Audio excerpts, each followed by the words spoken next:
Hello, hello, hello. Back with more Disco Elysium. Uh, Back here to be artists. Because we did our thought last time in art. And now we gotta expand on that art. A quick recap. I didn't do YouTube stream at all last time. Found out afterwards because I'm a dumb dog. How to just upload the YouTube video separately.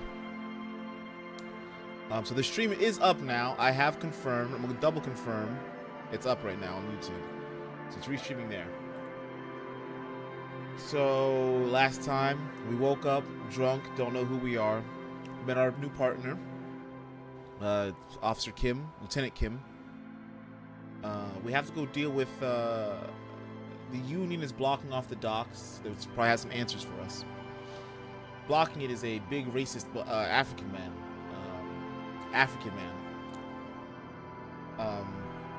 Gotta deal with him. We also met with the company's representative.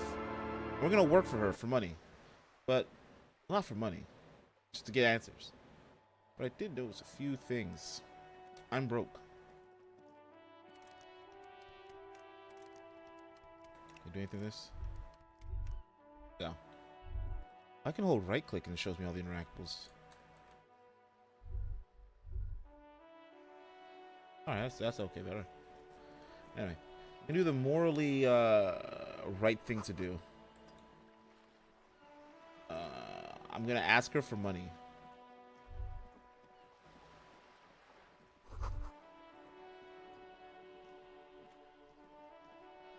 You're back.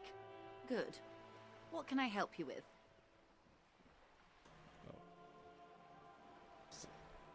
Yeah.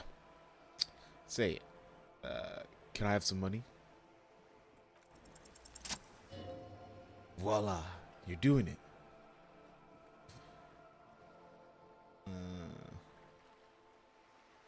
Can I have some money, ma'am? Of course. How much do you need? She's surprisingly nonchalant about this. Could it be she somehow knows more about your predicament than she's letting on? I need 60 real. That's a good sum. Not too small, not fantastically large. She reaches into her raincoat and pulls out a zip bag. In it you see paper notes arranged like black gills. Moves a few notes and hands them to you. The paper's cold and oily to the touch. Oh, did you see how easy that was? Ask for more. Toot toot. Train to Moneytown. Nay, to be dishonorable. Mine honor is my life. Can you eat honor? Are you an omnivore? Give me a break. So, I hope I didn't just bribe you, officer. It may not be technically illegal under the Emergency Act, but still. You bribed me, alright? I'm your little peon now. You're right, ma'am, that donations are permitted under the Emergency Act, unseemly as it may be, as long as they are properly logged with the precinct. Which he most certainly will do. Now, how else can I help the RCM today, besides supplementing its salaries? Thank you. That's all for now. Shadows of the water, green plants on the calm floor. It's calm surface. Okay. So I could just be hearing my own thoughts. Jam mystery, interrogate drags about the struggling.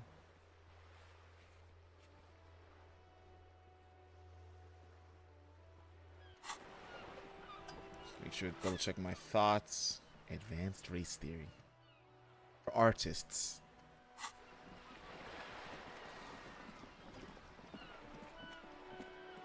Try to remember who characters are. Joyce, I don't remember who the fuck that is.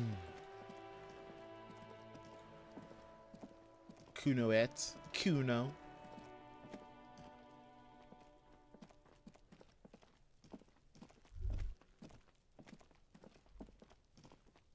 Can I talk to this guy? You see a young man on a balcony nursing a cigarette. His eyes have been following you for a while. Not looking for any trouble, officer. Says in a quiet voice. Despite the cold, his shirt hangs unbuttoned in his frame. The voice of someone who has something to hide, my liege.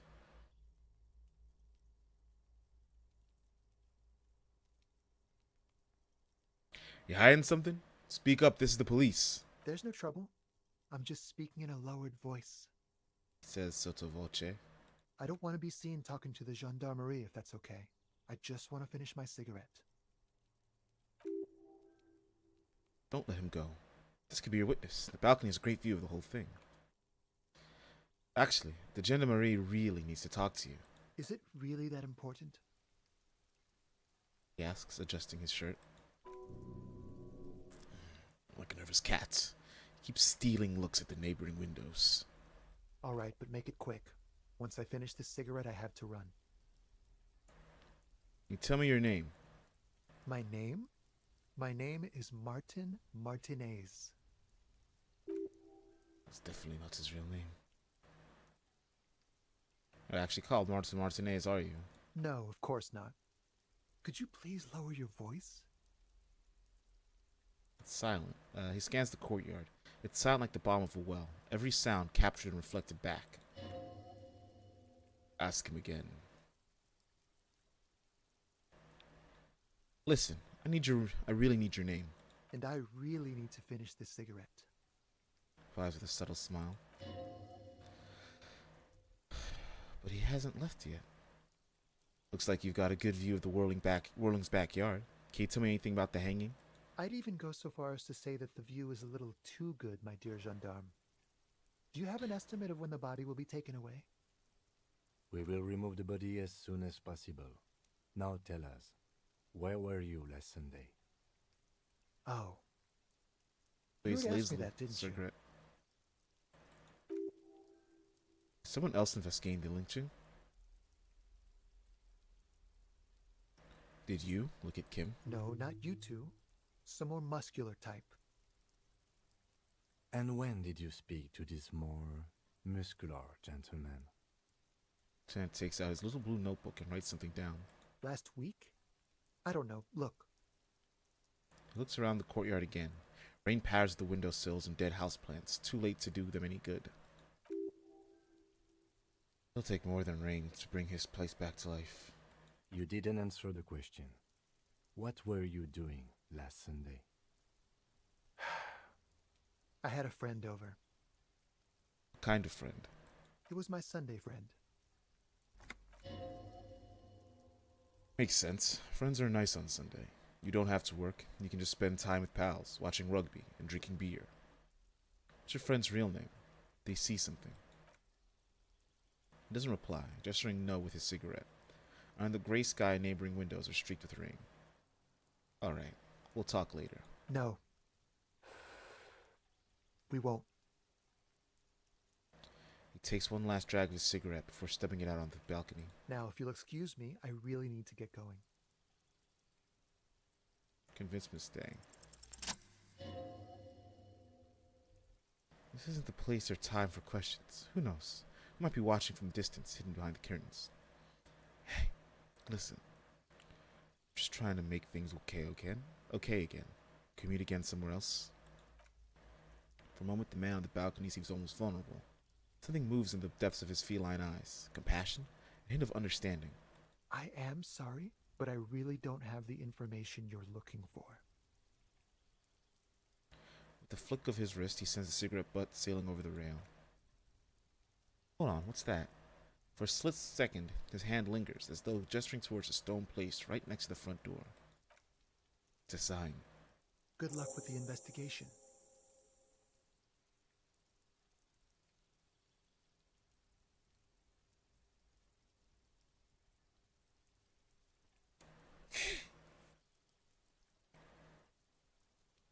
He's gone. Sam puts away his notebook and turns away. You should run after him, see where he went. No point in running. Tenements like these often have multiple exits. If he doesn't want to talk to us, then he'll know how to hide himself. So we just give up? He could be a witness. Him or his Sunday friend. Either way, we need to look into that muscular type who's asking about our case. He did leave us a sign. Did you see that? He wanted to draw our attention to that stone right over there.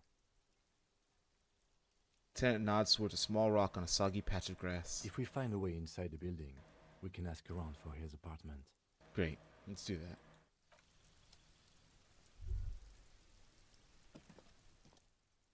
Stone like any other, lying in a whirl of sweet-eaten mud. Maybe there's something under it. Turn it over. Key to the apartment. There's a key beneath it, rusty from the dirt. This must be for the front door. Pity it doesn't have the apartment number on it. This building has many apartments, and the man can be in any of them. How are we gonna find the right one? We'll just have to go in and see. Stone back.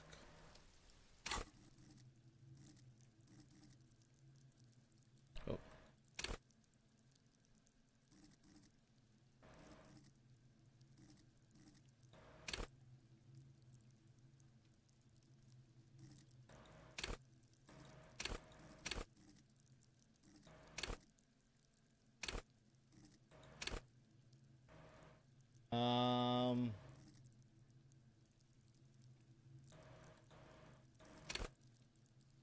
We'll upgrade our endurance. Where's it pain threshold?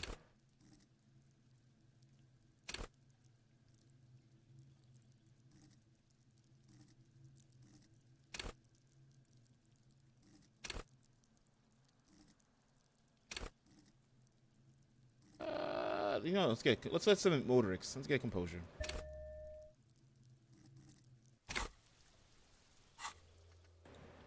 Still no map.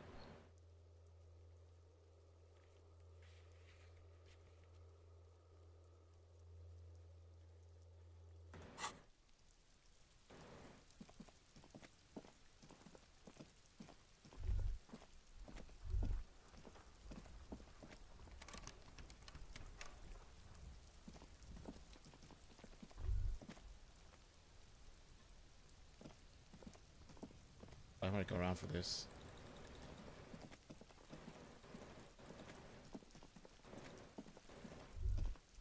So let's go up on our adventure. Ooh, it's getting late. We'll finish up here.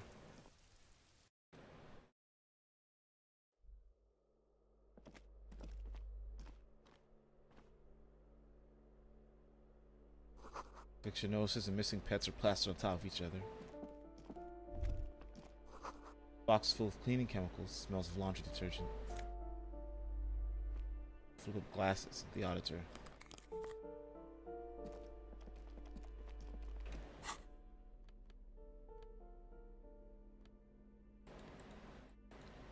Yes, sir, we're gonna put that on.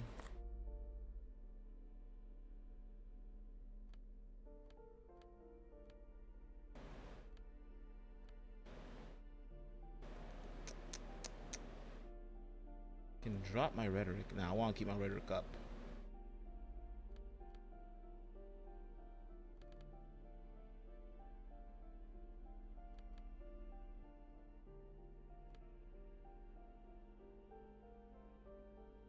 I'm gonna take off the glass here. We'll do it later if we need logic. Want that conceptualization, but we'll do physical instrument. Let them know I'm a killer. Alright. Old shoe rack. Boots, sneakers, and old slippers. These shoes come in 3 different sizes. Apartment number 12. A loud rumbling snore comes from within.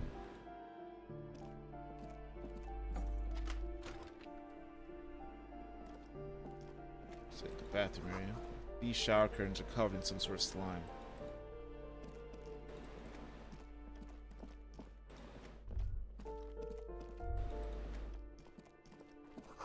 Just drawn 5-point star on the wall. Padlock door. This door has been closed with a padlock. Chalked straw number and board says number 11. Examine the padlock. The solid lump of metal. The shackle is deeply corroded. A solid pair of chain cutters could make short work of it. Need some chain cutters here to cut the shackle. Why would we want to break into some random citizen's apartment? I don't know. Just seems like something we could do. See E for a long moment, then blinks once. There's so much he could say right now, but he knows it wouldn't make much of a difference. I suppose if one were committed to it, there's a pair of chain cutters in the kinema. Knock. No reply.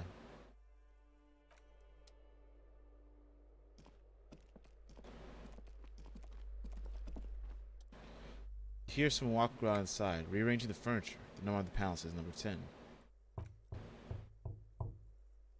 The walking stops abruptly, but no one comes to the door. You can feel tension on either side. Knock again. A poor communard, from the looks of it. The room is barely bigger than a closet. Who said that? Who said that? The sound of the steps comes closer. Who is this? Who's this? Demands a female voice, wary intent. It's the police. Open up. Do I have to open the door? You hear the clacking of heels again. The other side walks right up to the door. Her tone is now getting a defensive edge. Do you have a warrant? I'm not obligated to open the door if you don't have a warrant. Let's go. We don't have a reason to get inside that apartment. It's generally easier to do things if you have literally any reason. Door number 9 is locked.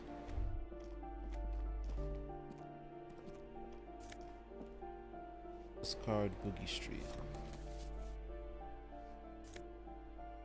Taking money. A postcard picks an open air market on Boogie Street 5 years ago. Vendor smiles as dead roosters line his stalls, hung by their feet from the canopy. Red blood flows into the muddy street. Blurry shadows of people's pass. Those were the days, opening your butcheries. Now they're unsanitary, unhygienic.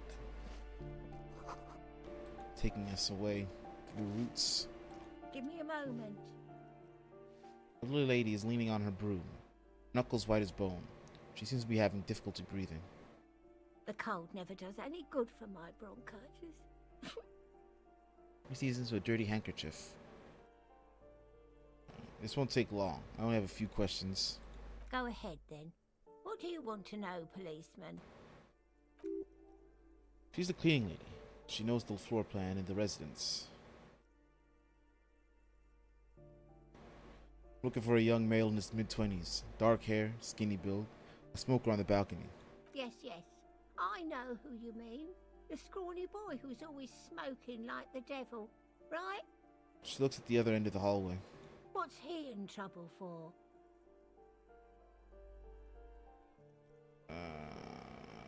No trouble. I just wanted to talk to him. Do you know where he lives? Talk?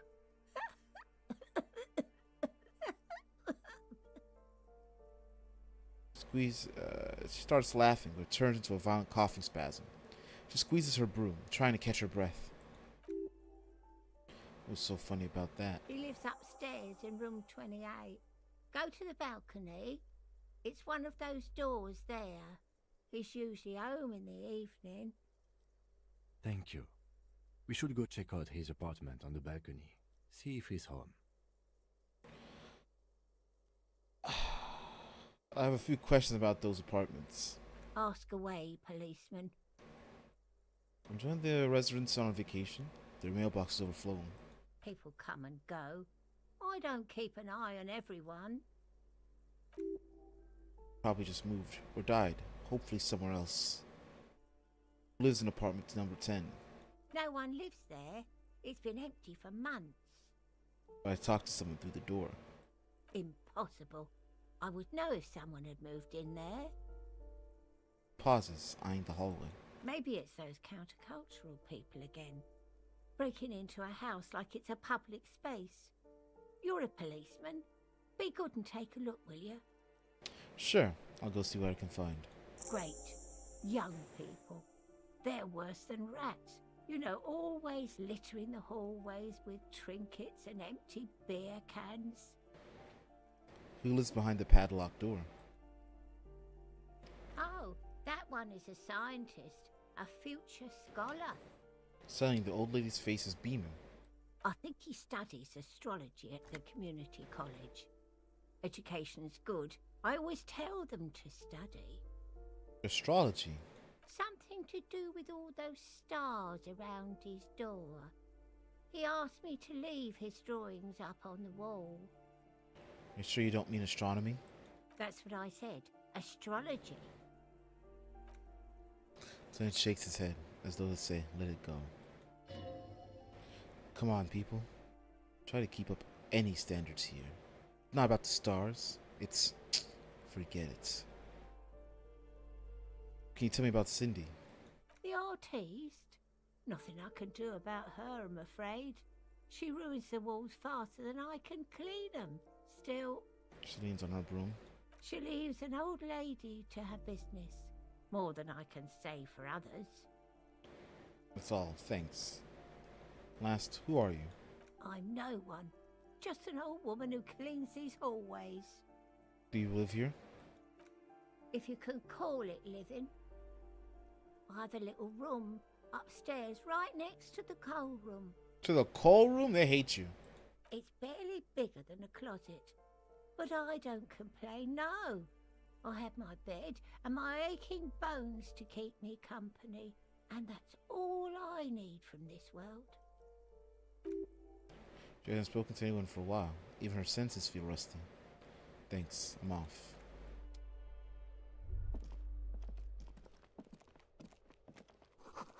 Reads foreclosed by Martinez Realty Associates.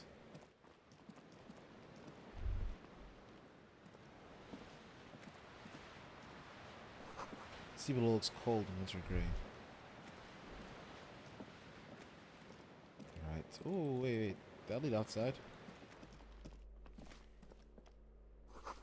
Old grocery list on the table. And checks.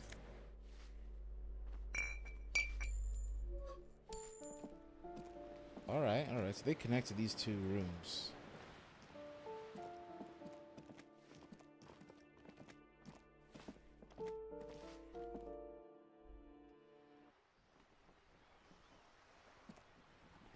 Someone do. Go to the balcony.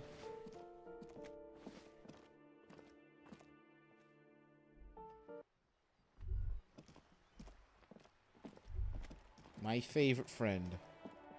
Ooh, the piggies have learned how to saunter up staircases. I didn't think you could do that with hooves. But here you are. That's right, we've evolved. Yeah, I can see that. Cool mutations. Cross their arms. I can't ask her anything else. What a game.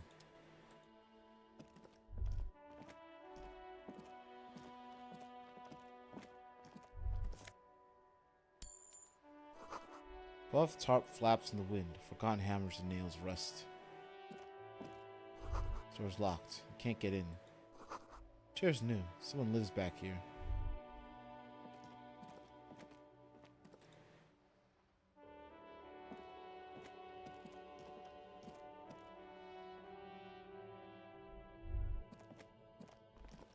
Someone sleeps in the coal room. Who's been sleeping here recently? Cindy. Enough coal to last for several winters. Smells of chemicals. Oh, poor loam laborer's jeans. Is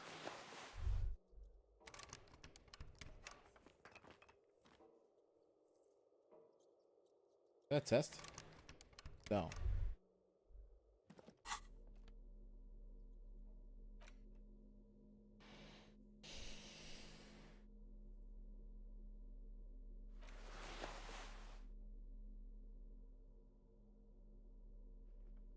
Oh, it's just the same thing.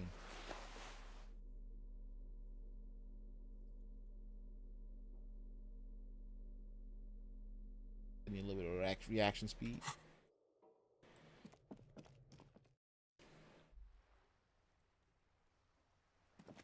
Hello again, officers. Have you come to admire my mural? Is that bed in the coal room yours? Ooh. Not only have you found my address, you've discovered my biggest secret. I'm a coal miner. Don't have a real home? Does anyone in a city like this? She replies wistfully, looking around. If there's pain about any particular home she's lost, she's buried it deep, fortified herself against it.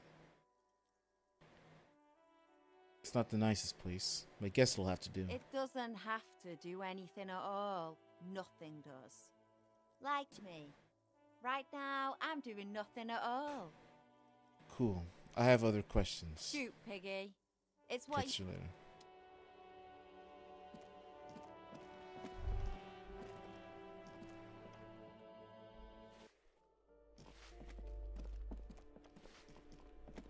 Right, go down here. I think this guy's probably making drugs. We come back about the whole making drug shit. That's probably like one of my best points. Breaker box full of cigarette butts and electric wires.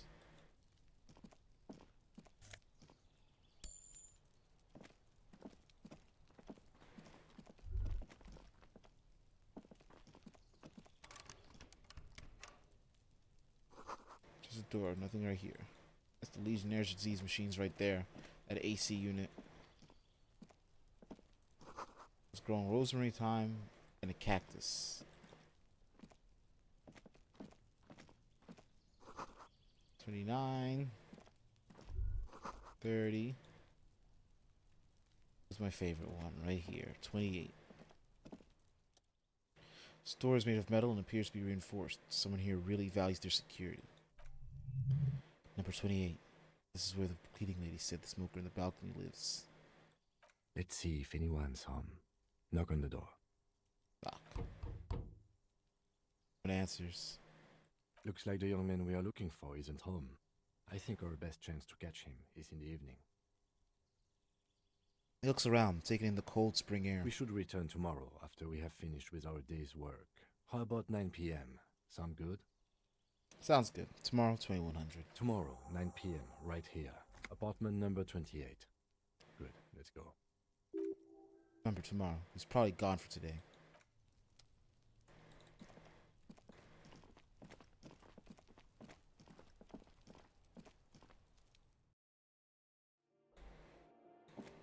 Alright, we're done with this apartment building.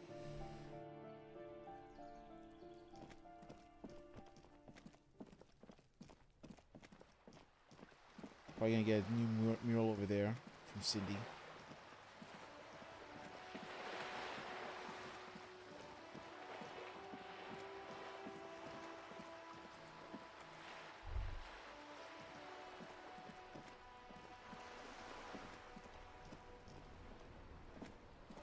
They need to find a new bull for their game. Did I talk to you, drunk?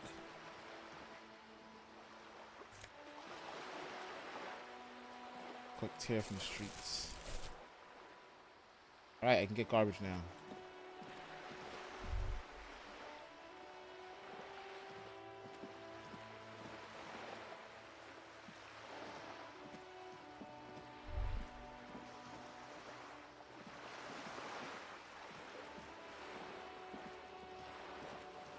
Now I can do bum things.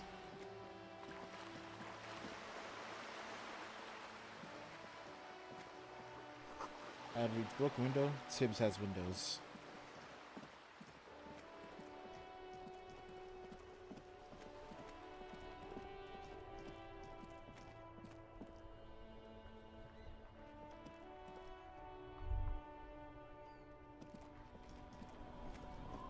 Alright, where do I go to get the balls? The bulas.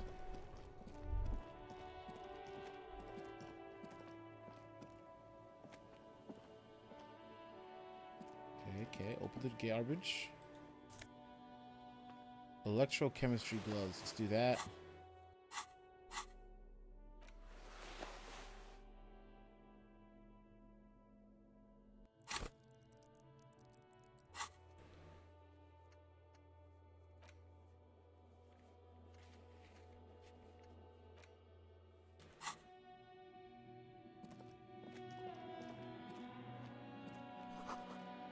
Our lockout order until Wednesday at 7:15 a.m.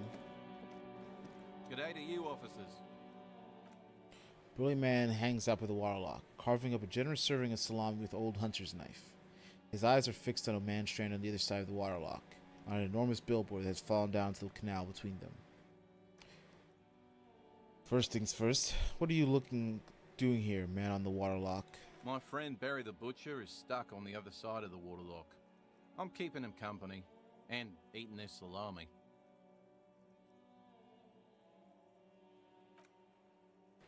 Corner of your eye, you see a man in a yellow shirt with gray overalls waving at you from across the canal. He seems disappointed about the wreckage of the waterlock and the salami. Very good stuff. Anything I can do for you, officer? Man on the waterlock picks the skin off a slice of salami. Takes a sizable bite. Do you know what caused this wreckage? Points to the smashed billboard. I wasn't here to witness it, but those look like tire tracks on that sign. Weird, huh? Then again, plenty of daredevil drivers in Revachol. The words Daredevil Driver seems ominous to you. Too bad it also takes a year and a day to repair anything around here. Especially a waterlock. The rest of the coast is closed off till then. Do you know what's further down the coast? Well, there's the fishing village, an abandoned fish market, a bizarro church. Not much use to the congregation, though.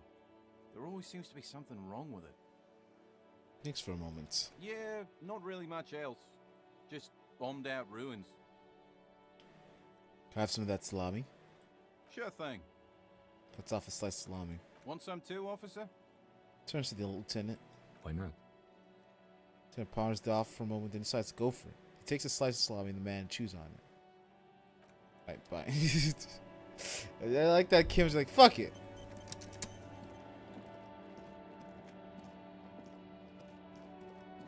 So there's nothing wrong with me just having a little bit of salami.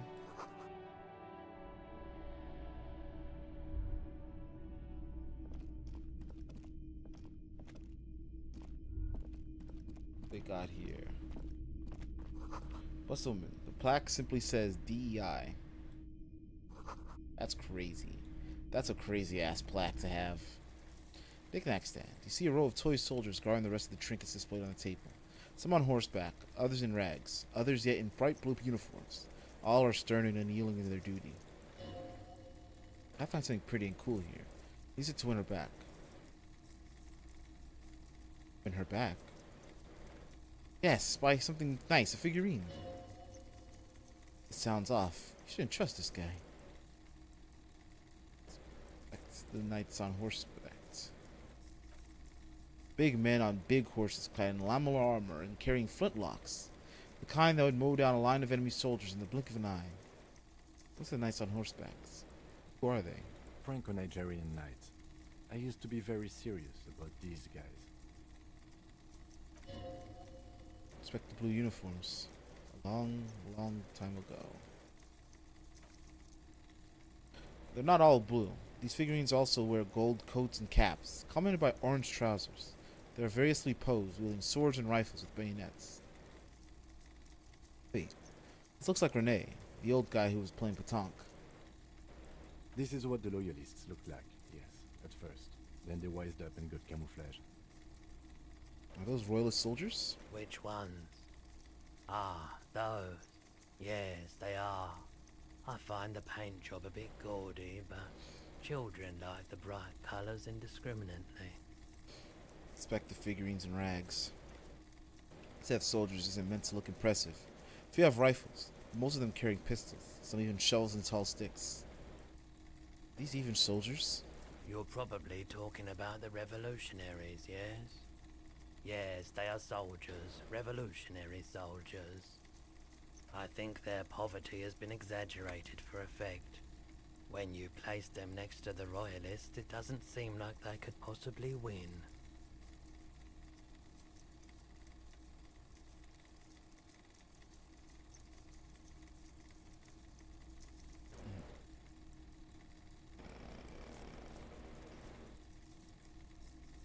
Contrast is meant to be disheartening, as it ought to be.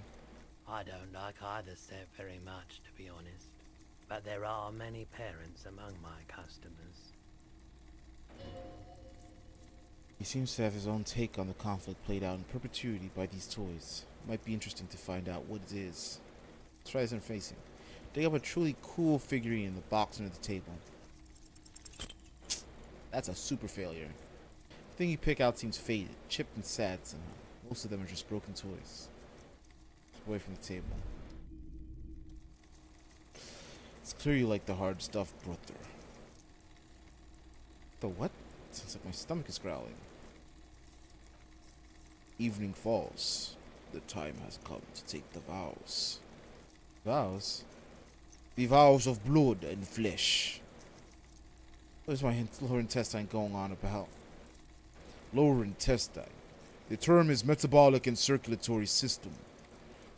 Okay, but what's the hard stuff? Fascism, brother.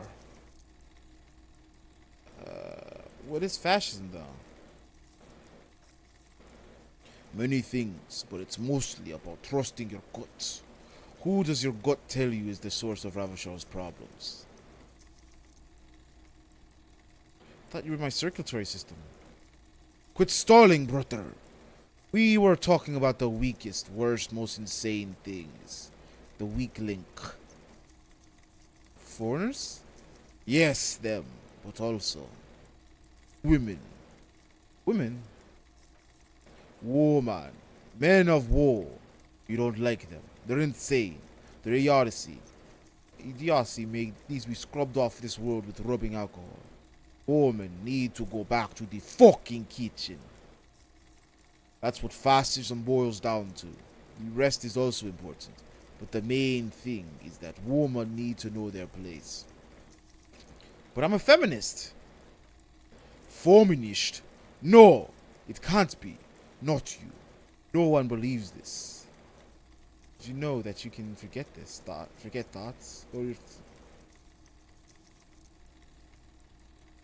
having some kind of stomach seizure? Stomach truth. Or having a stomach truth. Am I getting this?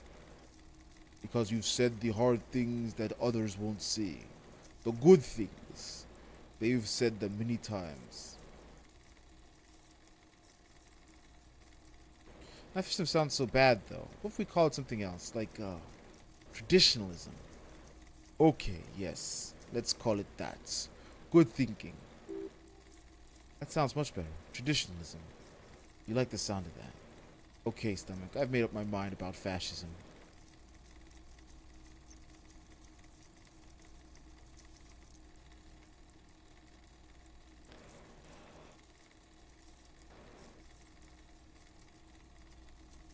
I mean, everybody, class, do I become a fascist or do I not? I'm just saying, an artist and a fascist? No votes, damn, it's up to me. It's up to me to make the right choice. Yeah. Yeah. I'll keep my vows. For the glory of the Ravasholian nation. For the nation. Smart. Best not mention the woman too often. That's why you're the head and I am the stomach. No, fashion is about the industry and politics and nation, not woman. I'm absolutely okay with women. Of course you are, brother. Of course. Wing-shaped growl sounds from your ass. Pat your stomach. So what if I combine feminist with the fashion? I'm just saying. Shelf of boomboxes. Boomboxes on the shelf look well loved and well traveled. Chipped, dented, they stare at you with the unblinking eyes of their tape reels. Stand on the tips of your toes to see more. Especially catch your eyes. The deep golden amber plastic with a big gold handle on top. Classic boombox that says Stereo 8 approved. This is you. Golden orange. A sunset suite. Shopkeep. The Stereo 8 approved machine here is the Harman Welshie W2. Made in Vespa. Designed in Seoul. Plays all reel-to-reel formats. 2mm, 8mm, 12mm. It's even got a little radio in there. It'll set you back 12 real. I want to buy that boombox. And here you are. Quality sound reproduction on the go. It'll play anything, wherever. Turn any tape into a conversation of sounds and shapes. I had to. It was me. Literally me. It's really fair with a few more eccentric fashions thrown in. Sawed-off streetlight. A typical Marseillais streetlight sits amongst the assorted floor and table lamps. Let your gaze run over the streetlight. The light pole has been carefully cut, and wiring has been redone and attached to a standard indoor plug. The light buzzes faintly but persistently. Just make a quiet statement out of your living room. Is that a street light? Yes, officer. As you see, it's in perfect working order. And where did you get this? It was brought to me to be altered. We are not here to investigate the theft of city property. He leans in so the pawnbrokers can hear him. You have to admit it's rather clever what he's done with it. Pauses, studying the light. Nothing else needs to know about the light.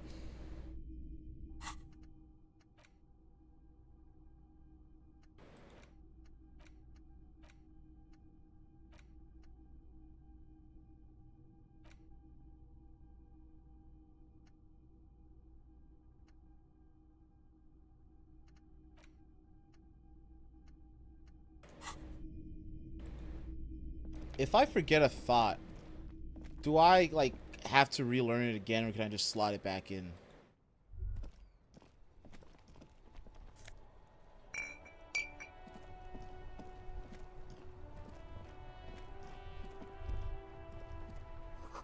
You see monster into the plaza. Damage looks like it could have been caused by an earthquake. Worm-beaten wooden planks on the bench do not look overly comforting. We can sit on benches after we've solved the murder. Let's go. Visit the bench if you ever need to pass time when Lieutenant Kusaragi is gone.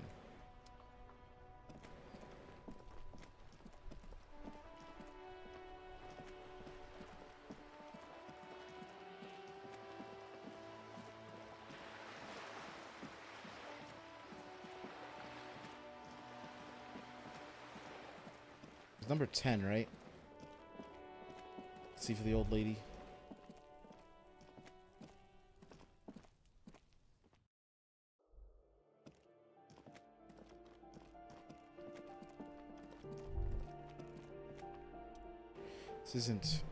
That isn't just a 5-point star. It's an inverted white pentagram cradled in the wreath of antlers. The iconography of communism, in other words. Inspect the symbol closer.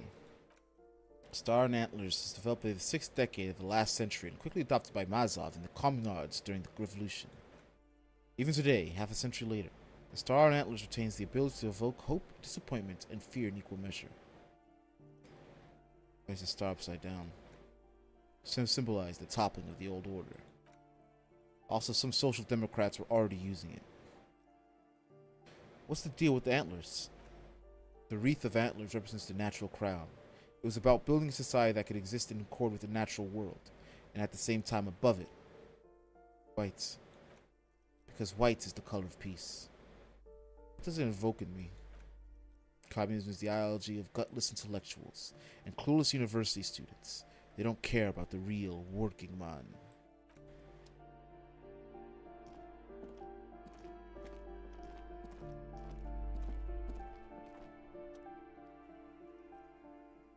This apartment's supposed to be empty. Did you break in here? Excuse me? Of course not. There's no sweet talking your way in there. Be efficient. You have plenty of reason to enter. Then open the door so I can verify your identity. Oh, come on. There's a pause before you hear the door being unlocked. That was easy. That was smart. Lieutenant says, nodding towards the unlocked door.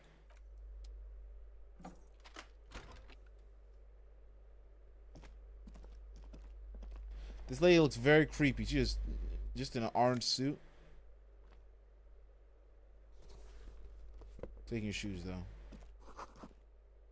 Satisfied? My name is Marielle Charpentier, and I'm an agent with Martinez Realty Associates. I am not breaking in, as I have every right to be here. The keys, see? She jingles a set of keys in her hand. Her voice is really cheerful despite her obviously hating you. Do you want to see my ID as well? You can't legally ask for it, but why not? Want to see my residence permit too? She fumbles out her purse, fishing out a light paper-clad passport. Inspect the passport. Feels flimsy in hand. The words Revachol Zone of Control written under nondescript municipal logo. There's a picture of her with shorter hair inside, along with all her personal details. Be friendly. Everything seems to be in order. Thank you. Do you have any questions? I need to be back in Midtown in an hour. What are you doing here? I need to get it ready for the next lease, but as you can see, the previous tenant completely trashed the place. Reprehensible. Who lived here? It was some kind of a moribund old man who used to be a business owner. You'd think they'd make rent. She stops, hesitating. But that was months ago.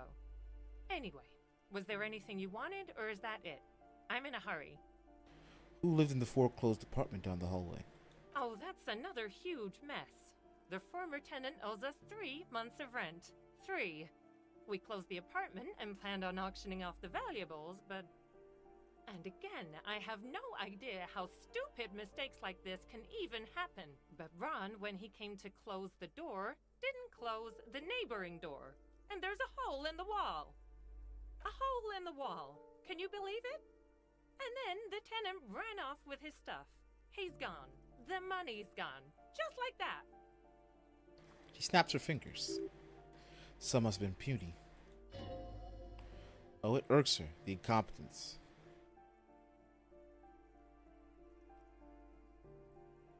Couldn't have been that much money. These apartments look pretty shabby. These apartments are perfectly fine.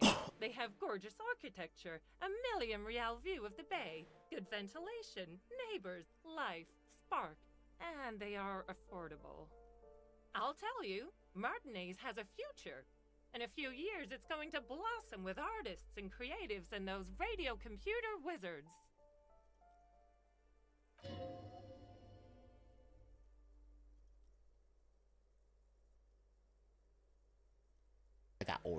I got Oreos.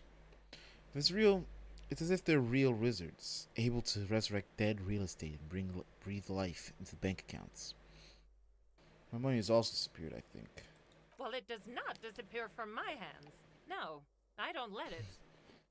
So wait, what happened with the wall? Don't ask me what happened with the wall. I have no idea how we're going to find the time or resources to fix it. Both apartments are now unrentable. Both. That's all. Thank you. Of course. Eyes with a smile, her eyes remain glazed over. She's been waiting for you to leave.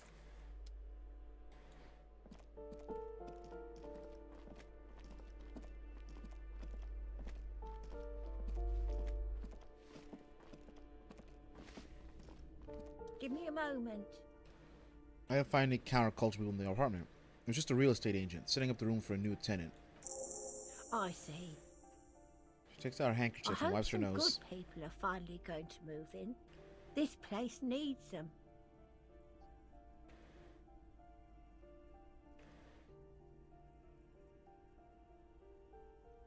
Yes, radio computer wizards are coming. They're going to save the place and the economy. Oh, I do like wizards. And people like that in general. They have a lot to tell us about our fates. Which means clairvoyance. Thanks, I'm off.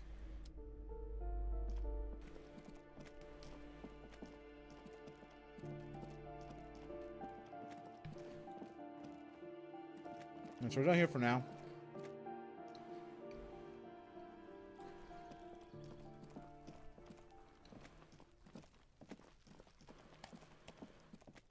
We're never taking that body down. That body's gonna live up there.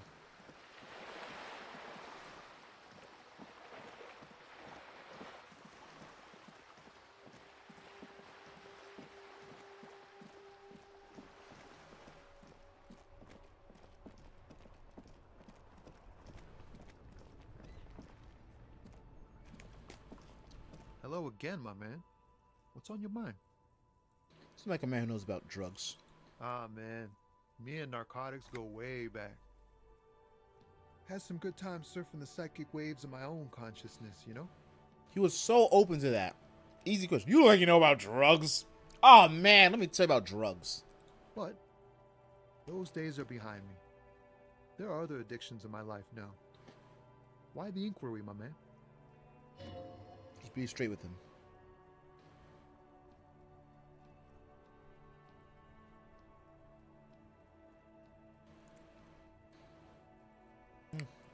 I need to get high. I'm looking for a dealer. Hey, man, that's serious criminal talk. Are you trying to pull some sort of an entrapment thing on me? No. Entrapment is the practice whereby an officer of the law induces a person to commit a criminal offense that the person would have otherwise been unlikely to commit, usually through some trickery, persuasion, or fraud. What? No, of course not. Then what's your deal here? So much for settling. Better get straight to the point. Let me straight with you. I'm trying to figure out who's smuggling drugs out of Terminal We B. have a credible lead, sir. Someone on this roundabout is waiting for a bulk shipment from the harbor to load it on their lorry and drive it to Jamrock. Not me, man. No way. I don't need any trouble. Shit's bad enough anyway. This jam's got folks up in arms, and I'm afraid it's headed toward a conflagration. Then why are you still hanging around? Gotta guard the stuff. Bosses don't look kindly on missing cargo, and it gives me time to work on my rhymes. Rhymesmith is quite credible. It looks like his cadence and way of speaking. Who do you think we conducting the drug trade then? Look, man, I try to stay away from the criminal underbelly of Revachol. I'm a guest here.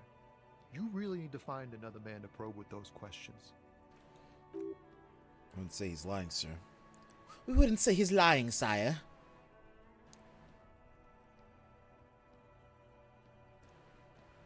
Here's one. Hit him with your best verse. Charlie. Charlie. Wait, there's something here, stored away in some dusty corner.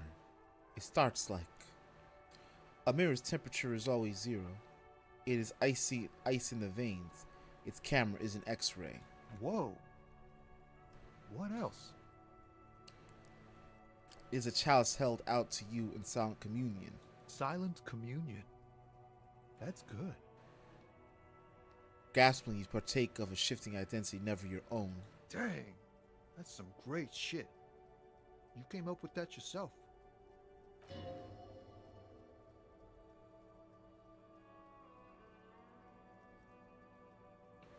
I think that might be an actual poet, and I've learned it by heart. No matter. It's a fine stanza. You're not so bad after all. For a cop. For a cop? They're more often in the fists than rhymes, see? Let alone honesty in verse. Honesty in verse. Man, this guy had a life. A small office behind the old military hospital, hunched under the green glow of this desk light. Officer Hans Blau browses through test prints of his Futurist magazine. It's called The Futurist. The typeface of the header is too small. Any organization gets all kinds of folks. I'm sure we try our best. Lieutenant looks at you in silence, a curious look in his eyes, nodding slightly. Well, you've given me some hope, I guess. Gives you a thumbs up. That's all for now.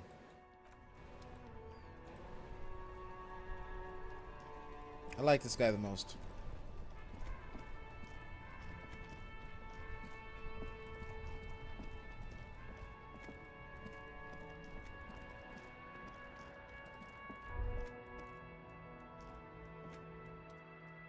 Box of sunglasses. You like sunglasses, officer?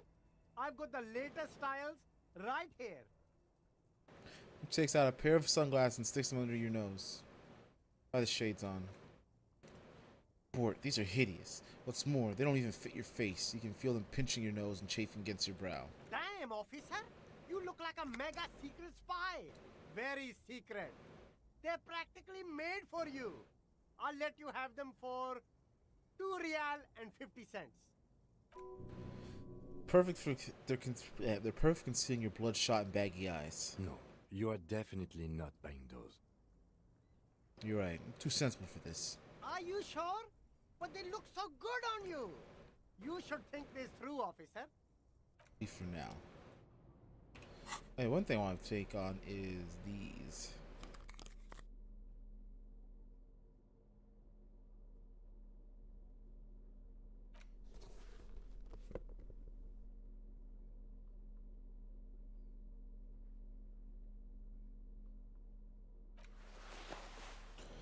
Ah, look at this respectful man. The luxury of fine things. Just look at those black monk straps. Spending an entire day hustling. Let's just say you didn't deserve a pair of ridiculously expensive shoes on your tired feet. You're right. Beautiful things do make people happy. Beautiful things give you a rush. It's power. Crafting your style, draping your flesh in silken leather, deciding how to present yourself to the world. Remember, when they came to take it away from you, you worked for those shoes. Whether you like it or not, wearing those shoes has made you more liberal. Ultra liberal. You're either a gateway drug or a booster pack to get you deeper into free market ideology.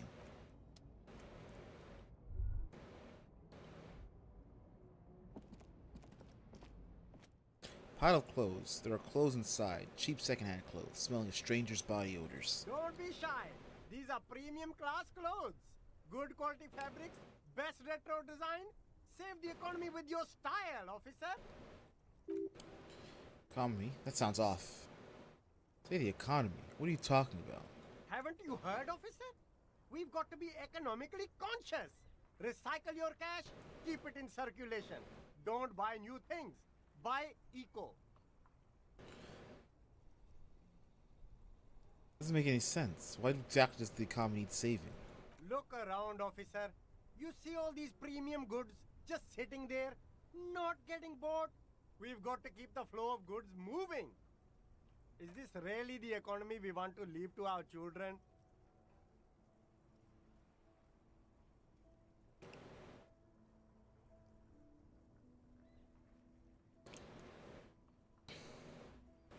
This economy is really just a distraction from the cultural issues, you know? Immigrants and And what? those socialists in academia. Oh. Look, man, I'm not into politics. I like everyone. Check out the box. Yeah, we're gonna make him an artist. We're going down the artist route with this guy.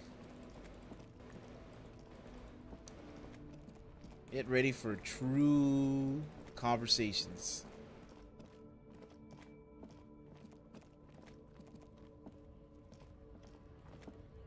Looking for something? You're a lawyer, man, right? What's your stance on drugs? Drugs? They are shit, man.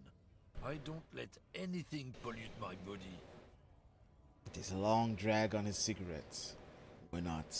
You know where that shit comes from? Sarah Miriza, Safre, Ilmara. They take the money from our local junkies here and then use it to outcompete us in the manufacturing sector. They know they can't beat us in a fair fight, so they have to get us to weaken ourselves somehow. It's racial sabotage, racial economic sabotage.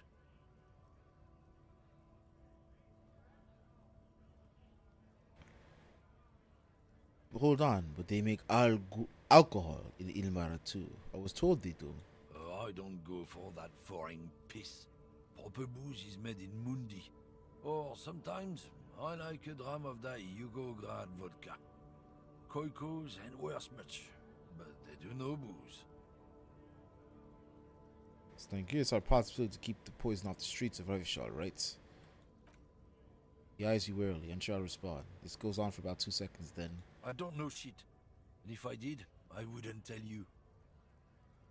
And what are you still hanging around here for? Most of their commoners have left. What do you think? I can't leave the lorry unguarded. Stuff's been getting looted lately. It's those little kips sneaking around at night. If they touch my stuff, the bosses will be on my ass like ass cancer. I did see one Noi with the trailer doors open on my way here. Do you know what happened? Yeah, I knew that guy. He was an honest driver who loved this country. We were having a good debate about genetics at the Wheeling in Rags when some kip boys smashed his lock and took damn near everything. Lost his fucking job over it. Since he left, I haven't had anyone to talk to. If they were getting drunk inside the Whirling in Rags, how could they know who broke into the lorry? If you know we were all whirling, if you were all at the Whirling, how do you know it was Kips who broke into the lorry? What? Aren't we allowed to say that it's the kips who do all the stealing around here? That's not road to science, man. It's not you, then who's running drugs through Terminal B? Isn't it obvious?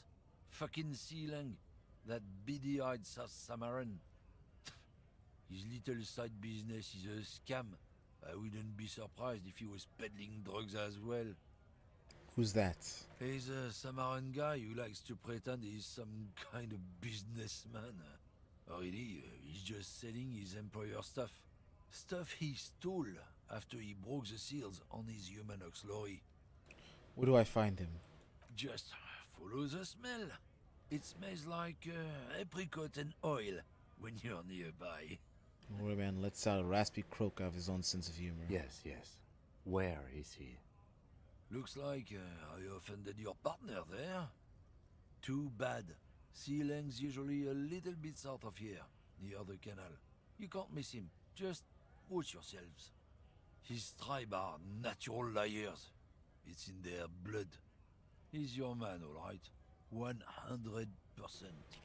I wouldn't be so sure about it. Not until we've heard what Sealang himself has to say. Guess we need to pay Sealang a visit then. Guess so.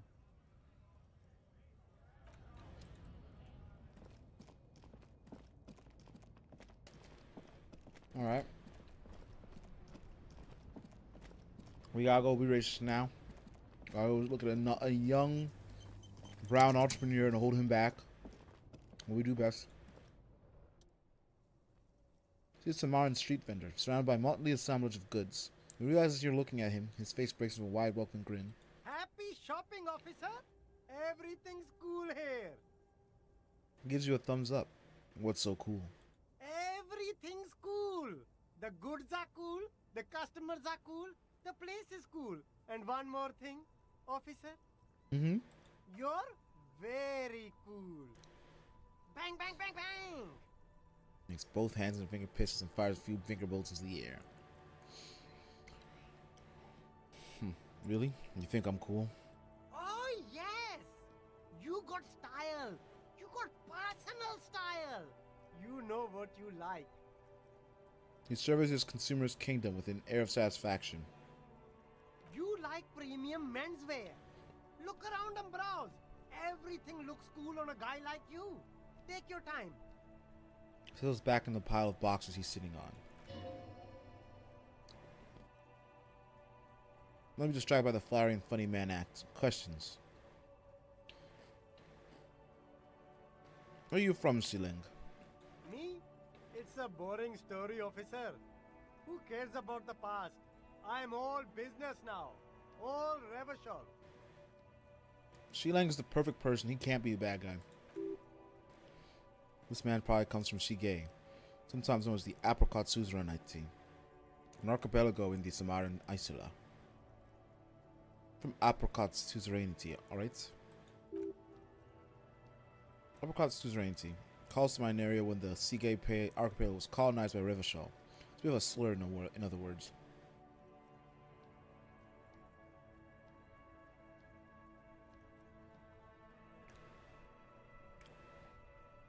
Don't fret. Let him answer. That's right, officer. But it's a bad scene for business there. Too many regulations. Extremely bad for an independent local entrepreneur. Hey, why not support this local entrepreneur? You can start by buying a pair of sexy pants or cool sunglasses.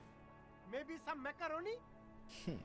So, Sealang, what's your stance on drugs? Drugs? I don't go in for that, officer. Drugs ruin lives. Unless you're into drugs, of course. In which case, drugs are excellent. Mwah! Tasty, tasty drugs. I'm super into drugs. That's very cool. A lot of the coolest detectives do drugs. Sadly, I don't have any drugs on sale. Or at my home, or on my person. Working for a lorry driver who's transporting drugs out of the harbor. He or she is in this traffic jam. That's even cooler. You investigating that and all. But, I am not a lorry driver. I'm just a street vendor. I don't know anything about that. Blatant lie, sire. Yet he tells it with such conviction. We'd believe him if we didn't know better. But you are a lorryman. Another driver has identified you and your lorry. Who said that? It's the fat racist, right? I bet it's him. He has an agenda against me because I'm an immigrant who works harder than he does. He's a hater. So you admit you're a lorry driver? No, I just said I work harder and he's an asshole. He stops to think. Okay, maybe I'm a lorry driver too. A little. But that's not the most important thing about me. That's my day job. This is my dream. Stop squirming. What do you know about the drug operation at the harbor? Nothing. I told you. I'm not a dumb guy. I don't get involved with that crowd. And what crowd is that? Crowd. You know, the drug crowd. No, he wasn't talking about the abstract crowd. It was that crowd. He doesn't want to talk about them. He's afraid. Who are you afraid of, Shilling? Look. There's bad people doing bad things here. That's all I know. Please don't get me into this mess. I've spent 15 years working my way up. Here we go. There's a tiny bit of truth on the table. Zoom in on it.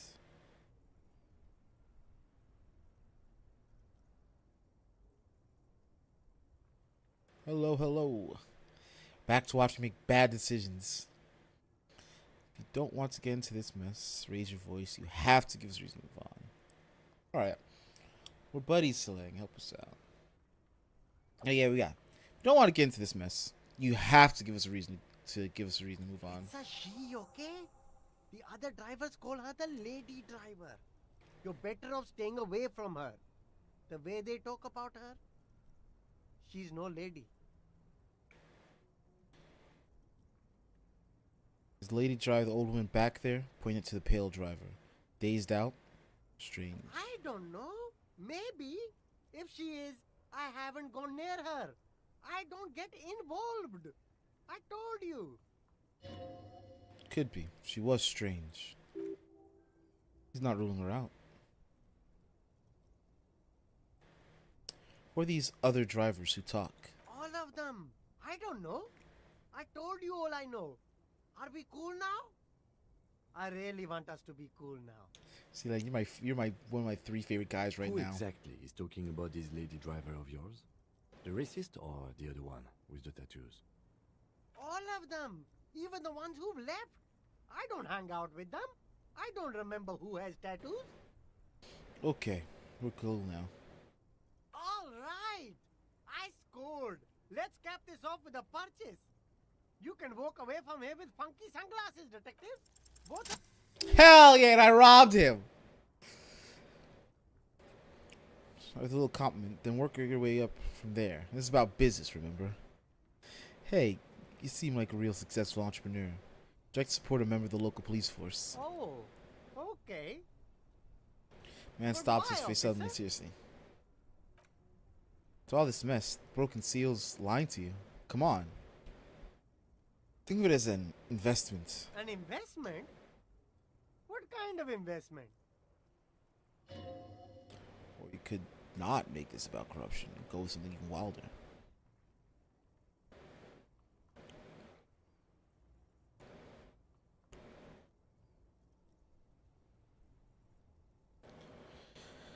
Invest into me not telling your employer about your operation here. Ha! That! You drive a hard bargain, officer. I respect that. Okay. What's it going to cost me? Be reasonable. 10 real. Sounds like a fair deal all around. Takes a 10 note from his leather pouch. Corruption. It's just like Buster Siegel, a kid watching out of windows describing things going by. He doesn't like it too much. What do you do? I'll look around, thanks. Listen here, kid. It's hard out here in these streets. No, I gotta pay for my own rent. I'm kind of short on money.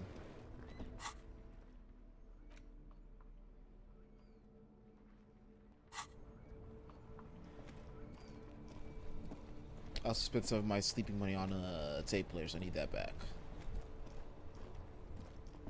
Wait, I got the thing.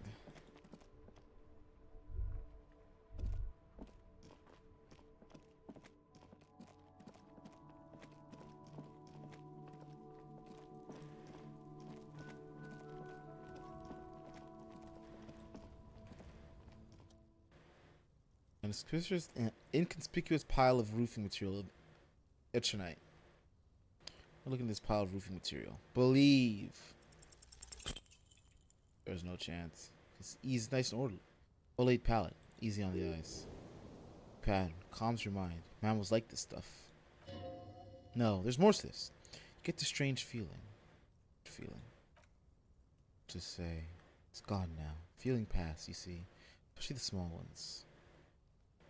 What is this? It's nothing. Someone just left some roofing material slanted against the old shack.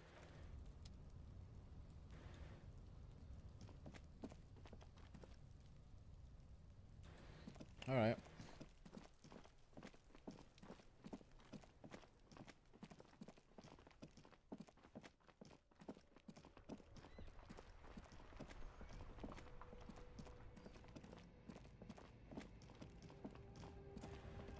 We gotta go talk to the pale lady.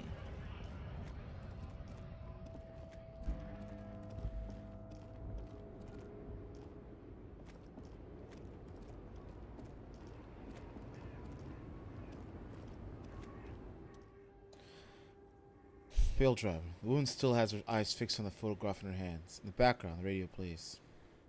Snap your fingers in front of her face. If you want her attention, you may need to be more forceful. Snap your fingers twice. Where am I? Who are you? Like magician recalling a subject from hypnosis, you jolt her back to reality. The smile on her face has disappeared, replaced by the wary aspect of a cornered beast. I was actually hoping you could tell me that. Never mind. I remember now. I'm still stuck in that traffic jam in the 50s. Wait, what's so bad about the 50s? The men have small jaws and everything is made out of plastic. Why do you need plastic when you can make the world out of amber? When else would you be then? Back in Methka, during the time of the revolution. The Smile turns her sidewalks and face. cafes are filled with the young people. I was on my way to see a new Boyadero picture starring Gabriel Buenguerro. Until you came along, that is. Who is Gabriel Benguero? This is Gabriel Buenguerro. She shows you the photograph in the lavish amber frame. Strikingly handsome man looks straight at you, his head crowned with wide brim hat. His hair is dark as an oil slick and his jaw is the most perfectly chiseled thing you've ever seen. This man's got a hold over her. Even 50 years later, you can feel it. He was the biggest star of his day. Girls used to faint in the aisles of cinema whenever he came on the screen. And schoolboys used to memorize all his lines. She leans back, savoring the world she's conjured up. In all likelihood, it's a world that's only ever existed in her mind. So take it you were in Mesk when you were young? Someone was. She nods as though her meaning was perfectly clear. Someone? Are these not your memories? They are someone's memories, boy. What difference does it make if it's me or not? They're beautiful. That is all that matters. Beautiful and true. And they will win. They're coming for this, you know? All of this. She seems to derive some bitter pleasure from this strange thought, as if the past will one day wipe the present away, like a tidal wave approaching. I interrupt your dreaming, ma'am. I wasn't dreaming. I was there, Loman. It was early spring, and the man behind the black sun had just come out. The posters were 20 meters tall. Everything was golden. Her eyes narrow, and she prepares to take your measure. While you, people, were tearing each other apart over your petty little revolution, in Methk, it was a golden age. Republic of Mesk is a massive confederation in the Isole of Ibundi, the world's largest state by territory. It's a petrostate, constitutional monarchy, and as of recently, an outcast due to its tilt to the far right. Right. I have some questions for you. Police questions. Why not, Harife? It's not like I have anything better to do in this hellhole. Michelle's back against the railing of her motor lorry. Behind her, mountains of memorabilia, photos, and knickknacks line the dashboard. Hi, Grandma. What are you hauling? Diamonds. Diamonds? Really? Of course not. But wouldn't it be marvelous if I was? Okay, what are you really hauling? Whatever stupid things they put in the lorry, I imagine. So you don't know what you're hauling in your own lorry? I quit concerning myself with that a long time ago. Besides, I don't drive the lorry for the cargo, if you know what I mean. She says that as if something narcotic is the real reason.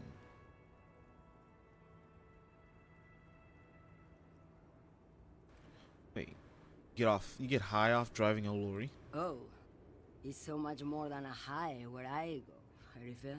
It's low. I go to the bottom. She closes her eyes in reverie. Yeah, it's definitely some kick. Some terrible kick in the dark. A sleep kick. Perhaps you can find out later. What the cargo's contraband? Then it's contraband, Loman. What? Do you want to take an old woman in? Be my guest. Lock me away like Bad Hand Hermenegildo. Hermenegildo. Bad Hand Hermenegildo's bad hand strangled 300 people. That could say. But just really like strangling people. 300 people! This man was a menace! Still understand this whole boyadero thing. Of course not. To truly understand the boyadero, you need to listen to on the Western Plain. A boyadero, boya for short, is a cowherder from upstream Margrit, the great steppes of northern Mesk. He is a rugged individualist and explorer. Okay, what's that? It's an old ballad about a young girl who falls in love with a daring boyadero. He promises to marry her as soon as he returns from the Western Plain. I'm guessing that doesn't happen. Of course not. The boyadero returns from the Western Plain a changed man. One night, as he and his beloved are out walking along the river Maygrit, she pleads with him to give up his riding and settle down. In the background, you can hear the orchestra swell. The screen fills with the maiden's imploring eyes. I think I see where this is going. So the boyadero strangles his beloved and throws her body in the Margaret.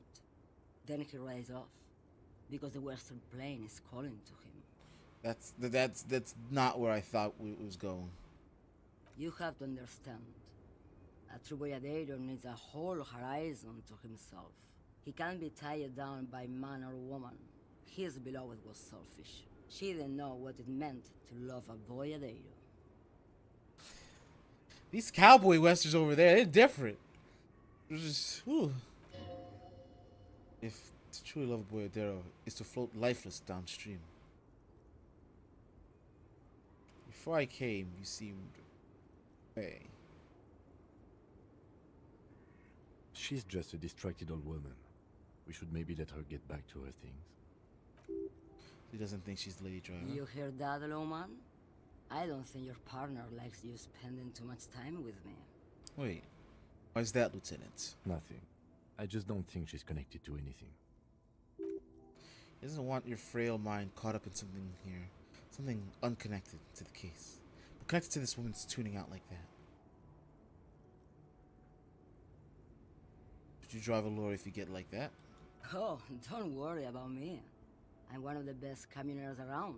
I drive routes no one else will. What routes? Lomonosov's Land, Udajnaya Zemlya, the Western Plain. She nods and closes her eyes again, letting her mind submerge.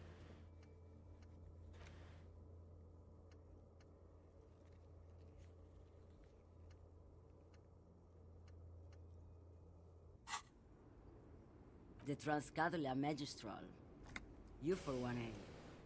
At Estradas do Mirador. All the good ones. The deep trenches, where the bluebirds fly. I'm something of an expert in blacking out. You should take better care of yourself. You're right, Lowman. I'm the one who should take my health more seriously. Thank you for looking out for me. A correct appraisal. You're quite shabby. Is that all you woke me up to say? Alright. Are you the lady driver? Did you just call me a lady, Herife? She clearly doesn't think she's a lady. Don't repeat it.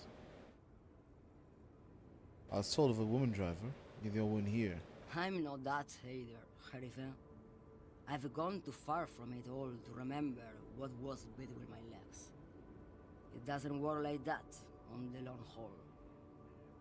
So you're not the driver everyone is terrified of. I'm only terrifying to small children and to those who used to know me. Yeah, it's not her. Believe me. Why are you scared to the people who used to know you? Because they can no longer recognize the person I once was. You said long haul. That's... The big ones, the trucks. There's no women and men there. It's all just... Shums along, as if it's a track on repeats. In the middle of this town, there's a ghostly motorway. It takes all the people where they want to stay. Background, a quiet song seeps from her cabin into the air. You don't hear any vocals. Then who is the female driver I was told of? How should I know? Do I look like I spend a lot of time with the other communers sniffing around when I have my movies to go to? That's all I need to know. Thanks. Oh, Sim. Who stares at you? Her mind elsewhere now, on other matters. Something in her is pulling towards some unknown rest state. She twitches, like a sleep kick. You seem like a woman who knows a thing or two about drugs, though. What do I need drugs for, Lowman? What I see, what I feel. The great adversary. No drugs can compare. The adversary? Yes. There is a protagonista and an adversario. I am on the side of the adversary. There's no coming back from that hole. These epithets are familiar somehow. The great adversary. The great unrest. Where could I get my hands on an experience like that? If you don't know, She flicks off her wrist in a gesture of casual dismissal. Maybe she thought you were corrupt. Is it your hall? I wanted to ask if you'd be interested in smoking some drugs. why would I want to do that? I don't know. The thrill of the criminal lifestyle. Lowman, what in the name of God are you talking about? Okay. Let me put this another way. Are you smuggling drugs through Terminal B? Maybe. Probably not. Makes no difference to me either way. You said earlier that you don't know what your cargo you're hauling. Could it be drugs? Just this month, I made half a dozen trips from Saramiriza to Grat, on the U41A. What do you think they take from Saramiriza to Grat, Lowman? Drugs? No, Lowman. Diamonds. If you had to guess, who do you think be smuggling drugs around here? Easy. He's the skinny man who thinks he's a poet. Never trust a poet. Also, he's the only one I can see from here. That's correct. There's no visibility of any others. Okay, if you're not involved with drug trafficking, then why are you still waiting here? Where do you want me to go? This isn't so bad. I can listen to music, or the seagulls. Look at all the colors and the futures of this world. It's a good palate cleanser, this jamboree. Or I can just relax and let my mind carry me back where it will, to the Great Plains. I think we're done here, no? Thank you for now. Leave. Yes, go. Enough jamboree. I need to get back to Mesky. Trails off.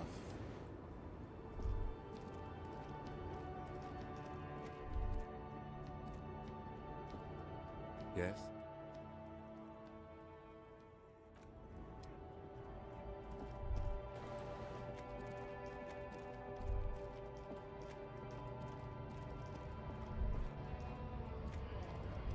Can't see her, so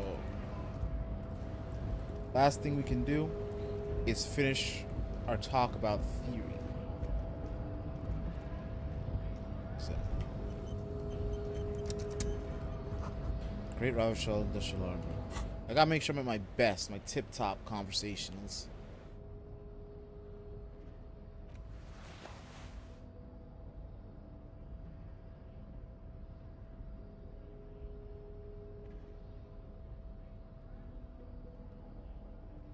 Let's talk.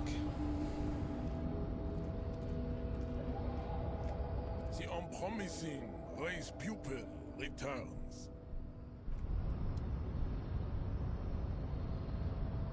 I don't know what happened.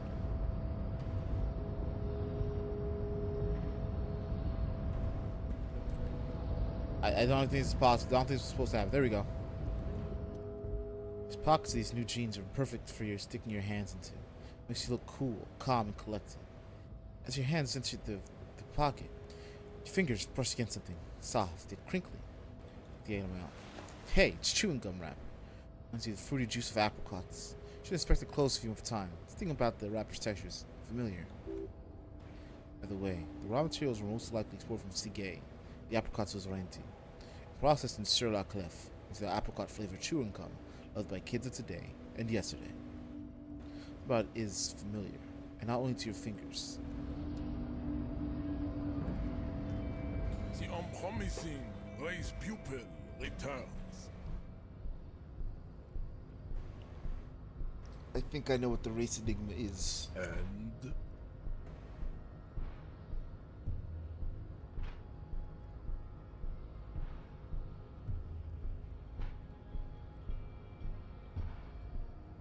Okay, we got a lot of options here. It's shit. Let me into the fucking harbor. Wrong. Well, let me rephrase that. It's not wrong. I'm saying in the context of this right here. Paradoxically, you can plan to supersede the Occidentals with their own race theory. This racecraft is what rich people want us to do while they get all the money. It's just something you shock people with. Liberal and progressive people. It's whatever you want it to be. It's a free association language exercise. Degenerate race hero. Not the rest. It was clear I should stop drinking the ancient Ilmarin mind poison, Al Ghul. This dump is ready to be superseded by the Areopagite superstates. I can serve as a clerk in your administration. We need a cop. Let's do number 2. Doxily, he plans to supersede the Occidentals with their own race theory. look, Bay. The minion of law is also a racist, but his racism is basic and road. He thinks he has solved the great race enigma by describing a road mechanism of scientific competition. So unadvanced. The woman looks half bored. The basic race education he received in high school has led him to think his phylum are the sole authors of race theory. An esoteric study reaching back to the ancient mass society of Pericarnassus over 4,500 years ago. Basic racist, I take pity on you. You clearly want to enter the harbor. No, nah, we're not losing. I will be the better racist. Alright? I will not be downplayed. He will know me.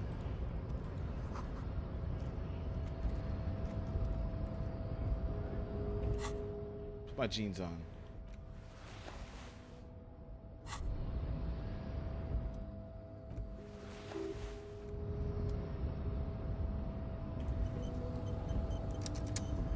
The unpromising and Alright, it's not 2.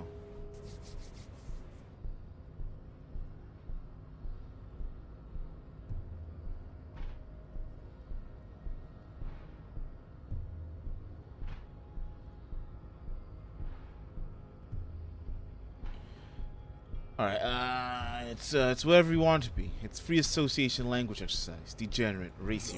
babe. When confronted with the harsh truth of his demise, the melancholic academician starts fiddling his own genitalia. His bald spot betrays that he is a Compulsive masturbator. That's disgusting, Jean. Woman's young face crumbles with displeasure. It is. Beneath the veneer of academic jargon The liberal theorist is a beast, a sexual maniac, and a deprived nihilist. Life is a game to him. Words are meaningless. Yeah, he's right. This is a garbage one. That's a garbage one. I need to come back with real responses. The unpromising race pupil and... Alright. I gotta manifest. I'm an artist. I'm an artist. I'm an artist. Advanced. Race. Theory. I'm an artist. I ain't take those classes in fucking anthropology for nothing. I know race. I know culture. I'm educated.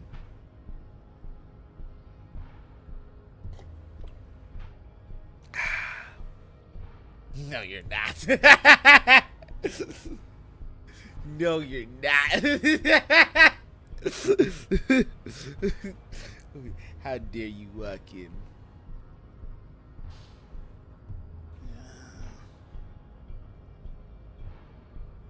Artist no, racist yes. Wow. We're on 7. This dump is ready to be superseded by the art. I don't even like that one though.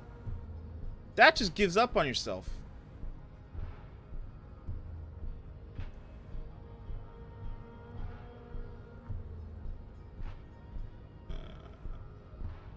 Something you shock people with, liberal and progressive people.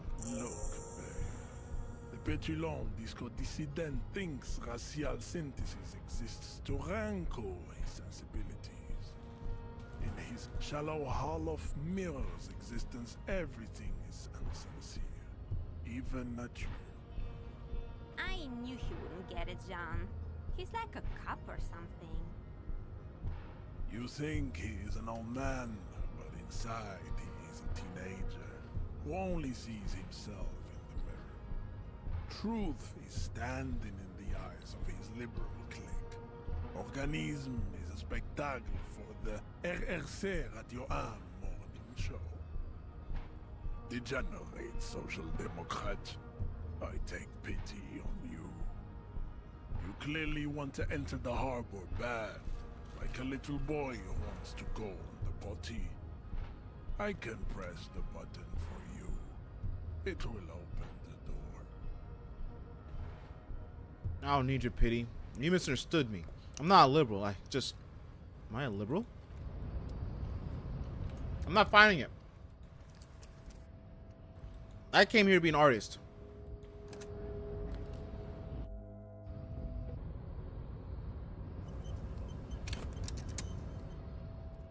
The unpromising, right? And that's just a loss. No, I'm out of Oreos. I ate them all. I miss my Oreos. I love Oreos. Especially golden Oreos.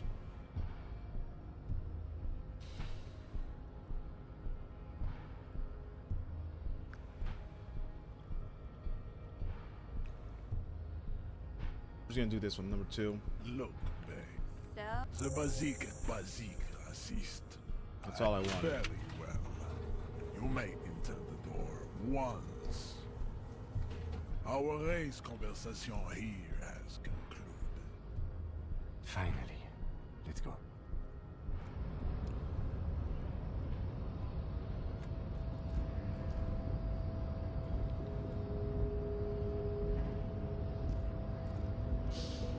I was supposed to be peak, but none of the responses were what I wanted.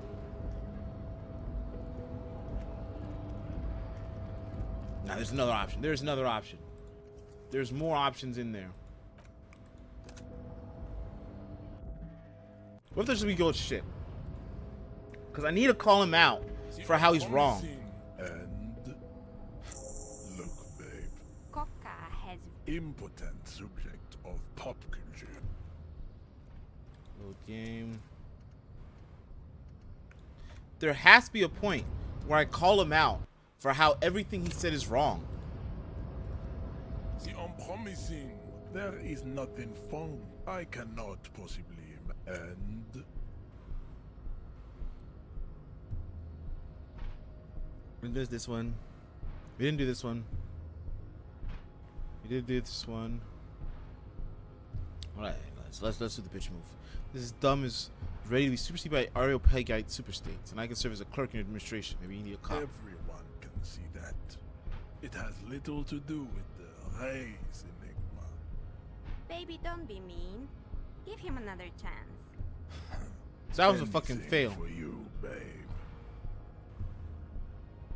I don't know the rest, but it's clear I should stop drinking this ancient Lemurian mind poison, Al Ghul. Fascinating. The Revacholian degenerate shows signs of racial self-reflection. How did you accomplish this little feat?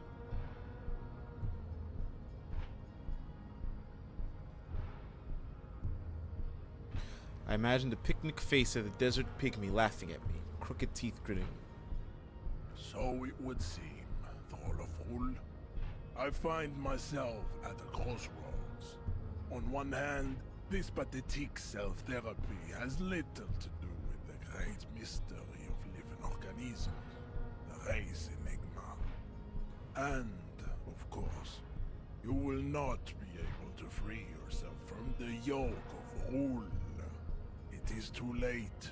It may be lethal to stop at this point, but still. He paused in heroic doubts. Willpower fires up, directing you to speak. If the Revacholian degenerate is capable of critical thought, he may still prove a race adversary. Why should I help my adversary? He looks at the red button, seeking counsel from his own ideals. Jean, baby.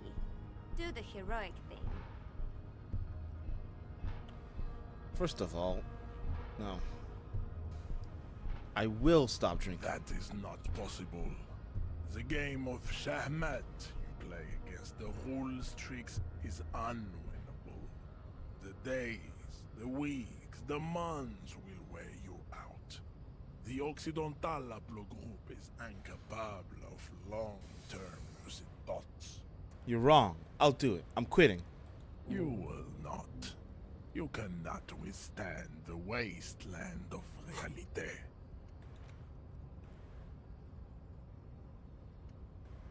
Brought you since you're an alcoholic. How do I get more?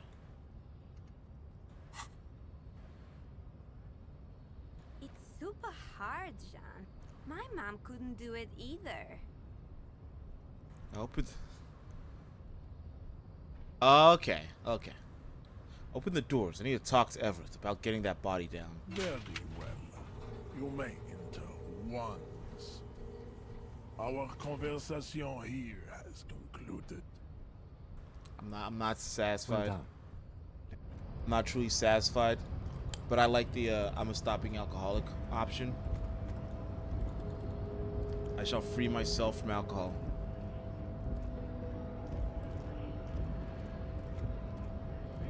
It only took me like six attempts.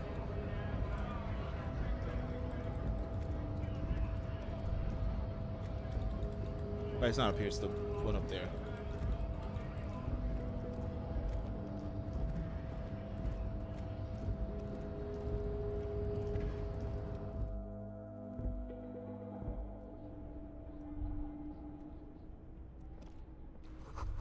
Every worker who's a member of the board is written on the top of the flyers. Bomb the Union Logan and demand democracy. It's a Dewey typewriter. The model name's on the back. Standard office file cabinet. Drawers seem to be locked. Someone left the coffee machine on. Dark liquid in the pot looks almost sentient.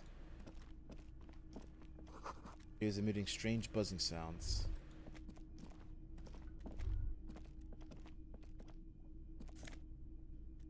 Oscar Les Jardins.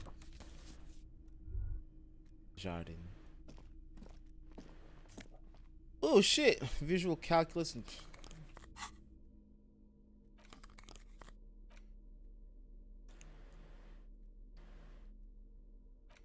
These were stuffed away in the dock walkers' union office. They're perfect for scribbling down paperwork when the sun tries to get your eyes. Good for staring down suspects too.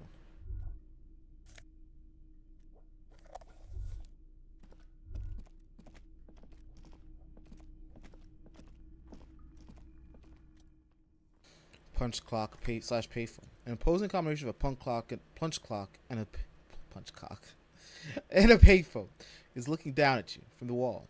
A note on the side says, "Tokens unavailable to strike. Use change. Leave."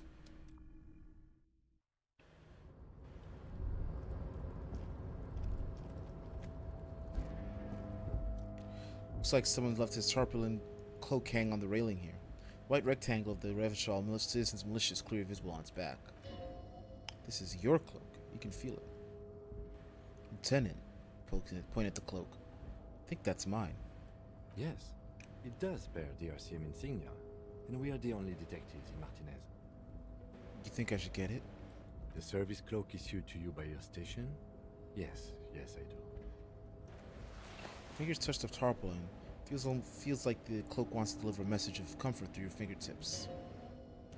I will shield you from the elements and give my life for yours. That's what the cloak is relaying.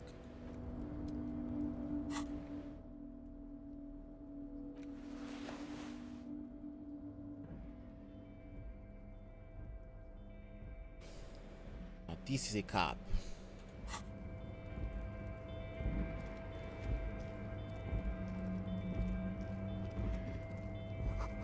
Collecting rainwater, illegal.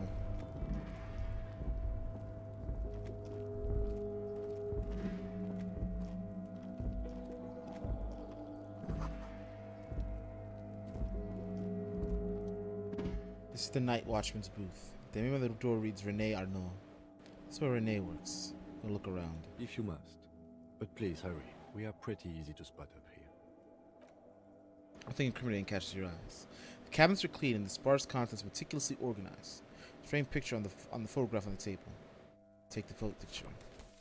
It's a black and white photo of a young couple out at the street fair. The man, Rene, is dressed in the Royal Carabiner uniform. The girl is young and very pretty. She is smiling playfully at the camera. May looks like he is about to smile. This photo must have been tied to some good memories. Why did you take that picture of Rene? I'm a cop. It's instinctual to collect evidence. Fine. But let's move. I don't want to be seen snooping around here.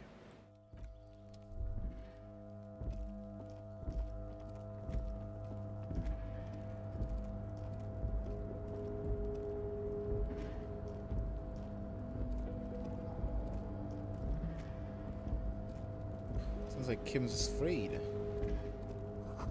White pines are printed on the box screen covering, like a forest under snow. Composite little eye of halogen lights watches you, emitting a low buzz.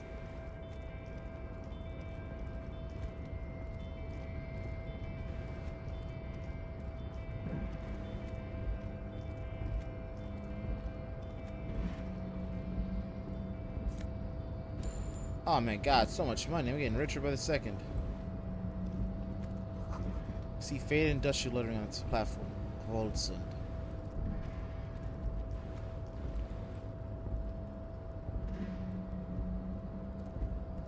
Oh, this way.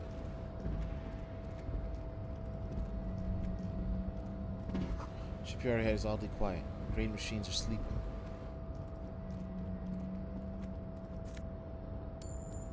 Yeah, just so much money just hanging around. I thought y'all were broke. Why just got money out here like this?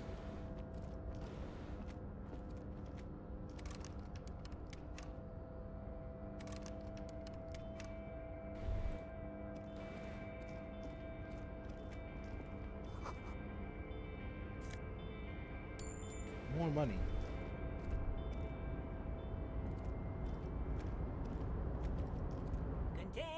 Container, I'll turn you nice and red. Container, put the logos on. The lyrics to this container song are being made up as he goes along. The accent is so thick it's impossible not to notice he's of Ubi. From the vanishing peninsula of Ubisund, sic on Mundi. Container, used to be Wild Pines. Container, now belongs to Everard. Tiny man is so engaged in his work he doesn't notice you. Hi. Everard, he looks after everyone. Huh? Well, hey there. How can I help you, mister? The look in his deep blue eyes is as sincere as you've ever seen. Kind of makes you feel like an asshole for no apparent reason. I see you are not a union man, mister. Did you get lost? You're not one of them scabs, are you? Shadow passed over his kind face. What's with you people in scabs? I mean, I don't personally mind. Folks is just folks, you know, and folks gotta eat. He doesn't seem to be waiting for you to answer. Just some of the other guys don't look too kindly on the scabbing kind, if you know what I mean, mister. You're Ubi, right? Oh, yes. Born and raised in Arish, mister. Mum had to leave my dad after he got a bit violent. Took us here to the new world. I was about 10 then. Too old to lose my accent then. People say us Ubis are up to all sorts of trouble with sheep and other animals and whatnot. I just want you to know there was never any of that where I come from. No, sir. Those are just nasty rumors. Guessing that the Ubis are the Welsh then. Thank you for Or New Zealanders. clarifying that, sir. What are you doing with the containers? Oh, I'm just making some covers for them containers here. Yes, I am. Yes, I am. So it's easier for the crane operators to spot them. Alright. What's going on here? Look at the mountains of containers rising behind him.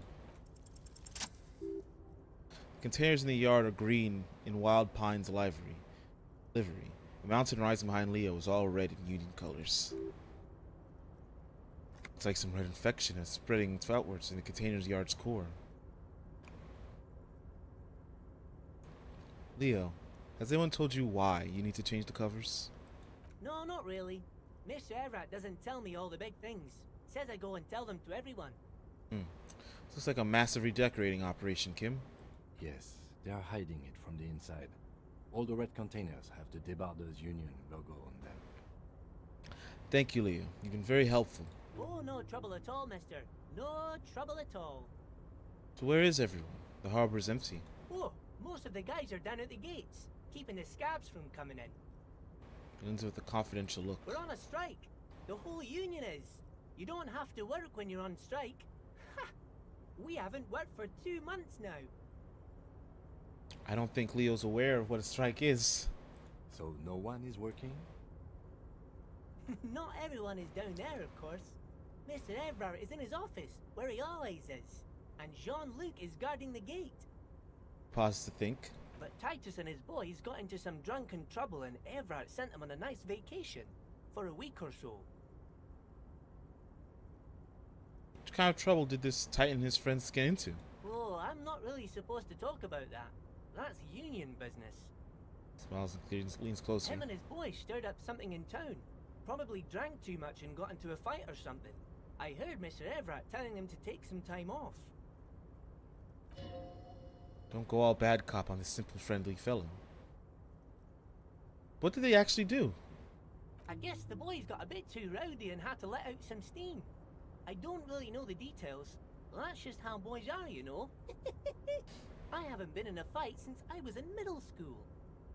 Easy, Leo. Let's keep this on the hearties. Looks at you for assistance. Look at him. It's not going to be anything useful anyway. Don't fight it. Better go with the flow. Too rowdy. Yeah, what kind of fight did they get into? Did they kill a mercenary? Ooh. Or do I say, okay, Leo, let's hear about this fight you got into. Do we ask Leo for his stupid fight? Which is more important? Because I feel like he might clam up if we ask about the fight. With saying something as stupid as, did they kill a mercenary? It's like we're looking like we're going to ask him something as stupid as, did they kill a mercenary? Guess you don't want to learn about the deep Leo lore, I understand. Too late. Leo's mouth is still moving and words are spewing forth. Words, and look. Even more words. This guy could go on till the end of the days. Now he's talking about some drunk sawmill owner who... No. He's already switched his prized fishing rod he apparently owned at some point. My gotcha game? Nonsense. This ain't a gotcha game. It was just a percentage. You know what? Just cut it there with your questions. Do you work here? Yes, yes. Everybody needs a job, and this is mine. I'm Leonard, by the way. Leonard Bellick. But everyone calls me Leo. The man raises his hand in a welcoming gesture. I'm like Mr. Everett's right-hand man when Mr. Edgar is out of town, and Mr. Edgar's right-hand man when Mr. Everett is away. Actually, Miss Beaufort is the right-hand man, but she's a lady. A lady. Who is this, Miss Beaufort? Lieutenant looks up to Leo. A real pretty lady with a skin like those douce sucre candy bars my missus likes so much. Them are real nice to suckle on once the dinner is done and me and the missus sit down besides the radio.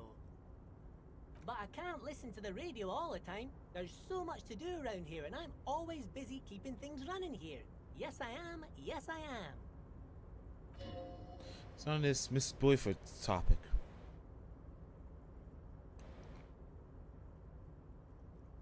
Hold on. Who's this Miss Boyford you mentioned? Oh, Lizzie. She is a real sharp tool. Mr. Everett put her through some fancy school and everything, east of the river.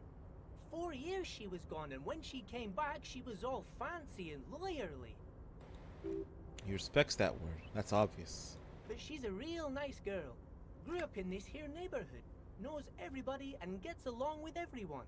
Real pillar of the community one day, I'm sure. For a fraction of a second, there's a sadness in his eyes. If me missus and me was to have a child, I'd be real happy if she turned out like her. But she can't have kids. Dr. Lemaitre said so, and she knows about such things.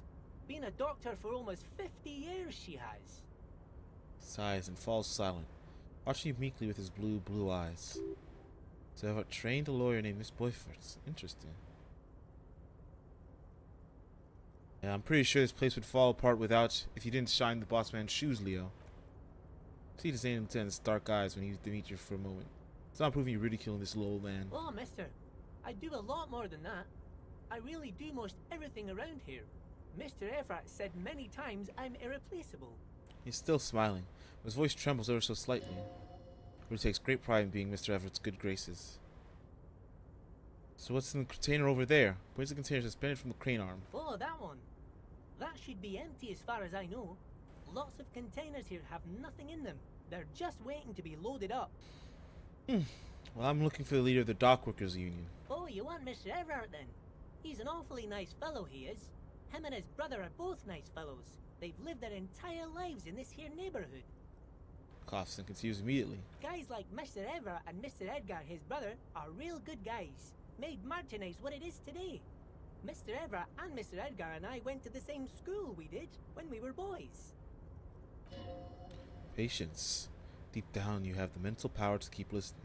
Not many would, but you do. Do not interrupt Leonard. Had an arithmetics teacher, Miss Bellows. Her real name was Miss Bellams. She was a real pretty lady, but when she got mad... All the boys liked her, if you know what I mean, mister. We used to sneak in her yard in the dark and peek through the window. One time we saw Miss Bellows with a fellow.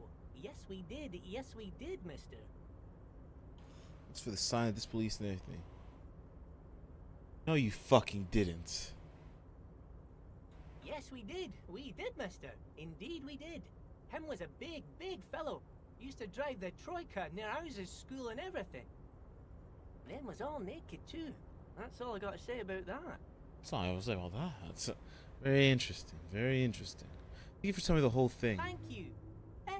Almost forgot. Mr. Everett is in that container over there. I got Points to his distracted left. telling the story, but he's in there. Okay, I'm off. Bye-bye now. Vanner sags under the weight of rain and snow. White waves on red.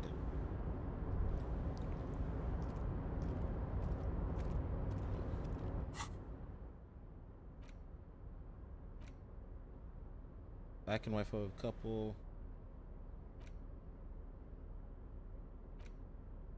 The monkey. My monkey pin. Alright, no, that's not one. Close.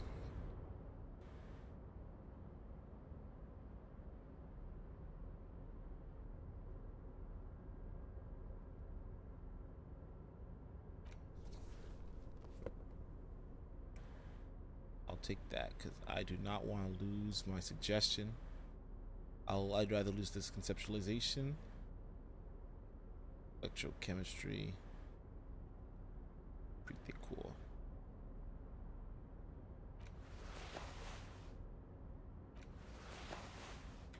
Alright.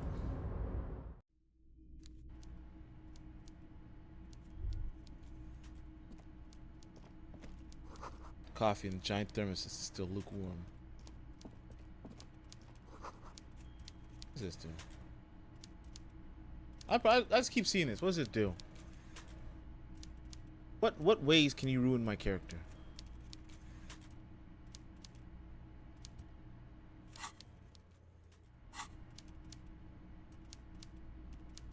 Alright, what did that do?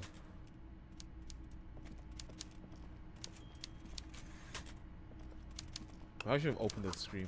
Taxidermy fish that tells time. This looks like Mr. Evans. I'll say more of a greasy mob boss. Oh my god. Oh my god. This is the craziest greasy mob boss. Before you is a walrus of a man seated behind a large desk. He looks up from his work, not the least bit surprised to see you. With great effort, he straightens himself up in his chair. It says nothing. He simply stares at you. A typical power play. Wait for him to speak first. Show him you've got backbone. Say nothing. Look him dead in the eye. The one good eye of this man feels you up without even flickering. The other, his lazy eye, is constantly moving like a goldfish in a tank. Amblyopia, a childhood condition. For a moment, you don't know where to look. It's unbearably humid in this trailer. Beads of sweat slide down the man's forehead. Keep staring. At first, nothing happens. His face wears a wide and self-satisfied smile. Every now and then, he smacks his lips. His big lip. Like a general over his maps, he plots his moves, judging by the way he's licking his chops. It's going to be a good one. So... I wasn't expecting this voice. Begins to speak, albeit very slowly, purposefully leaving the pause after his opener. Mr. Dubois, Mr. Kitsuragi, how nice that you found a moment to pay a visit to the Debardairs Union. I'm Everard Clare, head of this little operation here. I was hoping it was gonna be like the Cray twins, man. Slimier. Please, have a seat. He gestures to a tiny folding chair opposite his giant desk. Folding chair looks like a torture device, extremely uncomfortable. You go ahead, detective. Lieutenant nods at you in the chair. Whatever he has in store for you, it can't be good, he thinks. I'll do my best. Forget about that. What's this Dubois stuff? You're getting some seriously bad vibes on that name.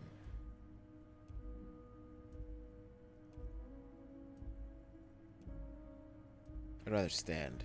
Please, Mr. Dubois, let us converse in a civilized manner, as equals. Take a seat. I insist. He's trying to throw you off your game with this Dubois nonsense. Don't give him the pleasure. I don't sit. It's kind of my thing. Very well, Mr. Dubois. I respect a man with strong convictions. As he nods, his multiple chins move like ocean waves. I, too, have convictions. One of which is that I will not engage with any man who won't face me at eye level. Should you find yourself more amenable in the future, I'd gladly resume our conversation. But until then, I'm afraid I must ask you to leave. Turns back to his typewriter. Damn, that's a nasty play. He's got you. Tied in a volition and a fork.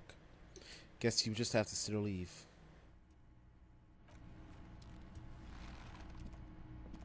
Yes?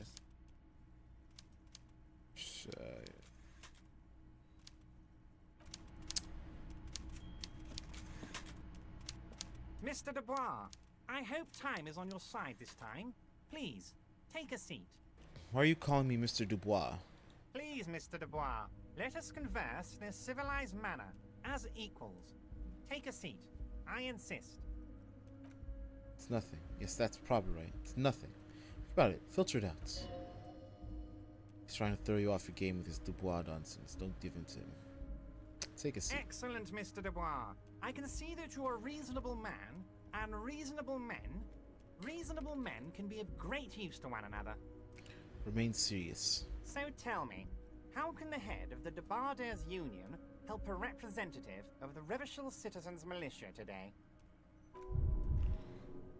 The chain you're sitting on has got to be the most uncomfortable chair in the world. It's violating your back.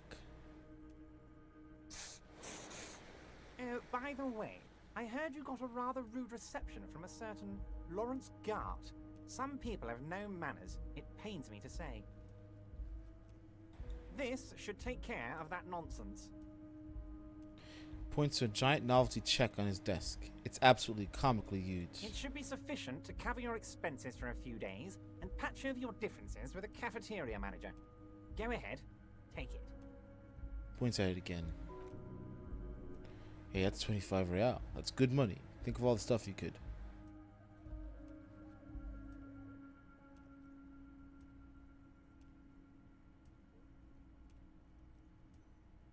Wait, you know Garth? Yes, I know Lawrence. He's a real character. No union man in him. A real piece of work, that boy is. That boy is? With a grin, he points at the check again. It's like you're on a game show. At least, don't thank him for it. Keep it. I'm good. Okay, okay. I respect a man with principles. No handouts, then. Crosses his arms in his ample midsection and sinks further into his chair. Now, I'd like to set your mind at ease about one other matter. Your lost gun. Let me assure you, Union people are on it as we speak. I've got my best hounds looking for that lost gun. His slug-like lips move, but all you hear is an echo. Lost gun, lost gun, lost gun. Dang. The world is swallowed by a black hole of fear. Only two words to escape its gravitational pull. Lost and gun. Oh, when he said don't worry, he actually meant to be very worried. We got our best Indonesians on the case. Yes, we do. I'm not worried. I got this. No. I'd appreciate any help you could provide. Are you all right, Harry? You seem anxious. Don't be. Everything's going to be all right. It's not like you left it loaded.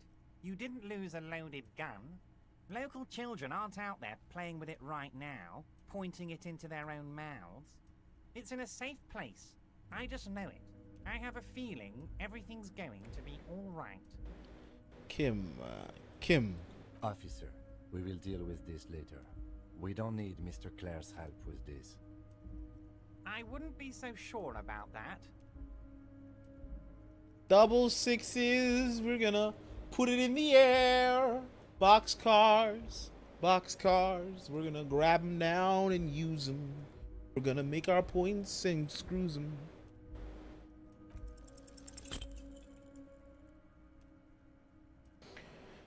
God, you're sweating.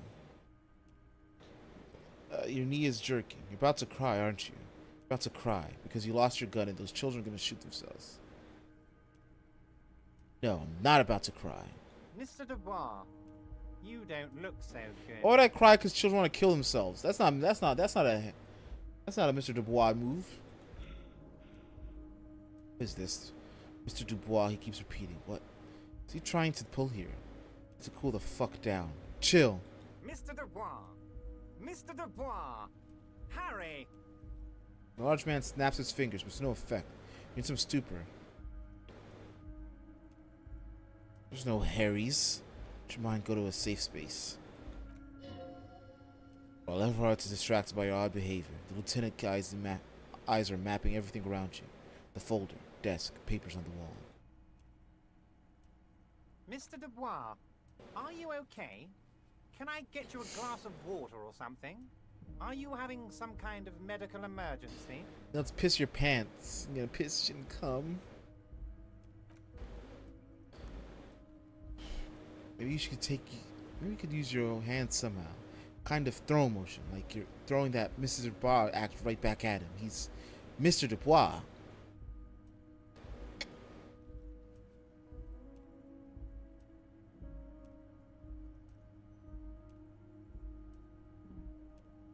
Nah, as it gets, Mr. Dubois.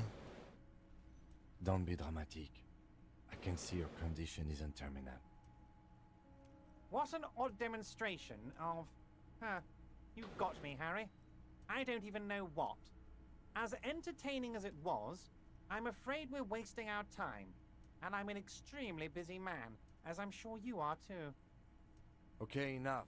We are here to ask you some questions pertaining to a murder investigation. It's about time to stop embarrassing yourself. Questions will help you regain some of your lost dignity.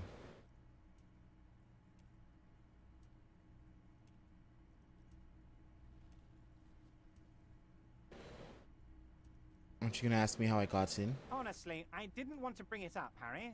I heard you have become Measurehead's race pupil.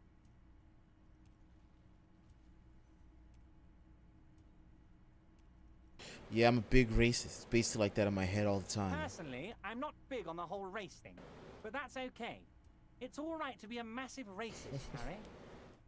He's deeper in his armchair. Let me assure you, I'm very glad you're comfortable sharing this with me. I run a big and quirky organization. Everyone is welcome. Birds of all feathers. Anyway, I assure you, I am a very well-informed man. Information reaches me before I even get the chance to request it. Call me Mr. Dubois. Why? Of course. Let us dispatch with the formalities. You call me Everard, I call you Harry. That's really my name. My God, so it's true.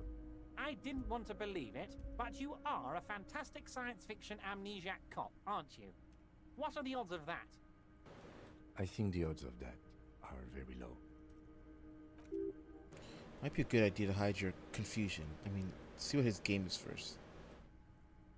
Memory's fine. I'm just testing you. So good to hear that, Harry. Apparently my sources were wrong. However, if you did have a spot of memory trouble, I could help you out with my big fat folder. Words flow like a river of honey from his lips. As no word has already reached him. No harm. No matter, no harm done. Are you trying to tell me you've gotten hold of some of our documents? Lieutenant inspects Everard with his tech spectacles. Mr. Kitsuragi, would you mind? Me and Harry are talking about his lost identity right now. Don't just jump to the folder. That's not smart. Show you're on the edge. Do something probing. Do some probing first.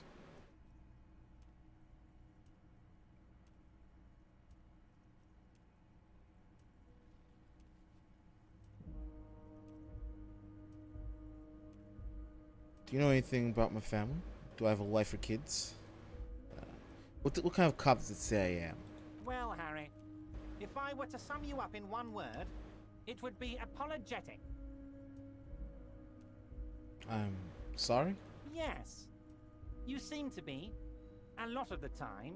But right now, there's no reason to be. Let loose a little. Be you. And where'd you get that folder? Ah, this? My friends in your organization gave it to me, Harry. Translate to, haha, you guys are so corrupt. I find that very suspicious. May I have a look? I'm afraid this is meant for Union eyes only, Mr. Kitsuragi. I'm sure you understand. Please continue, Harry. Let's get this straight. What's my full name? It's Harry. Harry Dubois. I feel like a Dubois. I don't feel like a Harry. Strange.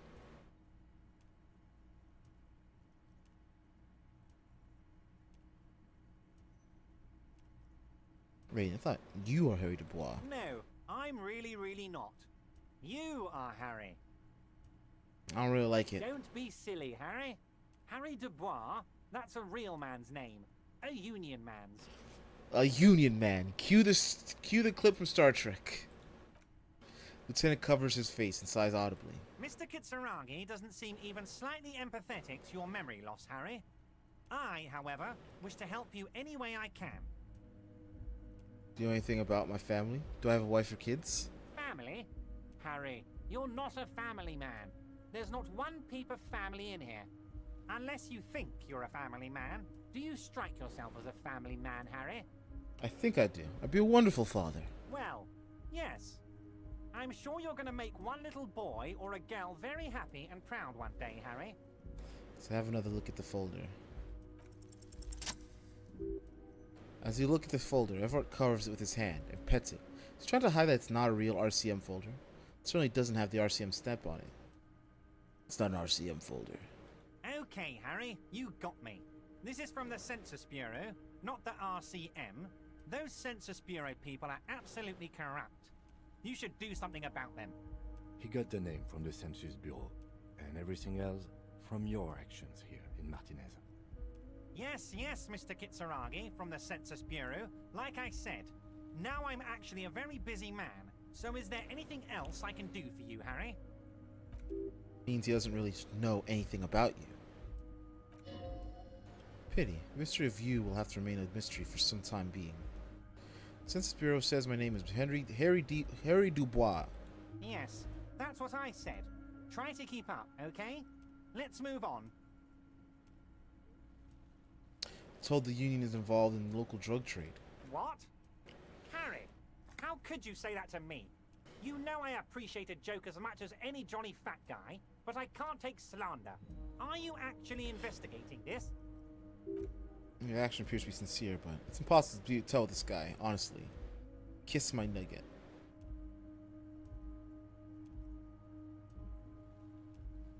No, I'm not. You've hurt me, Harry. Me, a friend. Friend. But you know what? He perks up. I trust you, like I trust all my friends. And I know you'll never talk to me about this again, because you don't want to wound me. So do what you want, and let's change the subject. He's hiding his real reaction beneath courtesy. Thank you for your understanding. We will continue to do what we must. You too, Lieutenant. You know, I like you, but you never were my favorite. I'm a Harry guy. I'm Team Harry. Let's go, Team Harry! Did we have anything else to do here, Harry? Could you help me get a dead body from a tree? You might have noticed there's one hanging on a tree behind the hostel cafeteria. Oh my. Don't take this question personally, but why would I get involved in this matter? Mr. Clare, the man was hanged with a cargo belt, a steel-reinforced cargo belt. It's safe to assume the Union had something to do with the murder. Besides, getting the body down would benefit all of us. It's a stain on the neighborhood. You're a community leader. Help your community out. I can certainly see how having him up there might start affecting some real estate values. Looks his fat lips and smiles. But of course, all joking aside, I am going to help you. Picks up the handset of a radio phone to his right, then clicks a button. Jean-Luc, my boy, I'm sending 2 police officers down. They have a dead body in a tree problem they need help with. Namely, they need it to be taken down. And, Jean, please take it easy with the race signs. He's had enough of that. He hangs up and turns back to you. You can find Jean-Luc down at the gates, but you already knew that. Anyway, he's going to help you. Let's talk about let's talk about my lost gun. Yes, your lost gun. My best men are on it. They're turning every stone, searching every playground, asking kids, grandmas, everyone. Your gun will be found, Harry. Let me assure you of that. It's just a matter of time and effort. The only way to find it seems to be working with him. He might even be holding your gun hostage.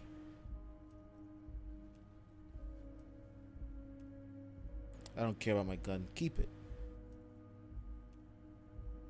I will not be blackmailed with this gun business. Harry, I was only trying to be tactful. A lost gun is a dangerous thing. I can't have it around in my neighborhood. Kids could be playing gun roulette with it as we speak. Teenage gangs could be arming themselves. Get a hold of yourself, Harry.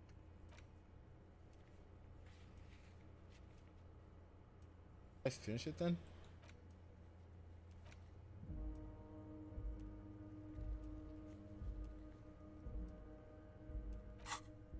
I assure you we are working on locating the missing sidearm as well. Lieutenant is concerned about the lost gun and feels that the fact that you haven't prioritized looking for it to be unfortunate. Inevitable and doesn't put the RCM in a good light. Excellent, Mr. Kitsuragi. That's excellent news. Looks like we have a friendly gun-finding competition on our hands. I want to talk about the hanging. Oh, of course. That's your main thing here. That's why you're in Martinez.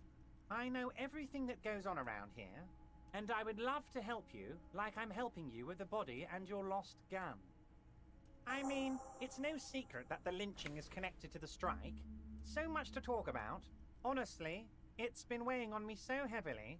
I understand you need to interview me. I sense there's a but. But there's a thing that's been keeping me up at night. I want to talk about the hanging. I mean, if we could just calmly talk, exchange information, we could blow this thing wide open.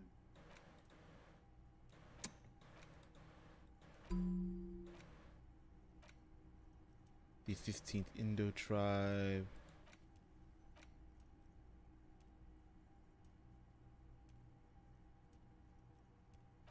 Terminalize. My physical instruments -2. I think that puts me at an overall minus. Oh no, I should be at 0. I have a physical instrument from a shirt, so I have a +1 overall.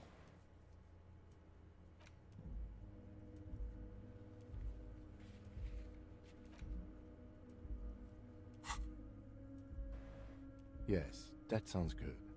Let's do that. But I can't think straight with this thing weighing on me. You're police officers, aren't you? I have a crazy idea. You guys are basically door-opening machines, incredibly talented at opening doors. Kim, is that true? Are we door-opening machines? I'm not sure I understand. If you're asking us to break down someone's door, it's not going to happen. Come now. I just need you to go open a little door for me and leave it unlocked. A simple thing. Absolutely nothing shady about it.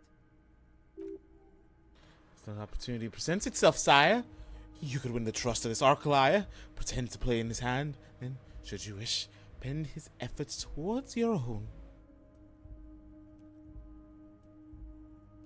Whose door is it? Oh, no one's. It's just a weasel. A weasel lives there. Nothing for you to worry about. What do you mean by a weasel? A loud blabbering weasel. When weasels feel no one is watching, they start acting foolishly. He moves his glasses and rubs his nose. Just go there, unlock the door, and leave it open. It's been such a burden on me, Harry. I just want this to be over so I can discuss business with you.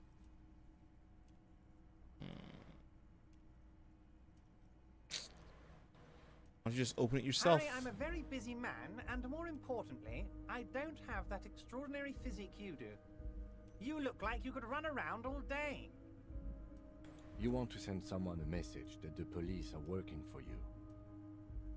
I repeat, I'm a very, very busy man, Mr. Kitsuragi, and therefore I must occasionally enlist outside help. So what will it be, Harry? Bet you don't even know anything about the hanging. Harry, my dear friend, I am what people call a local bigwig. I know everything that goes on in Martinez. Can't accept this thing. Of course, Harry, I understand. But if that's the case, I don't think we'll ever find your gun. Even worse, we won't be able to speak like equals about the murder. Perhaps this was just bad timing for you. Know that you can always come back to me. I really hope you do. For your sake, my sake, and for your gun's sake too. Yes, we both understand what you meant.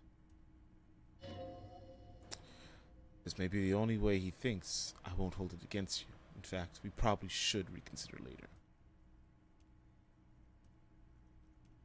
I met Joyce, the company representative. Oh, that's very nice. I haven't gotten around to her yet. I'm very, very busy, you see. I hope you're getting along.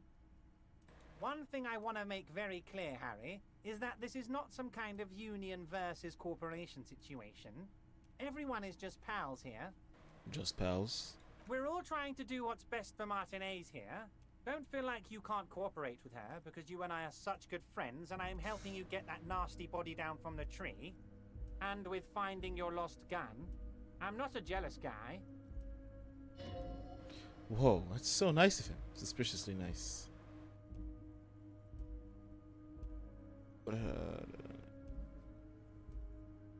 What happened to the previous negotiator, Mr. Gaumont? What do you mean, Harry? Nothing. I let him go. He made concessions for the company in previous negotiations. Or would you let an ally like that go? He's an old man, Harry. I wanted him to spend more time with his family. God knows how long he's got left. You call him a midget. Harry, I have little people in my organization. I would never call someone a midget. What is this?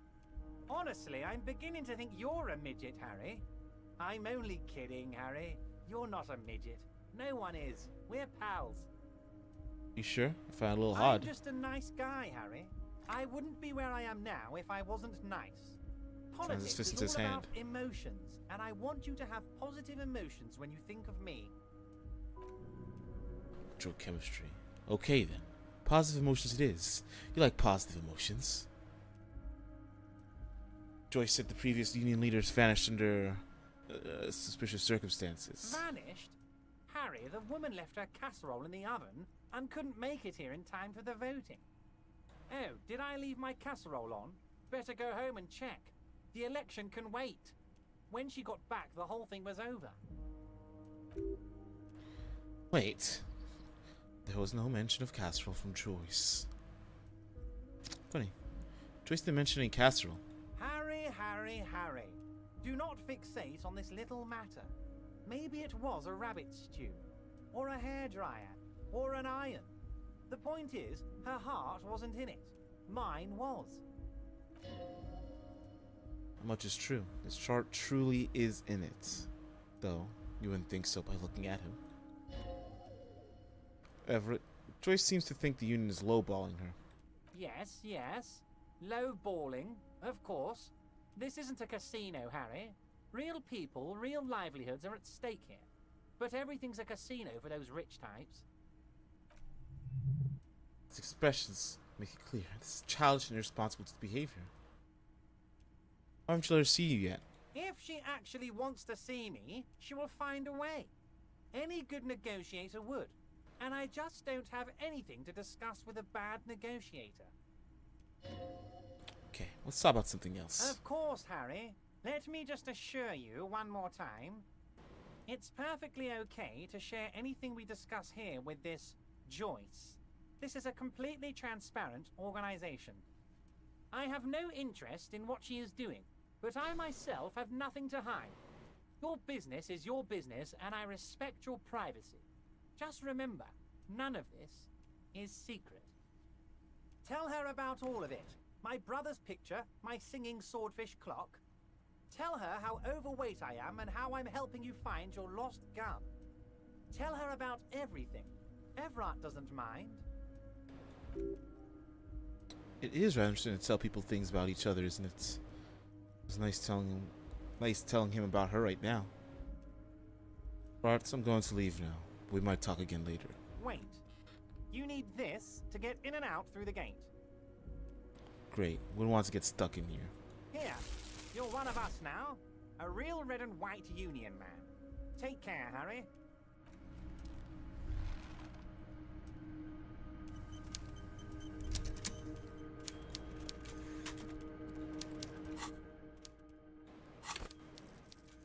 Alright,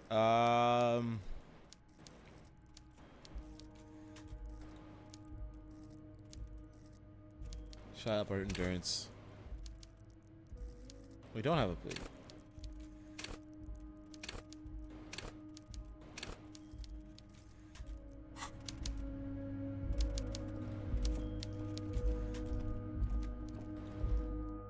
I thought I had an upgrade.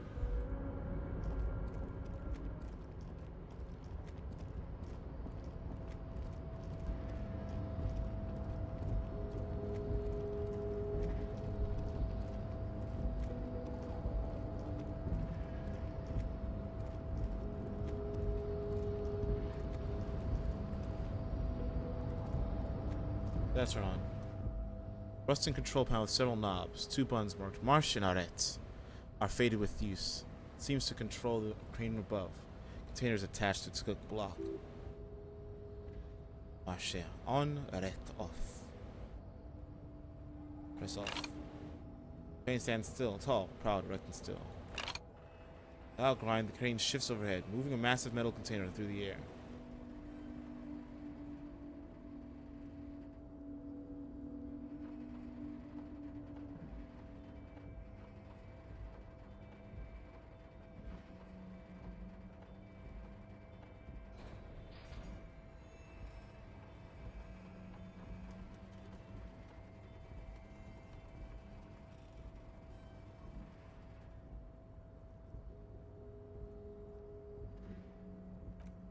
Surprisingly quiet thunk, the crane places the container down. This crane is built with a purpose which has now been fulfilled. To move this container. What's inside the container? You can say. All you know is it's special. I can't see how that was worth the records, except for seeing the crane in action, which I admit was satisfying. Alright, Kim enjoys the simple things when it needs to. That's good to know. Before you stands a cargo container, just one of many in the yard. Lieutenant, I think there's something special about this container. You do? Because I don't. What? Why not? There are a million containers here. Why are you fixating on this one? Maybe there's contraband in there. There may very well be, but we are not here to look for that. We are not here to interact with containers. We are here to talk to the Union, right? Open the door. Let's turn around with no avail.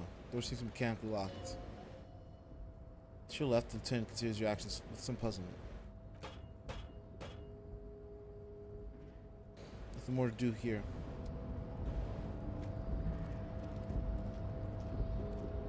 The lieutenant just doesn't believe in me sometimes.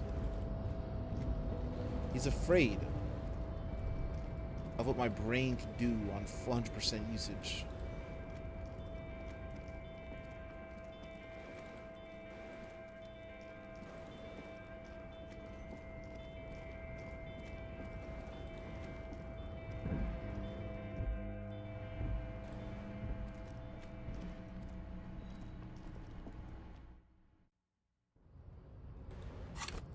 Nope.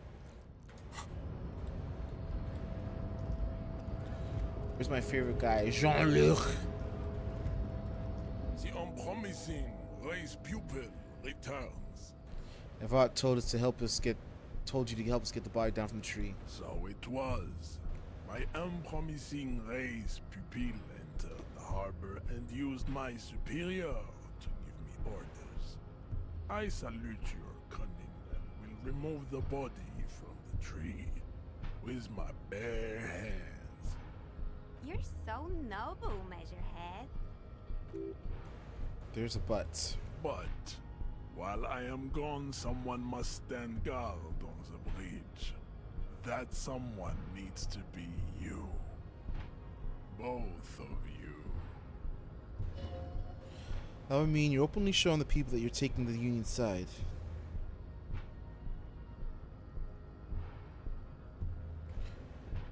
That means you're showing everyone we're taking orders from the Union. Yes. That is precisely what it means, homunculus. This is not going to happen any other way. Lieutenant, what if we don't want to do that? This is the uncomfortable result of not taking it on ourselves. I can live with a compromise. Listen to your little friend.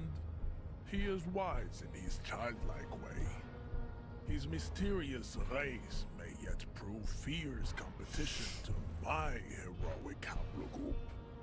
Okay then, we hear while Measurehead goes. Hey, see that they stay here the whole time.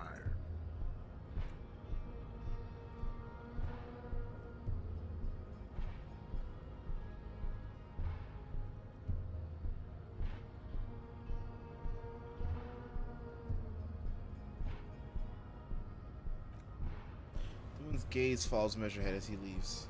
So, you guys are like cops or something? Apparently so. Cool. I like men with guns and power. I'm Katya, by the way. You hear that? That sound? He's breaking something. Yeah, Jean-Luc must be really tearing it up over there. I wish I could see it. I don't. I see enough of that dead body already. Look at you! RCM rent-a-cops! Guarding that bridge like Evrod's lapdogs! Is this where it's at now? The RCM is for sale! And who are you? What is your business here? Why are your clothes 4 sizes too small for you? Damn, Kim, calm down.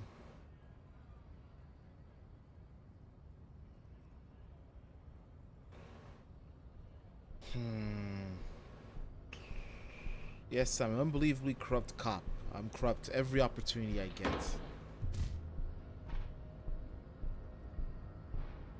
Man turned and looked behind him, the behemoth appearing around the corner, approaching him, walking past him.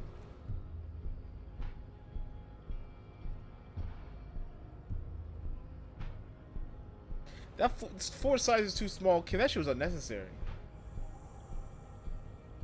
The corpse has been removed from the tree. Stand down and congratulate yourself. You have sided with Ray's victory today. Thank you for your cooperation, Mr. Farewell, ham sandwich. You are a Union man from now on.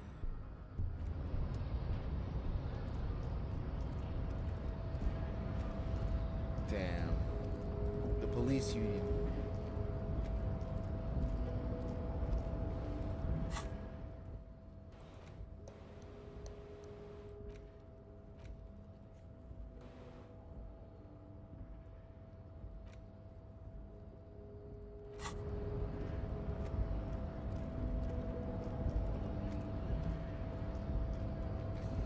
It's too late. I don't think I'll see who's in the union box.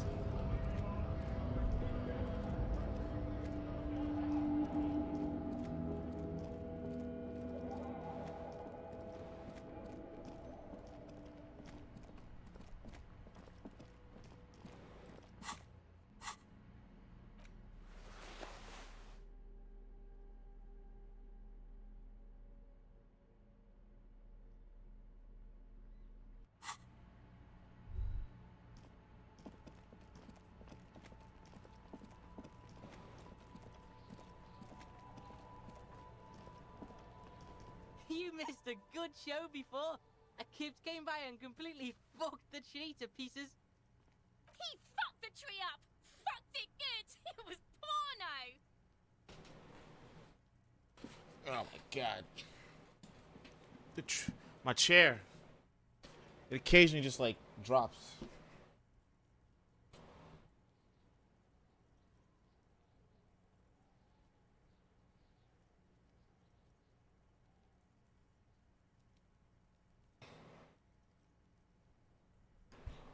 I could be racist.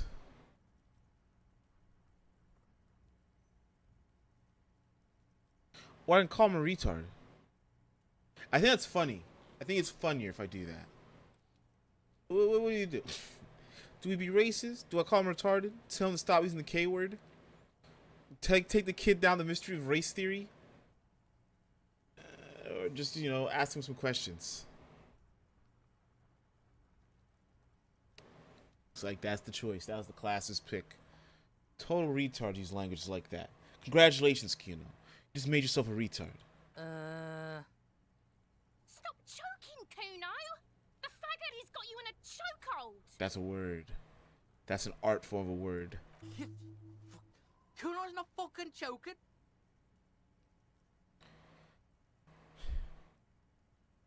Choked you out there. Serves you right for using reactionary shit. Like fuck you did. Kuno's gonna keep saying kipped forever now.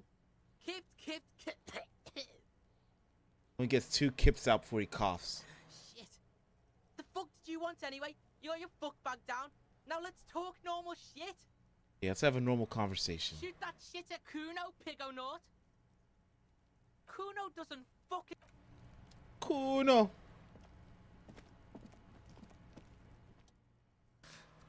The corpse lies on the ground among the remains of an absolutely demolished pinewood branch, gently laid on one side. Well, great job, wise race mentor. Mr. Measurehead has done a good job. Nothing is too broken or compromised. The victim is ready for a field autopsy. Field autopsy? Yes. 1. Investigation of the scene. 2. Initial examination of the victim. 3. Field autopsy. 4. Transportation of the body to the morgue. We are on number 3. RCM's 4-phase murder scene processing manual. The fuck are they on about? Cop's gonna cut his shit up! Got it. Tan adjusts his glasses and takes a deep breath. First, what exactly is a field autopsy? Come on, officer. You know what a field autopsy is. You've done 100 of them. What you do know is that 18.9 kilometers, the dormant shield volcano Corpus Mundi is the world's highest summit. Failure of the 38 single Et Puy de Sang to crack the top 20 was the death knell of disco. What a field autopsy is, you have no idea. Clap your gloved hands. Let's get in there. There truly is a time for everything, even for yellow gardening gloves. However, they are lacking hygienically. I suggest you get in there in limited capacity. Alright. I'll ask you when I need you to.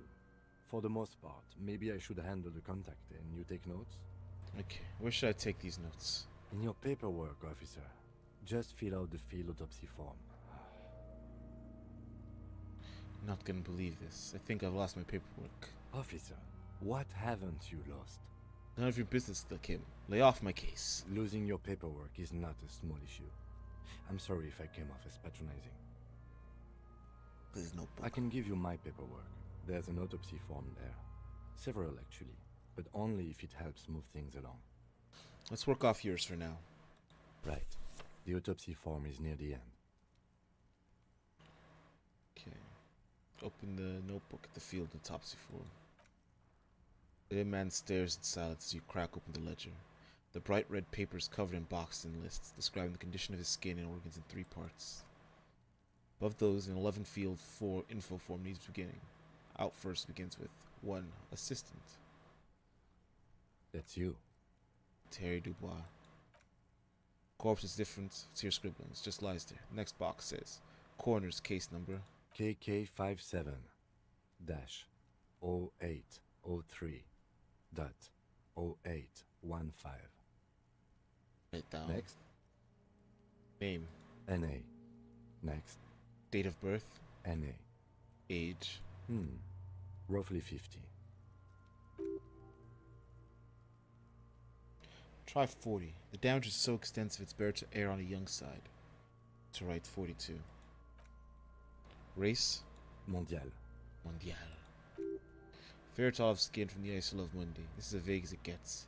Might as well say whitish. Pudgy mess of curdled meat looks neither mondial nor anything other. Sex? Fucky, fucky! Little monster exclaims energetically. I got my best friend to get it down. Wish we shot him out. Male. Pigs can have sex? Right, male. Does he look male, with his pregnant belly and indistinguishable face? Date of birth, of death? We're still going with March 4th. 51. Alright. What else? 9. Body identified by is non-applicable. 10. Case number is the same as the coroner's case. Okay, 5705. The cargo belts around his neck. Only 1 box remains. Evidence of treatment. None. At least not after the initial examination. Strange word. Treatment. What exactly is treatment anyway? Interfering with the body's position or wounds post-mortem. How did you not know that? Aren't you a cop? You're leaving a weak impression here. Say something. I'm not so sure. Silent nod. The lieutenant places his gloved hand on the corpse's chest, as if in preparation. We should start the post-mortem. Turn the page. Corpse cannot feel Kim's hand in his chest. It no longer meaningfully interacts with its surroundings. A thicket of boxes and lists on a red copy of paper tries to answer why. External examination. Summary. Clothes. The deceased wears armored boots and white briefs. The make of the briefs is Babrodine, I think. Let's see. Turns the bottom to the side to check the underwear label. See, it's happening. Babrodine, yes. Inexpensive. Size M. Color white. Disappointment is palpable. The red-haired thing was expecting something more lurid. Write it down. The boots are ceramic. Vitreous enamel. They are fused to his skin from blood flowing downward post-mortem.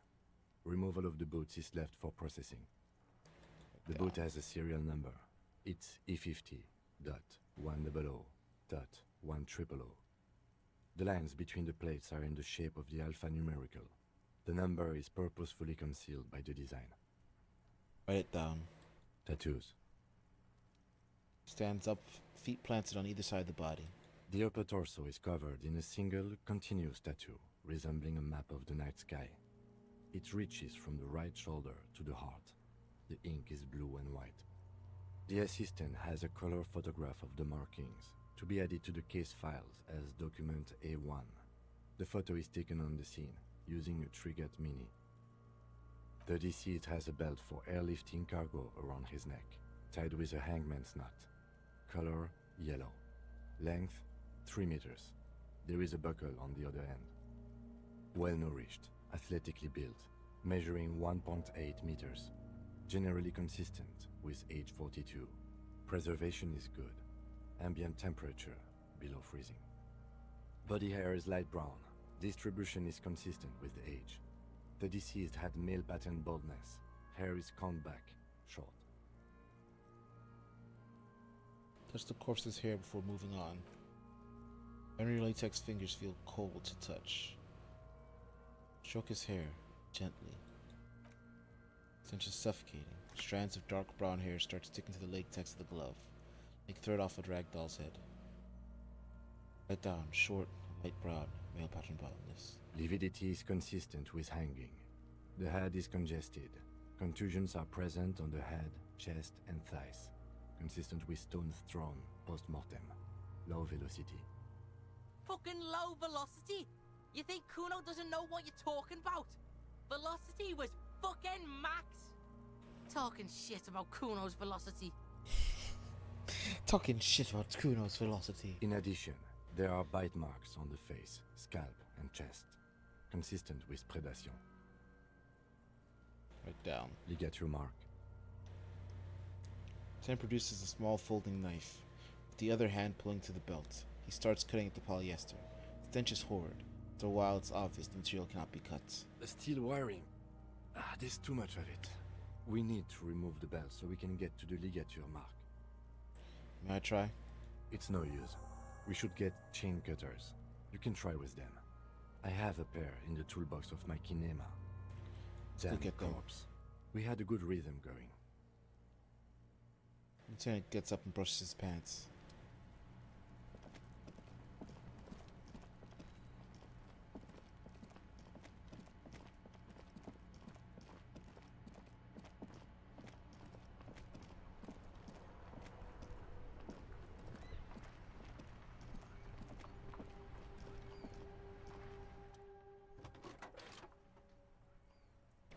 Pull out the toolbox, the top drawer slides and see what clicks in. Tools inside are neatly organized. Take what you need, officer. It's going to be a long case. I'm not protective of my tools, like some men are.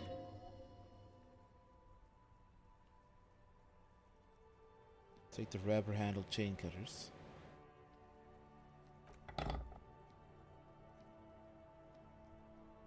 Push in the toolbox.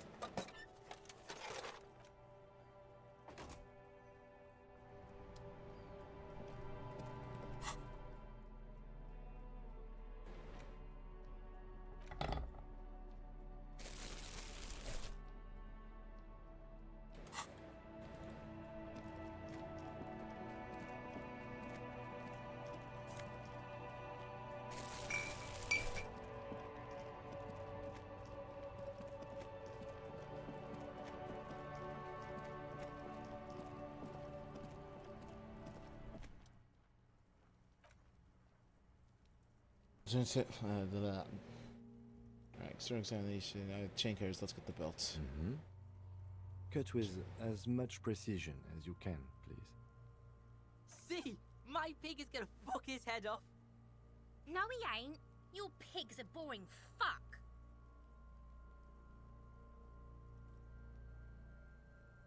Look for a good spot to cut. It's equally tight on the whole circumference of his neck. One of the edges like white bread rising from the east. Not your pig, Kuno. You are? You're Kuno's pig? Alright, we gotta believe it's an 11. I made it worse.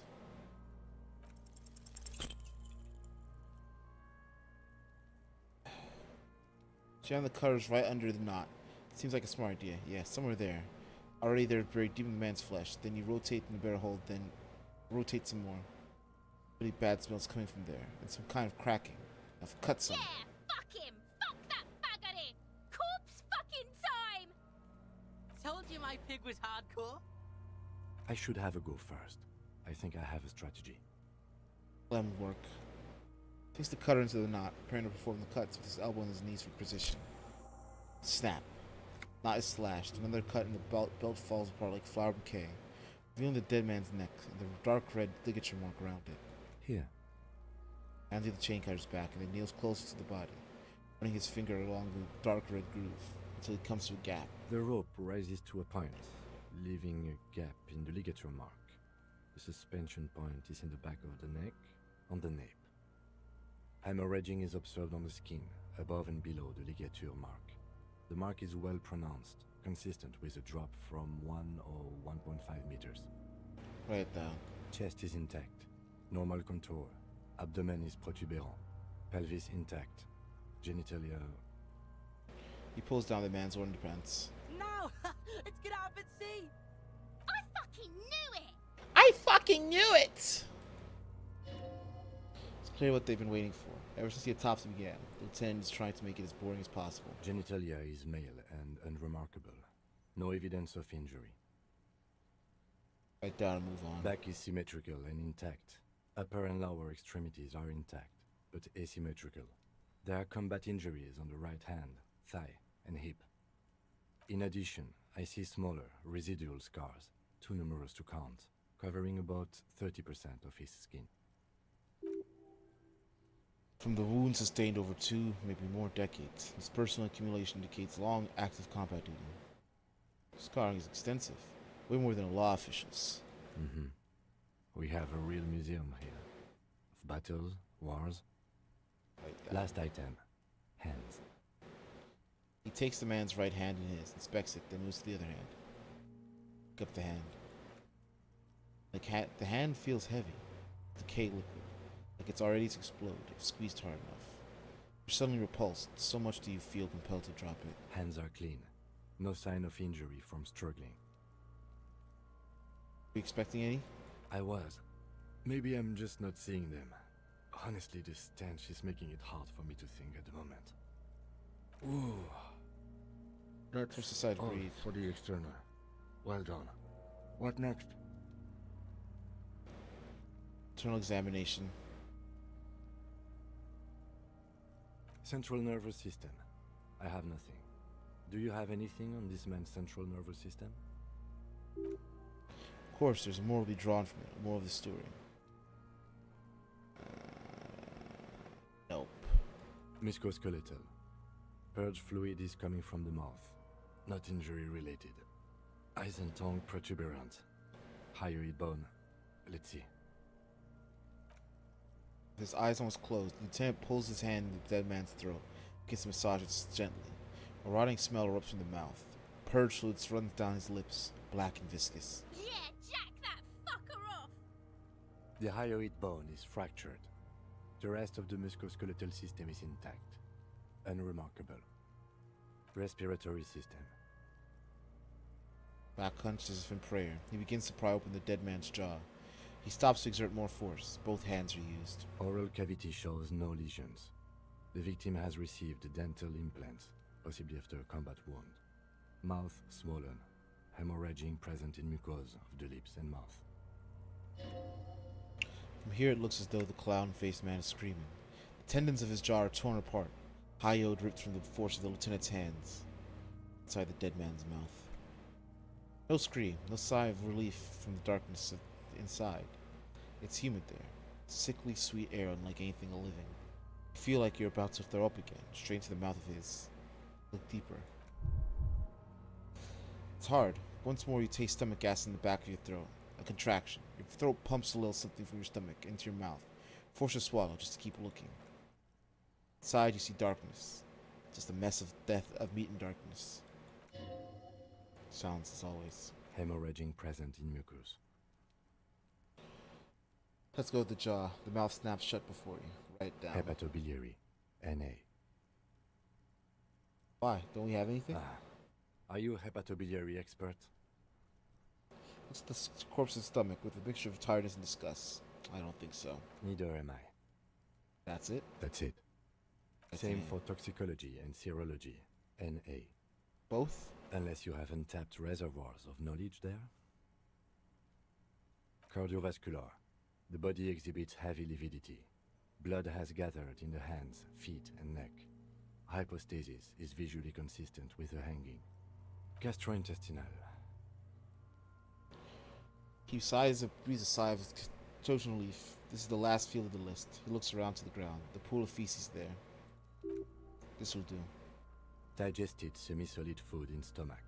Voila. Just the corpse's bloated lower abdomen. Write it down, omit the voila. What's next on the list? Description of injuries. Summary.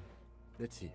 We have bite marks, contusions on the head and chest, and a ligature mark encircling the neck. You'll need 3 fields. Leave a 4th one too. What the injuries we have inflicted? Oh, so we inflicted them? This is a team effort. You mean the incision on the thorax from a chain cutter? That was not a team effort, and I wouldn't mention it. Muddies the water. So back to the injuries. Bite Head, marks. chest and scalp bite mark injuries. Predation by birds has caused damage to the body. Odontologist does not need to be consulted. Write it down. And your opinion, officer? Non-fatal. Post-mortem. Agreed. Next injury? 2 contusions. So, the scalp bleeds from a post-mortem head injury, a stone. The injury does not have the rim of an early inflammatory response. The perpetrator on the scene has confessed to causing it post-mortem. At maximum velocity, fucko! Has confessed to causing it at maximum velocity. Write it down. Calculated blood sticks on his scalp and chest, where the countless stones have hit the man. Beneath description of injury, 2 boxes. B. Non-fatal. Post-mortem. Right. Next. Ligature mark. Finish the autopsy. Dark red abraded ligature mark encircling the neck, with a gap on the nape measuring, let's say, 7 centimeters. The hyoid bone is fractured, the cervical column intact. I see hemorrhaging on the skin, above and below the ligature mark. Depth of the mark, 1 centimeter. No signs of clawing on the neck. Write it down. Below the note, 2 customary boxes wait to be ticked. The man's head jerks to the side, awaiting your judgment. The ring around his neck is visible. Non-fatal. Post-mortem. He is deep in thought, eyes fixed on the bright red ring around the dead man's neck. Why do you say that? I'm serious. I don't think this was the injury that killed him. Okay. Why don't you think it was fatal? Why weren't his hands tied? A big man like this? I would tie his hands when marching him to the gallows. Honestly, I'm not sure there weren't marks on his wrist. That part got blurry for me. The stench. But you are right, I was ready to call this. Now I think we should leave it empty, at least for the time being. Let's wrap this up. I pronounce this field autopsy over. There's a small plastic roll from his jacket, a body bag.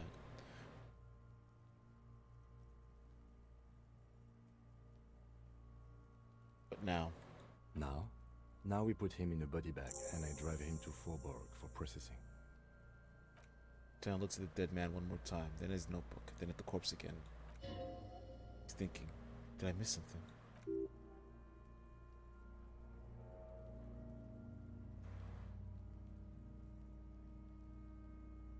Alright, tell me who you are, dead man. I'm gone. I can see you're gone, but who are you? I'm a joke. Look at me. You are now. But who were you when you were alive? A killer. A motherfucker. And a killer. Another question for you. Go ahead, Coppo. Where have you gone? Into the wild pale yonder. Where's that? In the past. Way out in the west. What's happening? What do you mean? I'm talking to you. It's the power of your Like frothy liquid starts bubbling on his lips. imagination. Yeah, man! Don't be crazy! Inanimate objects and dead people can't really talk to you. Your wild imagination is doing this. Ask some more of those questions you love so much. I missed you, Necktie. We haven't talked in a minute. He loves those. Why do I love questions so much? Because you're a copperoonie. Look at all of them go. Do you want more questions? Yeah, give me questions. Here you go, you loony. I feel like I've forgotten something terrible. Because you have.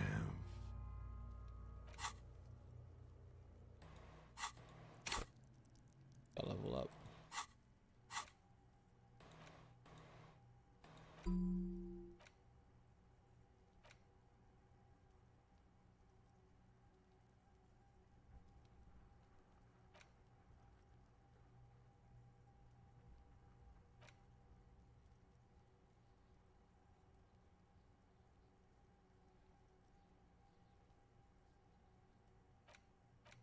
Yeah, we're gonna do that one. We're gonna be fascist. Yeah, max out our fascism. I hate you. You stink. You're boring. Do I remind you of someone? Child born with Malder's disease, harlequinism, grown up miraculously. Myself, baby affected with harlequinism.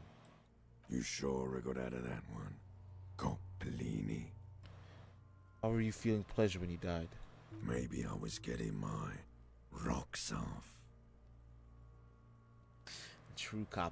The true cop experience right here.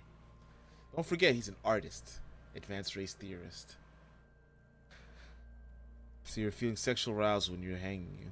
Do I look like an erotic auto-asphyxiation type to you? No.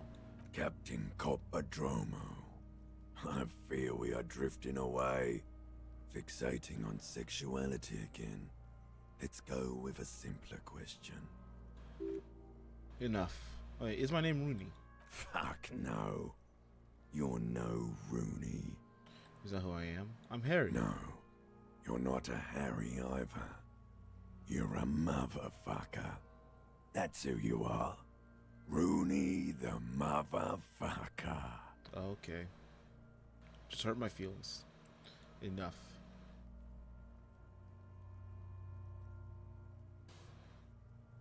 There's the extension on Steam. Can also get you guys like asks like to vote for stuff. Later, Corpo. Amuse yourself with my frank manners and my memento mori features. If possible, also see me in your dreams. Alright, we're gonna pray. Legendary 14 roll. We have a perception of 1. We have to get a 13 on a D on 2d6. Real numbers. Dang, I got one. Look under his fingernails like Kim already did. His fingernails have turned dark. They're chipped away and quite long. There's dirt beneath them. That's all. Do you think we missed something? I've got a gut feeling that there's more to this corpse. Okay, well, we are in livor mortis here. He is disintegrating.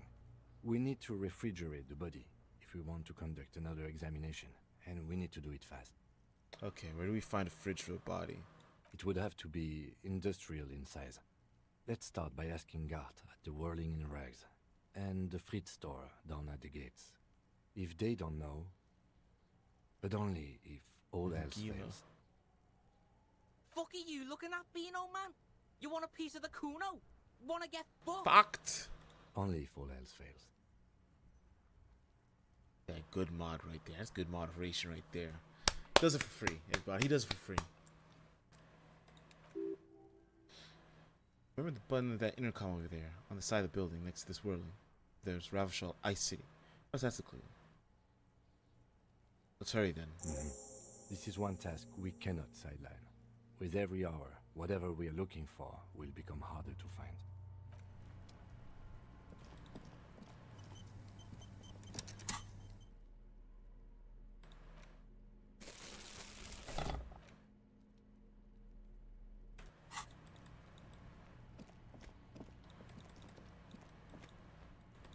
Oh.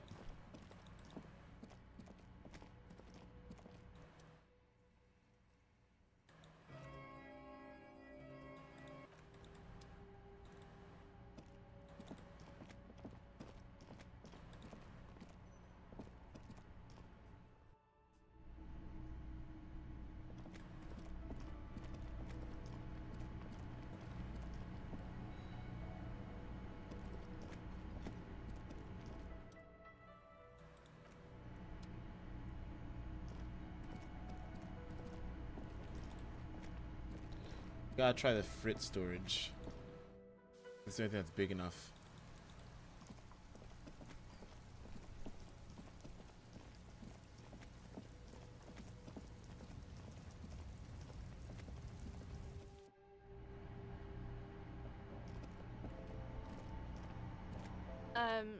Is this about the questions again? Because Yep. I don't really know anything. They have a fridge? Mm-hmm. Right behind you. I need to store a corpse there. You're joking, right? Yeah, super funny. Damn it. You don't got the fridge for me.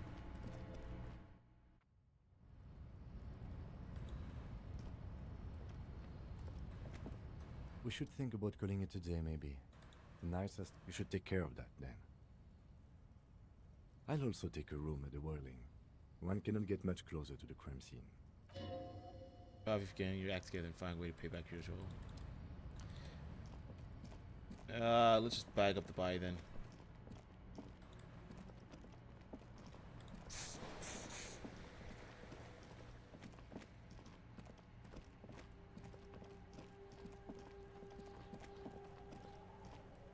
I do not want to use Kuno's thing.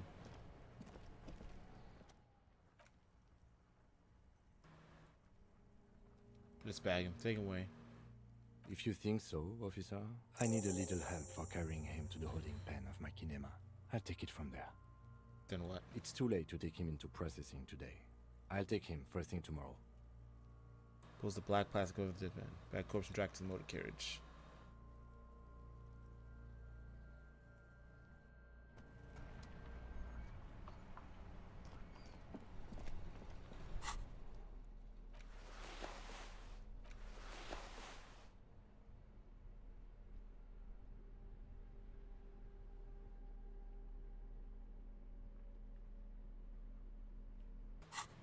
My shit, got my swag on. Alright. Let's go put my stuff away.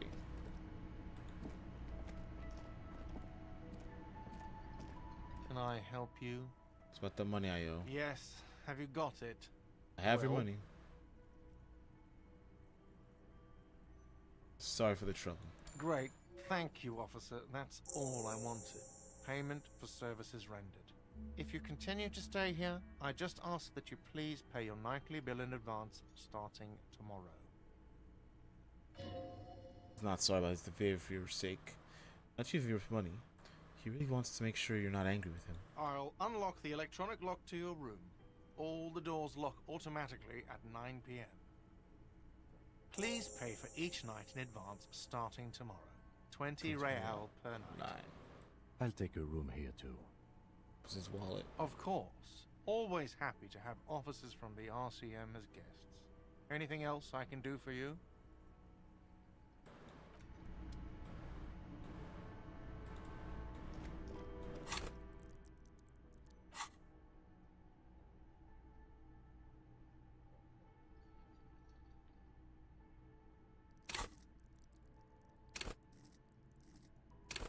I level up endurance. I want to stop dying.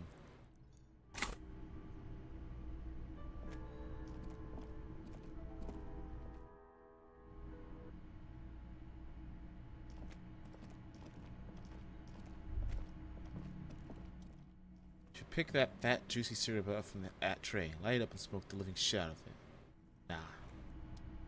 Just hit that shit the hardest. Nah. Doors to the room decorated. Good night, lieutenants. Just a moment. We should talk about our progress on the investigation. Let's go out to the balcony. Alright, let's go.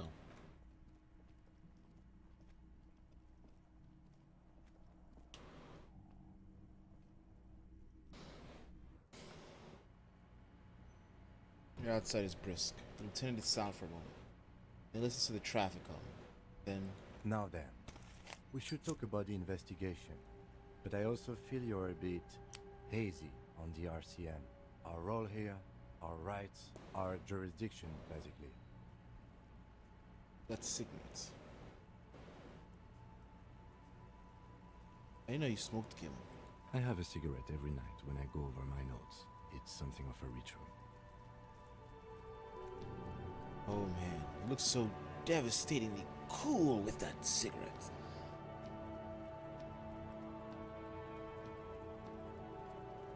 Right then, the debrief? Yes, it's been a long and eventful day. How do you think today went? Well, we inspected the victim's body, so that's good. It was not easily approachable in that state, but we did it. I would say our initial inspection... You're kind of a genius detective. And we have solid... You can only do things the right way. In addition, we got that body down from the tree, and we performed the field autopsy on the victim. We found some things we can really work with. I still feel like we missed something, but maybe the boys in processing will surprise us. We still have work to do at the crime scene. Now, as for interviews, my list of people to talk to here in Martinez, I mean.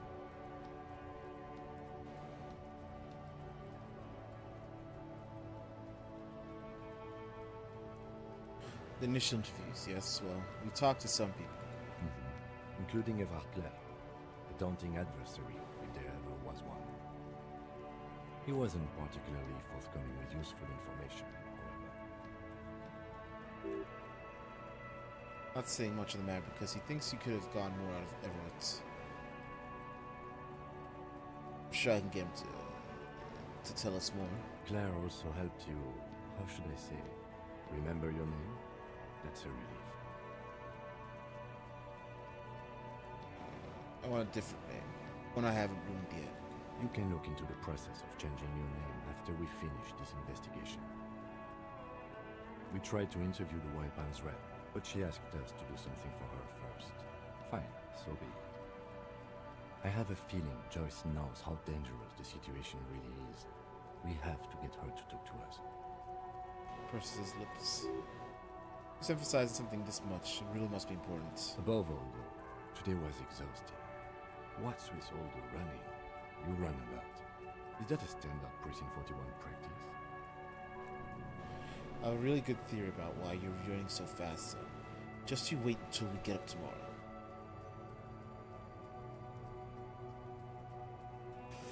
I don't like to waste time, you know. My mind moves fast. The rest has to try to keep up. It's impressive, to say the least. For a man your age, especially. Can I just die of a heart attack because I keep running? Those are some stylish shoes too, by the way. Those loafers. Must be hard to run in those like you do. So what are our powers exactly? The RCM? They're quite limited, actually. The power officers of the Rebel Citizens Militia exercise most frequently is imposing fines of up to 1,000 real for offenses, in accordance with an interdepartmental schedule. 1,000? Why not more? The RCM's primary role is to ensure safety.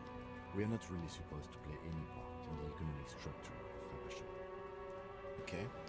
What else? We can arrest people, of course, but rather than bringing someone in directly, it's preferable to serve a station closely.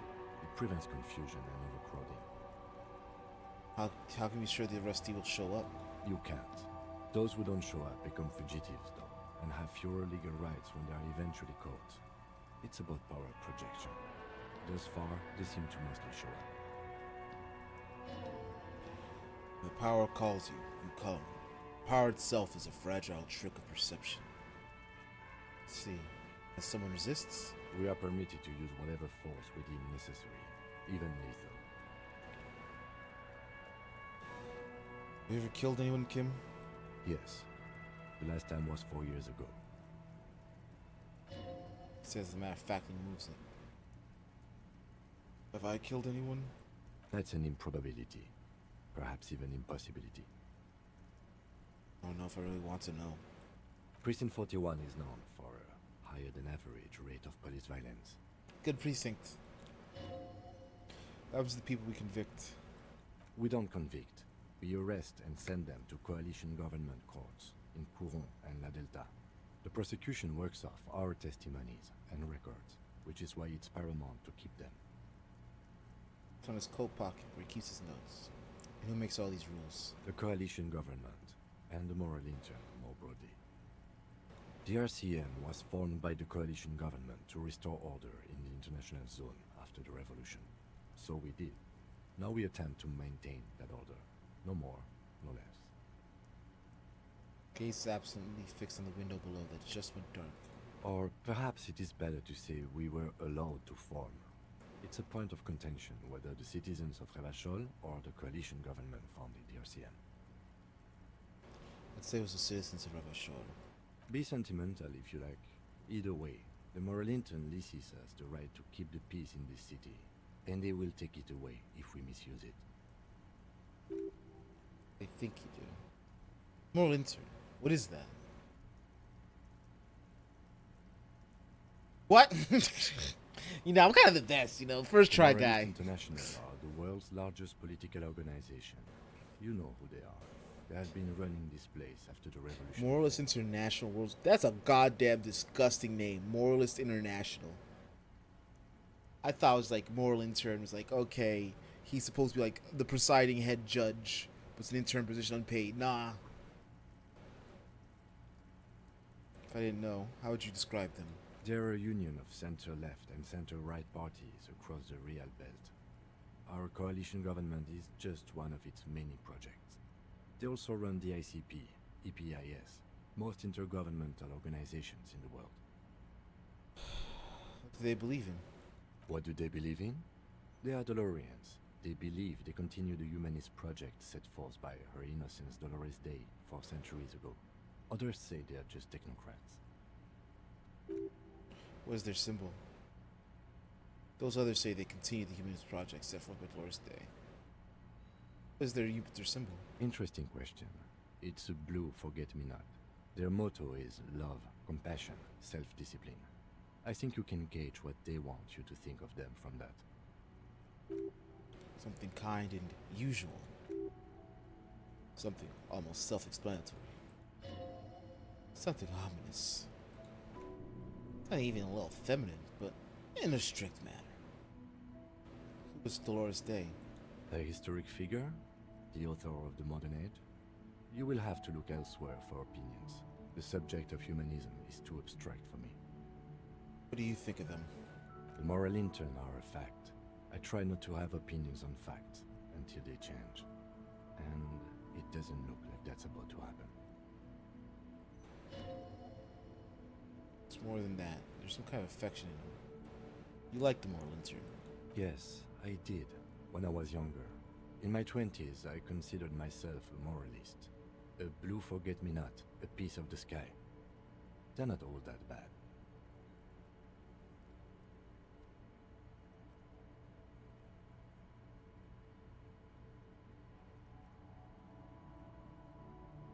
What? What did any of that mean? Oh, you're saying the other player were communal cops, and since I fucking went fascist, I got all shit done? Whoa! Whoa! Our label team associated with moralism. What a crazy But the years sentence. have changed. I don't know what I believe in now. No, I believe in the RCM. That's enough for me. I have an opinion on the moral intern. Do you? Dan arches his brow, then pulls in a cigarette. Slim.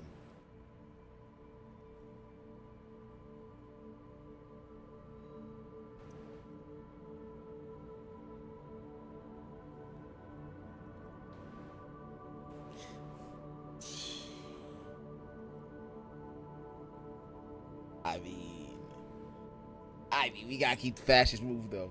Or it's not immigrants, liberal kids, fucking men are turning to women. I don't even know. I just say they've done an awful job here. Have you seen the place? This isn't humanism.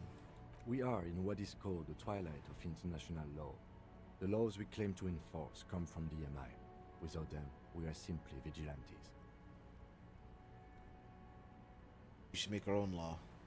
Spoken like a revolutionary, not a cop. But hypothetical aside, in Martinez we already are vigilantes. At least the Union thinks so. I expect our job here to prove quite challenging. Just looks at the roundabout. Say nothing, just look into the night. Dying lights of the city shimmer below. Slowly, like luminous clouds, they pass on his lenses. Lieutenant looks at his slim cigarette, contemplating the next drag. This soldier is the highlight of the day for me, he thinks. This little stick right here. An aerostatic passes overhead, the whiskers of its floodlights on the ground below. Kitsrog, his glasses light up as he looks at the sky. 2 glowing circles. They really don't like us here. And the mouth on that kid, Kuno. It's different inland, in Jamrock and the GRIH. Why are they like this? It's our fault for leaving this place to the dogs, to the Union, to the company, not daring to come here more often. This place has fallen between the cracks, the jurisdictions of our 2 precincts. And in Jamrock and GRIH? We run this city. West of the river is RCM land. Looks at the dark silhouette of the equestrian monument cutting the night sky. It's incredibly hard. Human beings are... But we are in control, and it's worth it. The organization works. Our systems work. If they didn't, the city would disintegrate. Night. Captain Tully Price steps into the yard. A piebald horse waits by the motor carriage, chewing oats out of an oat bag. Seagulls fly overhead. The sky is black. Captain Price wears a black suit and a standard patrol coat as he mounts the horse and head home. Okay, this guy rides a horse home. Rows of houses on either side, hunching over the sidewalks. And Precinct 41, its dome roof growing distant. Around him the streets are silent. A kid on the corner waves at the captain as he takes the turn on Perdition and Main. The horse neighs. The captain nods back. Thanks, kid. Thinks. He's grateful. Change anything here? Probably not. Anyway, positive change happens slowly. We never really get to see the impact of our actions. Thank you for this. Yeah, it's getting very cold now. Let's go. Stuff a cigarette and looks out the door. Oh shit, my shoe.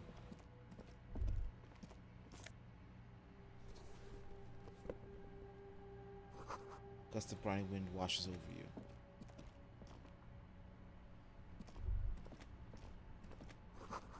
Smell of sea makes you dizzy.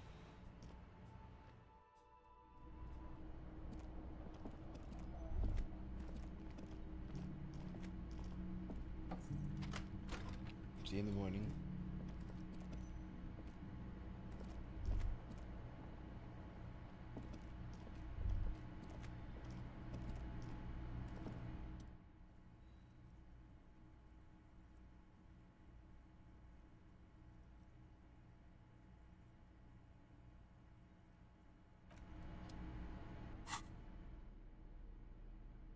Interfacing gloves. Put the tool in my hand. Anything else up my interfacing?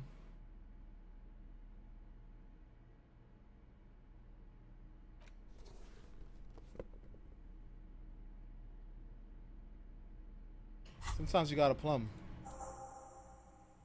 A secret task. Find your other shoe. There they are, both are. 2 identical shoes. Both copiously green and indiscriminately snakeskin. Reunited on your feet. Like 2 baby crocodiles. How do they fit? Good.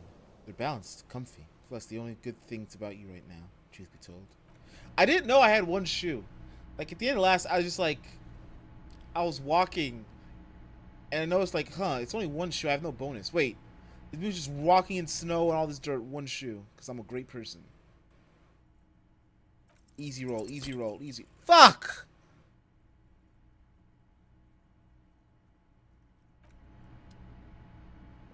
Didn't work.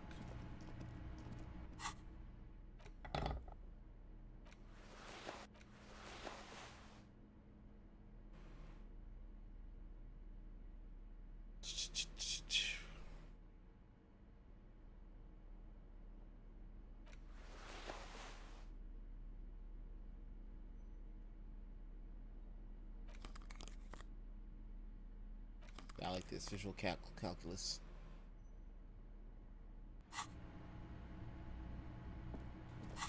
And we're gonna level up something.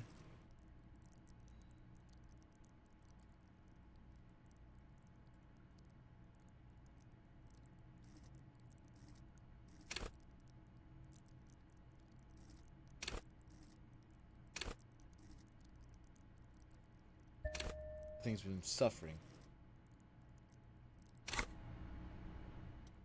Bed is cold and not particularly inviting, but it's yours. The sheets look awful. Option to go to sleep becomes available every night after 2100. After 9 o'clock. Crawl in. The sheets feel what's coarse and clammy against your skin. The bed sags beneath your weight as you stretch out and finally close your eyes.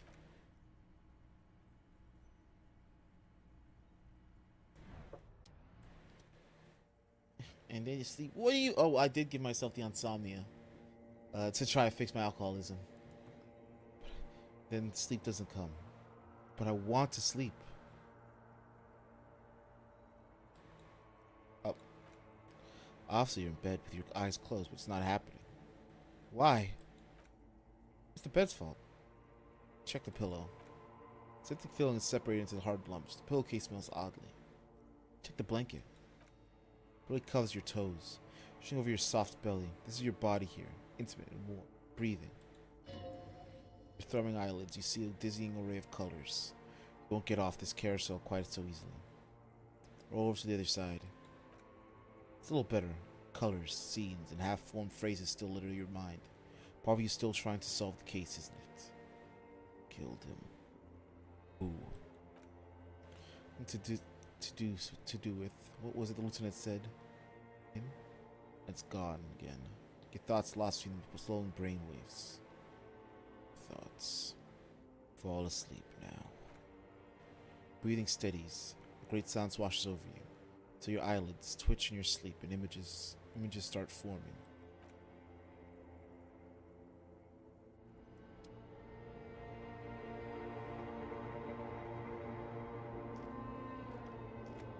Oh boy. Dream sequences?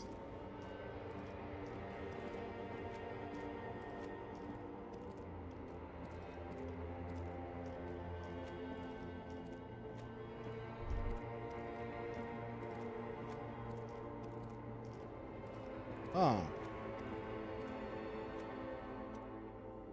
Corpse of a drunk. Do you remember the sense of your childhood? I was born in a hospital where people usually go to die. Not kidding anyone, Harry. I remember shit. Tell me.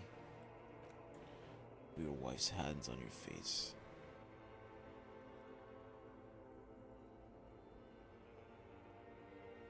I said, who? Do you remember the warmth of her thighs? Thighs. I fucking hate that. Thighs between her legs and her mouth. And in her mouth. I was left. That's right, funky baby. And you just stood there. One hand on the bottle and the other on your dick. Watching her go. Let it all be dragged away from you. Tell me, where are your friends? Human beings have friends, Harry boy. Where the hell are yours? I can get all back. No, it's gone. 3 times gone and never coming back. You failed. You failed me. You failed Elysium. What's Elysium? Everything. The pale and the isolas on the surface. The outer magnetosphere. Burning. Furious truth. 8,000 years of written history. Really dropped the ball, Harry. 4.6 billion people. And you failed every single one of them. You fucked up. I've talked to you before. No, Harry. You're just talking to yourself. That's all you ever do. Even in your dreams. The actors wearing thin, spots of the disco ball fade around you. You'll be back in those cold snakeskins in no time, sweating up the bed. Stinky boy. Can come back from this. You're not coming back from shit. Thrashing about around in that high conductivity state of yours. Bumping into things and acting like a clown. Are you kidding? Who are you kidding? I'm trying to solve this case. Trying to what? I can't hear you. This is just a word dream now. Jumped up garbage. The pictures are gone. The bed rises to meet you. A thin sleep-like state. Or glassed in velvet, grinding in your head. So something is wrong. Sleep shouldn't be this bad. This dry. This unnourishing. Something wrong with your thoughts. Kind of new type of hangover. God, there's another type? Oh yes, party boy. And it's worse than the one before. Just think of the shit you saw. Here comes two, so soon already. Silent alarm goes off in your head, like clockwork. Barely let you sleep at all. Time to get those clothes on, Harry. Time to go to work in the shit factory.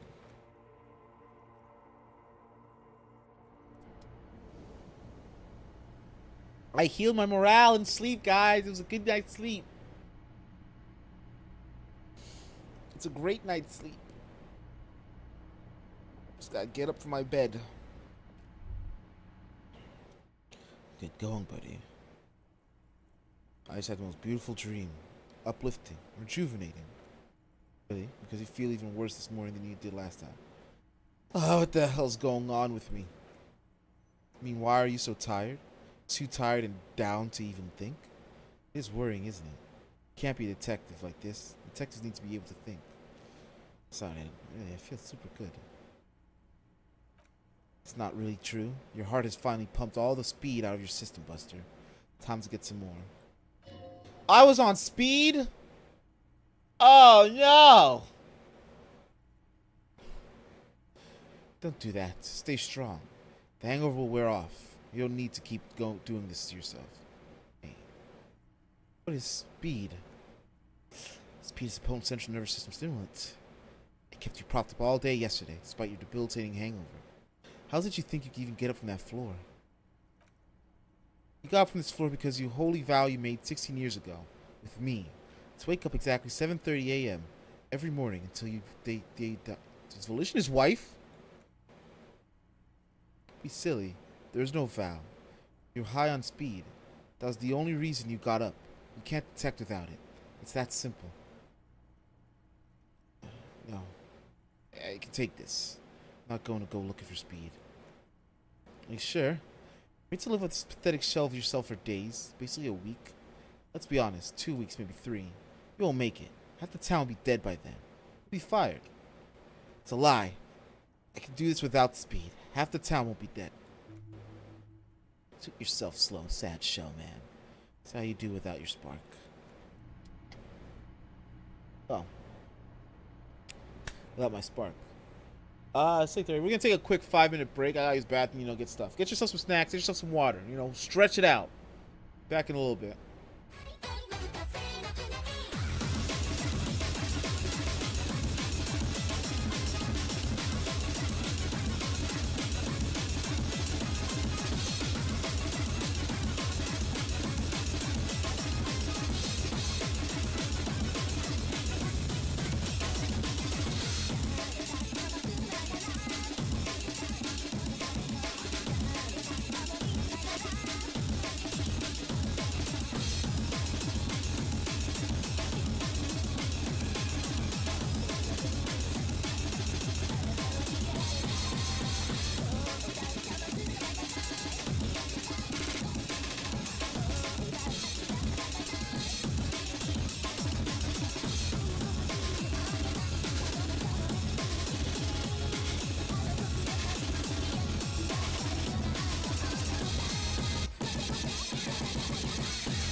We're back. Again, once again, everyone's favorite cop, everyone's best guy, me. I do what others are unable to do. I'm a super cop. As a super cop, I gotta go do some super things. Like wake up. Let's check our tasks. I need to get a map. I need to get it from someone that can actually track these things. So find out who's in the union box. That's what we can do tonight. Run the number on the victim's armor. Then call back Alice. Pissing competition. Yeah, it's just gonna happen. This is the armor. Jam mystery. It's the lost bowl.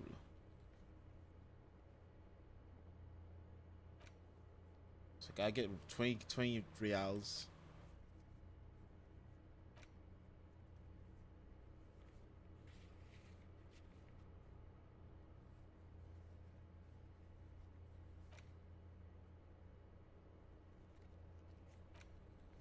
Just got a lot of stuff. We got a lot of tasks to go through.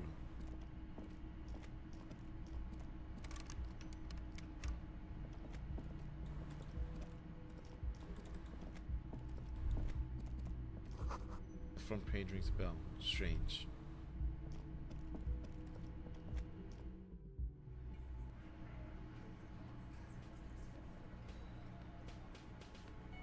Alright, they're already there.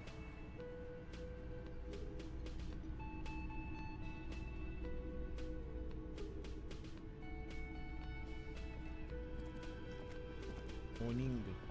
Morning. Is your quick card? I've got some good news. I took care of the body. The thought of him decomposing in my MC wouldn't let me sleep. Good, thanks. I'm just glad he's gone. We have other matters to attend to. The lieutenant is downplaying his contribution. He got up before sunrise to get this done. And is quite pleased with himself for taking care of the gruesome business so efficiently. The Union muscle finally turned up, and they look rowdy. We need to talk to them. What do you mean, rowdy? I mean ungovernable. Martinez isn't exactly enthusiastic about the RCM being here. They prefer to be policed by the Union. These men here, men who drink beer for breakfast, there's talk of an armed wing of the Union called the Hardy Boys, who are responsible for state policing. I think it's them. These the men Gart told us about yesterday. I completely forgot. Sorry, I had a rough night's sleep. It's them by the looks of it. Loud and nasty, just like the manager said.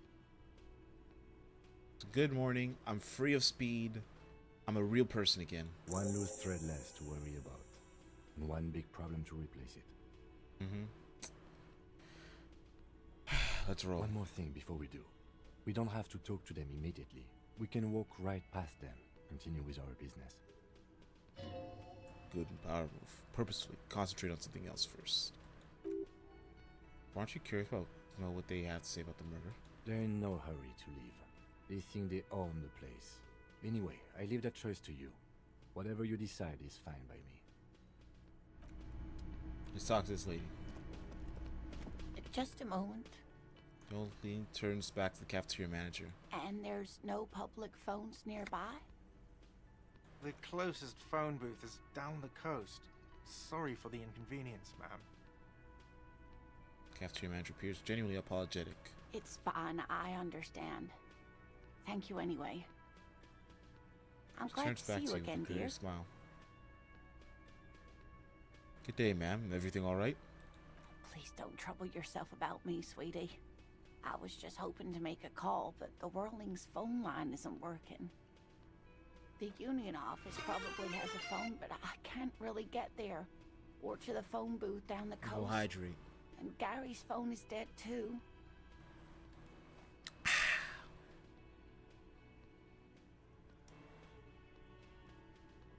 Yeah, go get my alcohol.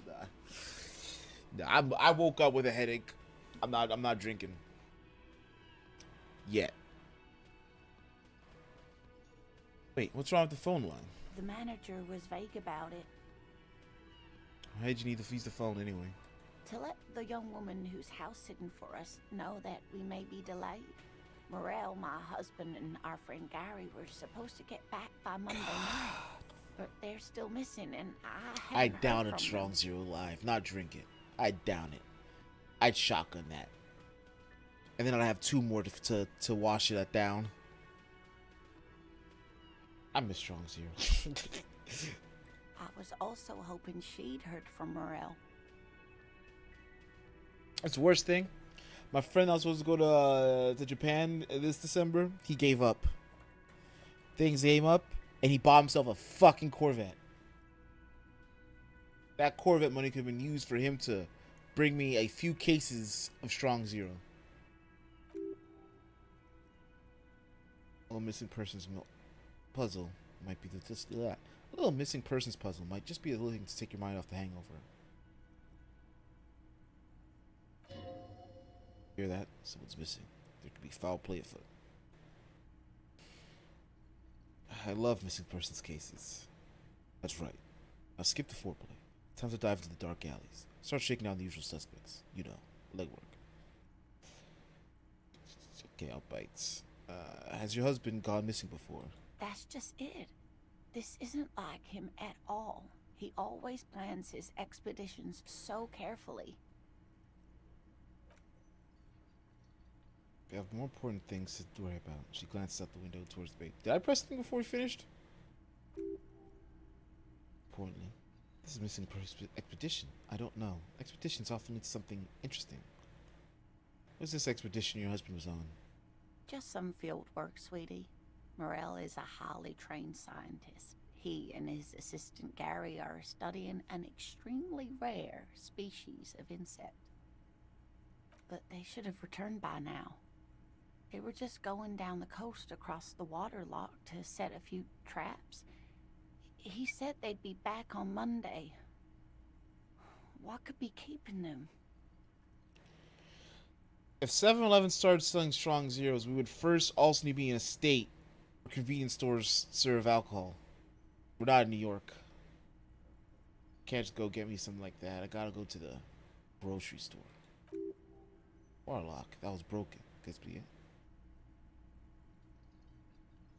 Wait, who's this Gary person? Do you trust him? Oh, sweetie, it's nothing like that. Gary's as loyal as they come. I trust him with my husband's life any day. Well, the Warlock's on the other side. The coast is broken. They probably just stuck over there. Oh my. What happened to the water lock? Probably just some technical problem. Well, whatever the cause, I'm thankful. To both of you. You've spared me another sleepless night. You're welcome, ma'am. I hate to ask, but if your investigation takes you to the other side of the coast, please do keep an eye out for my husband.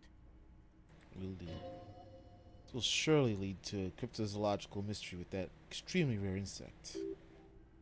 Yes, some left field scientific research is exactly what we need right now.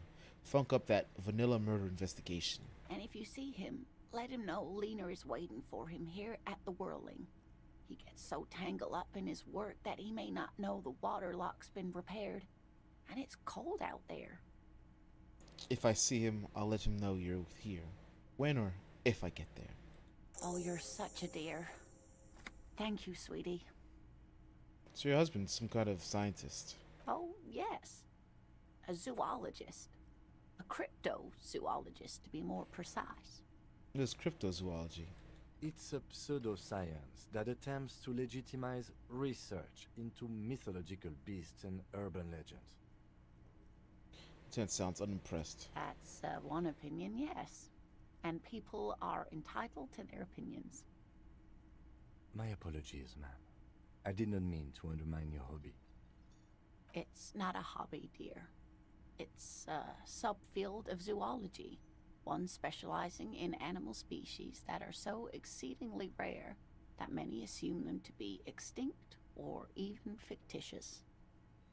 Searching for such species called cryptids is difficult and often thankless, and frankly, many scientists are too lazy to do it. Universities these days are rarely interested in supporting real research.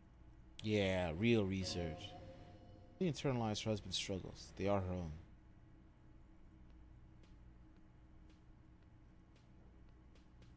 Tell me more about Morel. Looks, character, relationship. Oh dear. I'm not sure where to begin.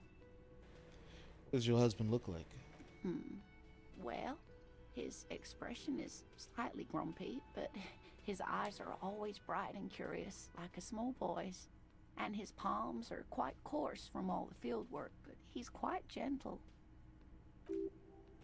Can't go around roughshod field and grown men's hands. If you want to find her husband, you'll need more concrete information.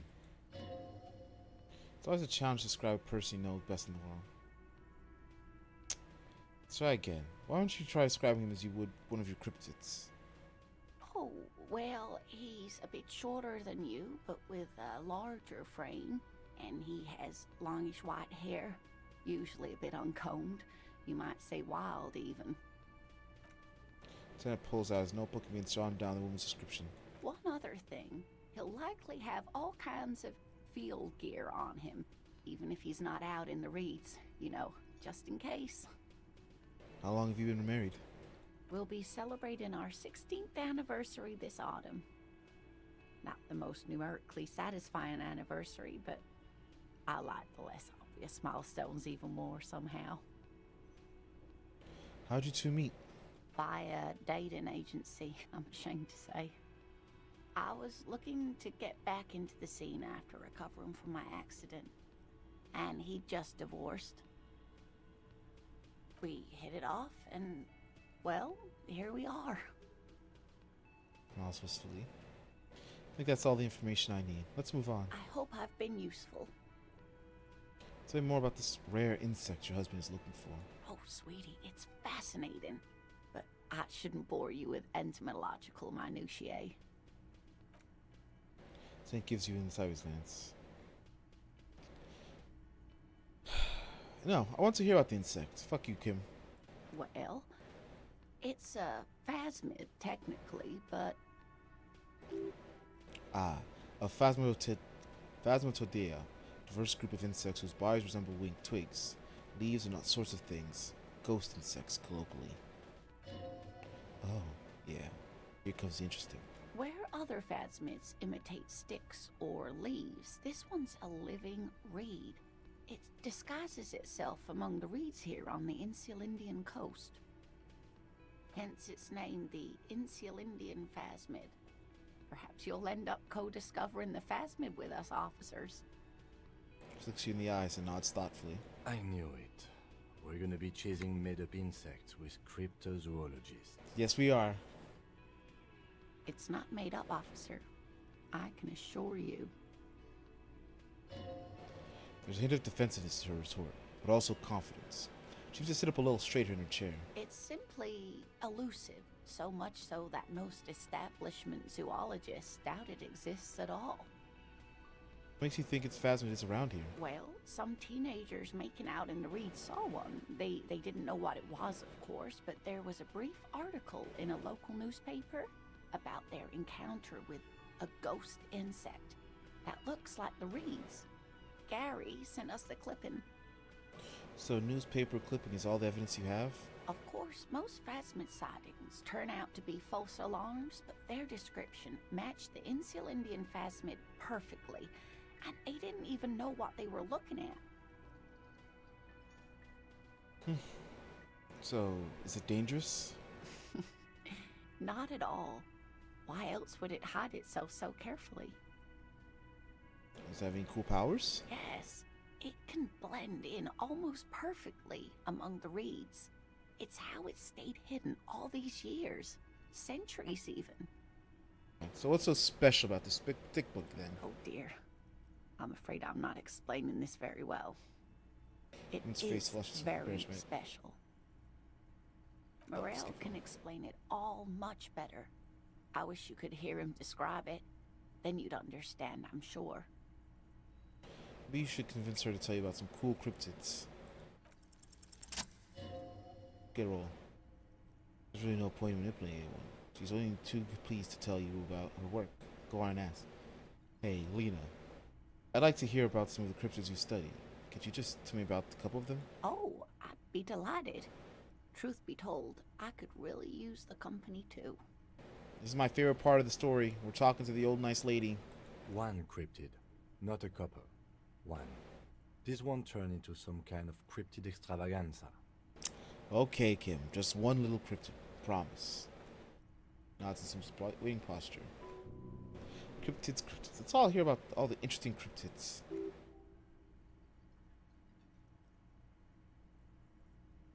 Is that a cryptid on this pen you gave me? Yes. It's the kind green ape. Half war story, half undiscovered species in the genus Homo. War story? Yes, it was reported by soldiers in South Safra during the war. The kind green ape would visit bunkers during the night, healing wounded soldiers with its saliva. Imagine your leg blown off. You're all out with a fucking colostomy bag, suffering from the war, and then you see a door open and just a green monkey comes. Not green, but green chimpanzee comes over, knuckle walks to you, closes the door behind you, again glowing green like it's radioactive, and just starts licking your fucking wounds again. Ow, ow. Goes to your buddy who has like his arm is all messed up. Meow. I'm the monkey that heals. Ooh, don't tell others about me. Ha! And just fucking cartwheels out. And you keep telling people there's a green monkey that healed me. These people are crazy. It's saliva? Yes, it has amazing healing qualities. Some soldiers reported growing back limbs, regaining their sight. Then there's something about an undiscovered subspecies of man? Indeed, there is. It's our closest relative among the cryptids. Same taxonomic family, different genus. I've never heard genus pronounced genus, but we'll move on from there. Which is to say, the kind green ape is a species with which we share a common ancestor, and that evolved parallel to our own. Just like your partners.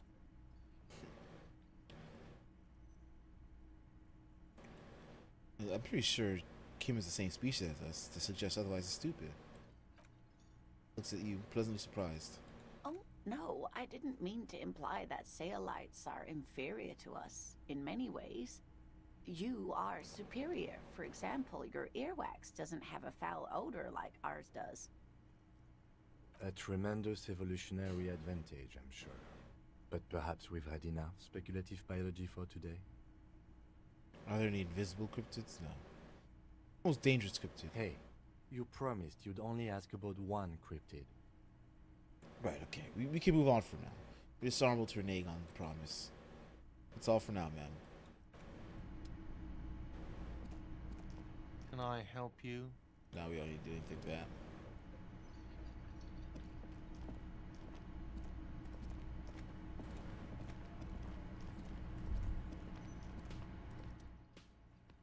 Thin man is smoking below an exhaust hood, occasionally sipping from his mug. This must be the whirling's cook. Step in, he nods towards the table and says something in completely foreign language. The only words you can make out is Graci and Gupek. Okay, this is definitely not his name. Whatever you do, please don't call him Graci, Groshi. No, that's on the A. I don't know how to do that. Graci, Quebec. Please, it's not funny. Hello, sir. Got time for a few questions. Man puts his cup down and replies, something his left hand draws in the arc.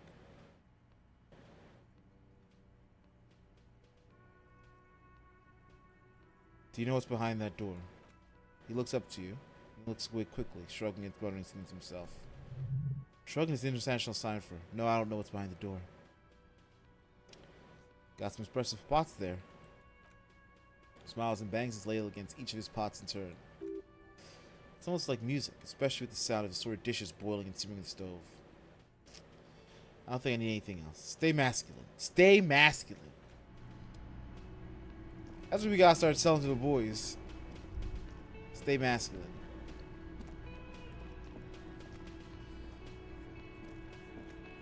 Let me handle this.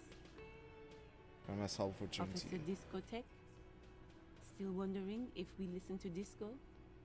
We don't, by the way. We don't listen to disco anymore. Entire character shifted. This young woman is cold as ice.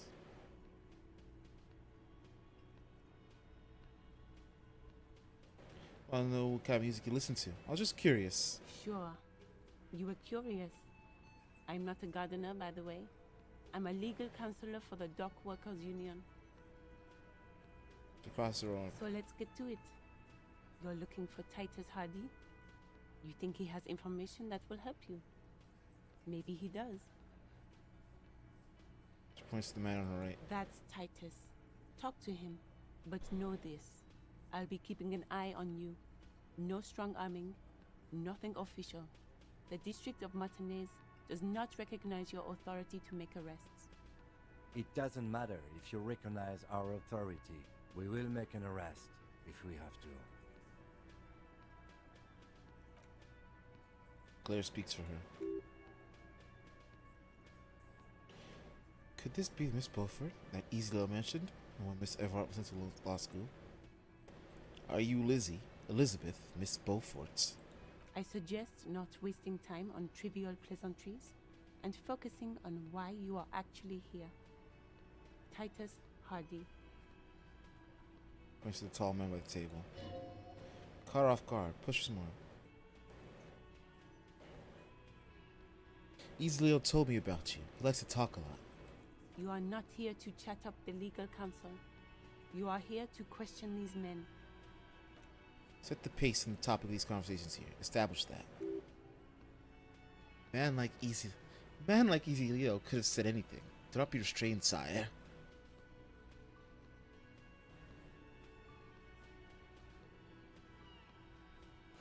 He said Mr. Everhart sent you to law school. I represent the union and these men here. Don't make this personal. What if I want to talk to you, not Titus? What you want is of no significance, officer. Don't test your authority. In Martinez, you are no one. I saw what you're thinking. You want to say, what are you going to do to me? Don't. Just because it's in your head doesn't mean you have to say it. You will not lose out on anything good by not saying it. So what's your role in all of this? Like I already told you, I'm a legal counselor. Do you have hearing problems? Why are you so aggressive? Aggressive? You make your living enforcing violence. These people are just dock workers. So you were spying on us, and now you represent murder suspects. Just dock workers. Listen, you moral intern lackeys. You're a mob, enforcing the unlawful privatization of Revachol. 20 fat men in the Occident are stealing it all, and you're their bodyguards. Fuck yeah. Tall, broad-shouldered man takes a sip of his beer. So ask what you came to ask, or get back to your commanders.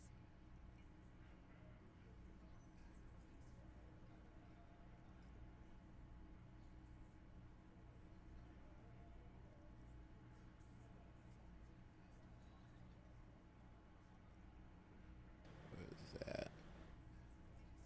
I like that. Good start. Let's take it a step further. Armed uprising? What are the union's plans? Look, a comedian. Do your job, ask your questions, then get out of Martinez. Strange. It's as if people don't believe a cop could be a socialist revolutionary. What kind of music do you listen to? Looks as if pondering whether to answer or not, but then shakes her head slightly. Another dance music. You wouldn't get it.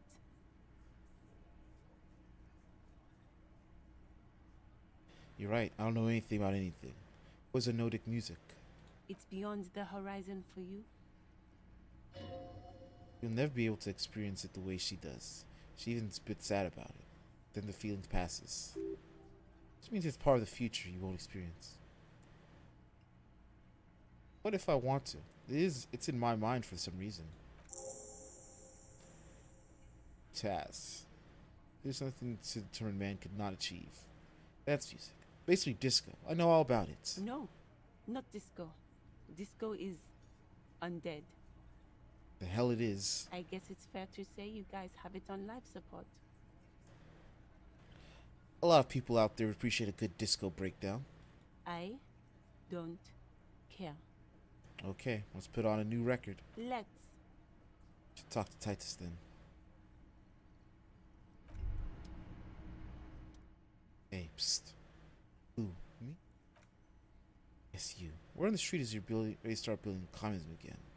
Get the fuck out of here. No.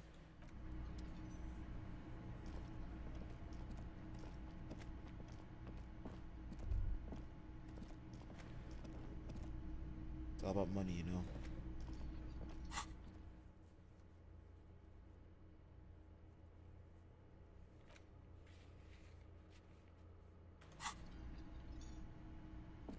I forgot to ask more people about the tattoos.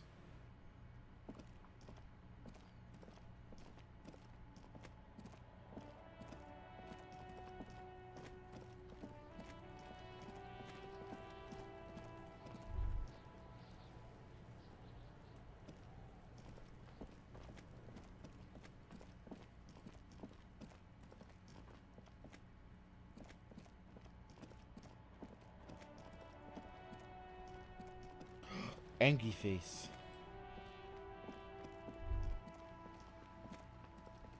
Every snowflake is like a little gift from the sky.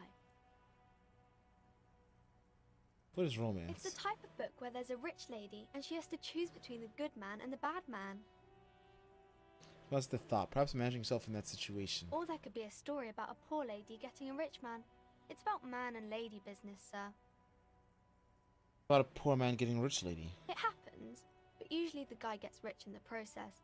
Or should actually be rich himself, but has lost his family property unjustly, like during the revolution or something. I see. Those are unhappy books, for most of the pages. People sad about what they have lost, but then it all turns out just fine in the end. Alright. But when both men are bad?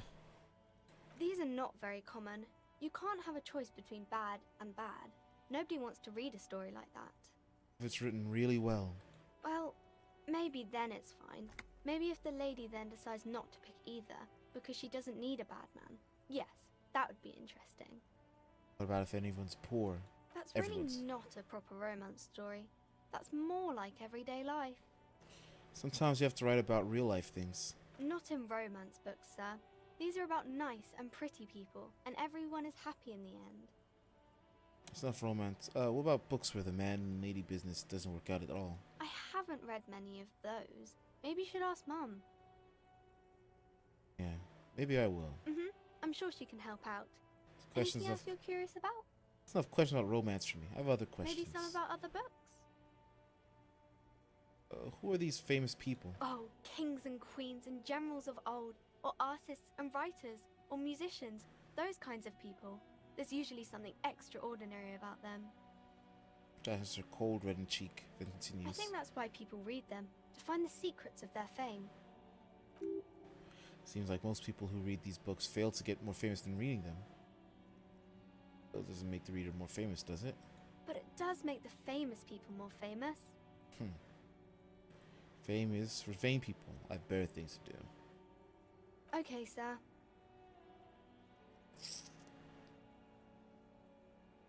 You can attempt this. Double ones. I can't deduce anything. It's okay, sir.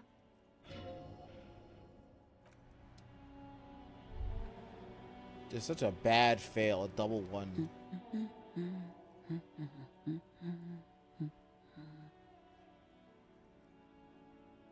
A good one? Yes? Hello? Just nods, her attention fully focused on reading. Who are you? Me? No one. I'm just a working class woman. She doesn't really want to be disturbed that much. She says such working class. Why isn't she working? Shouldn't a working class woman be working? Not all the time. Right now I'm browsing books. Even a working class woman needs something to read. Good. Good. It is. I'm a policeman. I know you are. Good then. Do you need the help of the policeman? What with? That's all for the moment. Before you nods and returns to reading.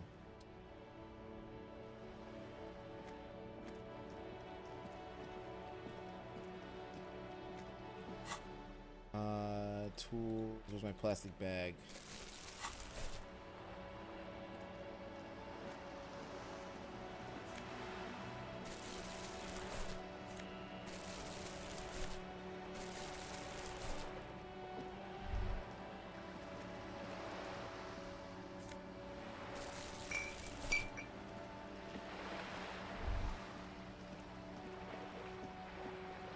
Just out here doing bum things.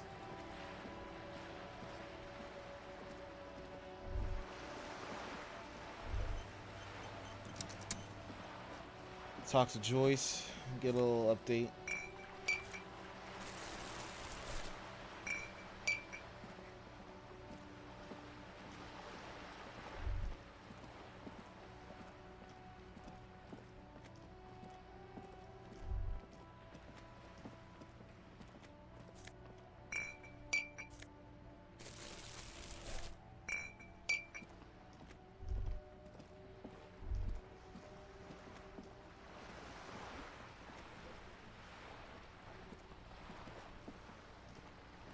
More bottles, more bottles. We gotta get these bottles.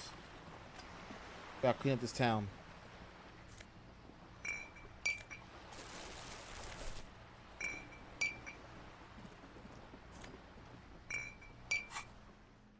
Gotta hold that.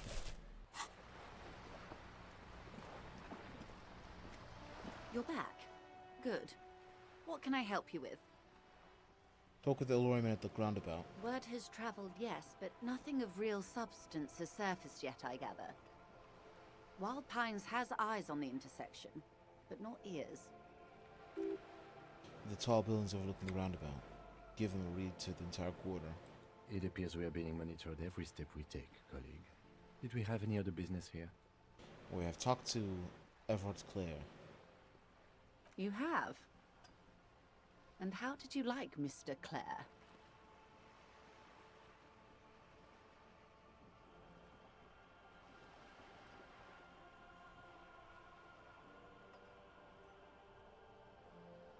I didn't. Oh, come on now. He has his uses. How else would he have stayed in power all these years? Or wait, actually... corruption. That's how he's done it. Fantastic, Verm-like corruption, reaching into the bowels of the earth. She looks at the ground and nods. The position of my unusual colleague does not reflect official policy. I hope you understand. The RCM does not pick sides. Of course. And I don't expect you to share anything he told you with me. I'm not a corrupt Verm myself. However, if you felt like discussing something, how could I stop you? Are we not human? Are we not curious to hear another person's take? It's only natural. We would only be gossiping. Oh boy, bitch, we gon' gossip. It's time to spill the tea.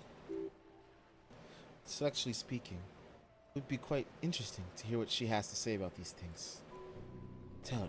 She'll like you for it. Yes, your disgusting necktie agrees completely. Let's gossip.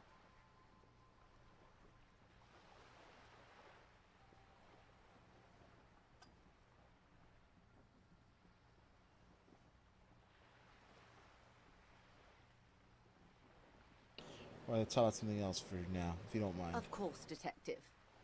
Should something come up later down the road, don't be afraid to drop by for a chat. Until then, is there anything I can help you with? You smart. I need someone to give me the lowdown on this reality we're in. This reality? She pulls her hood closer to her neck. Yes, reality. Yes, reality is your side case.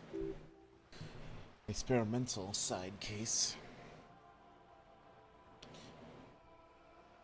Conducting a personal investigation into the world I find myself in.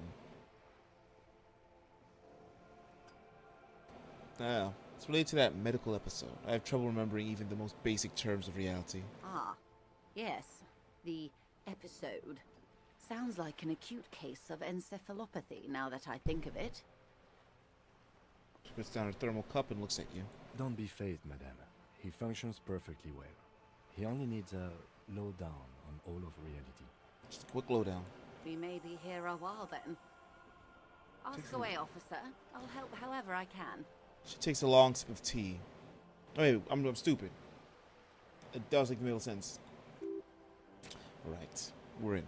I know these all look good, but begin with the first, okay? Where are we? We're in Martinez, baby. Baby? A casual term of endearment popular among the 50-plus crowd. It's a disco holdover, pay it no heed. I'm a disco holdover myself. Aren't we all? Refers to your corresponding ages. And what is Martinez? Martinez is a district of Revachol. A very small district tucked away near the industrial harbour, north of the 881 and Jamrock. You would be excused for not knowing about it. Unimportant, they say. Forgotten, even. Shelled to smithereens during the Revolution. It has its charms, just not this time of year. Tell me more about Martinez. I'm not a good ambassador. I've only been here once before, as a teenager. Not a lot has changed. There are ruins, a terminal, fishing boats, reeds, boys with boxy shoulders. This place used to be a province, a workers' resort before the city swallowed it and the artillery did its work. The reeds are the real star of the show here now. The further down the coast, the wilder it gets. You mentioned the sea. What sea is this? It's not really a sea, it's the Bay of Revachol. And the bay feeds into the ocean. Near the ocean? Yes. We're on an island in an ocean. The world's largest body of water. The Insulindic. Known to the early Revacholians as Les Immenicités Bleues. The Blue Immensicities. Vast, lukewarm, unknowable, flowing in and out of sight. What's the name of this island? Caillou. Imagine a pebble.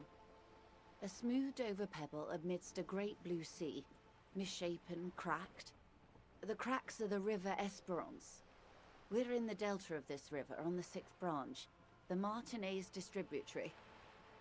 It's clear this pebble is of enormous value to her. And to humanity at large. That's Martinez. It's Revachol. Revachol? Revachol is what you call a city. What kind of city is Revachol? The great kind. As if it's self-explanatory, beyond patriotism. A fact. Makes Revachol great. History detective. They built this city to resolve history. Our part in it, at least. Our centuries. Okay. Who built this city? The nations of the Occident, or migrant workers from Seminine and Ile Marat, depending on your creed. When was Revachol built? In the DeLorean century. 380 years ago. And why will it resolve history? They say it's where the terrible questions of our time will be answered. The tensions are highest, the fault lines deepest. By that I mean conflicts. Ideological conflicts. The stuff of men.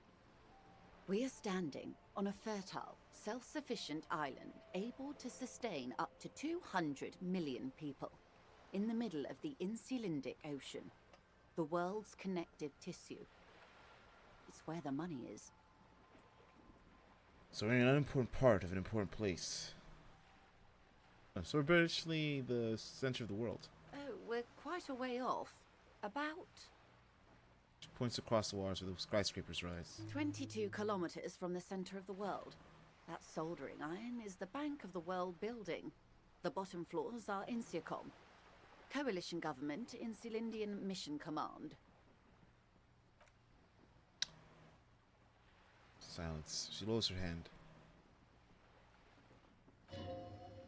The water, the lights. It's though you're seeing it for the first time. There's no recognition. The immensity of the sea. Cold radiating from it. Where are we? We are where we are. I have no true answer to give, unfortunately. Jamais vu. Spanish region, Caillou, Incident, Coalition Government, and Elysium Mission Command. Name after name, and none of them is familiar. They seem real, but something is wrong. Like a kid looking at stickers in the fridge. Travant, the Apple Crowd Company, World Games 34. Don't see your hand reaching out to them. Scratch the corners. If this feels like the most important of all thoughts, the one you must truly complete.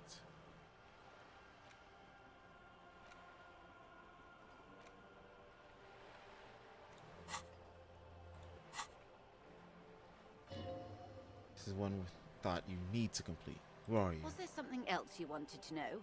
I remember something about a lowdown. This has been informative. Thank you, ma'am.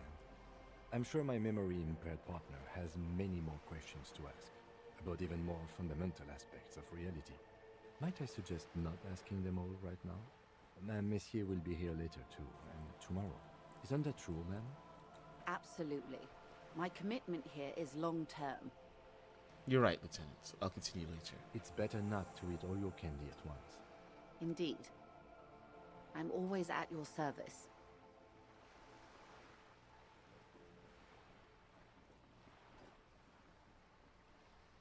That's all for now. Glad to have been of assistance.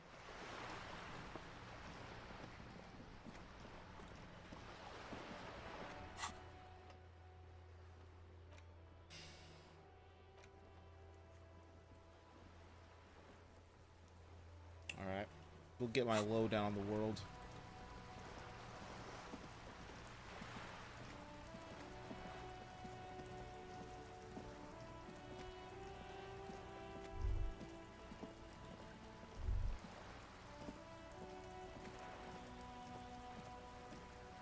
I just love seeing him, just as a weird old bum.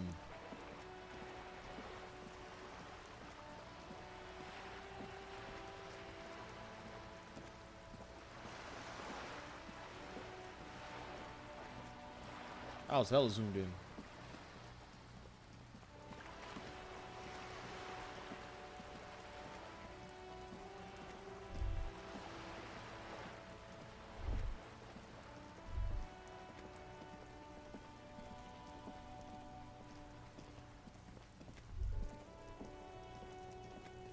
Gotta go make that call.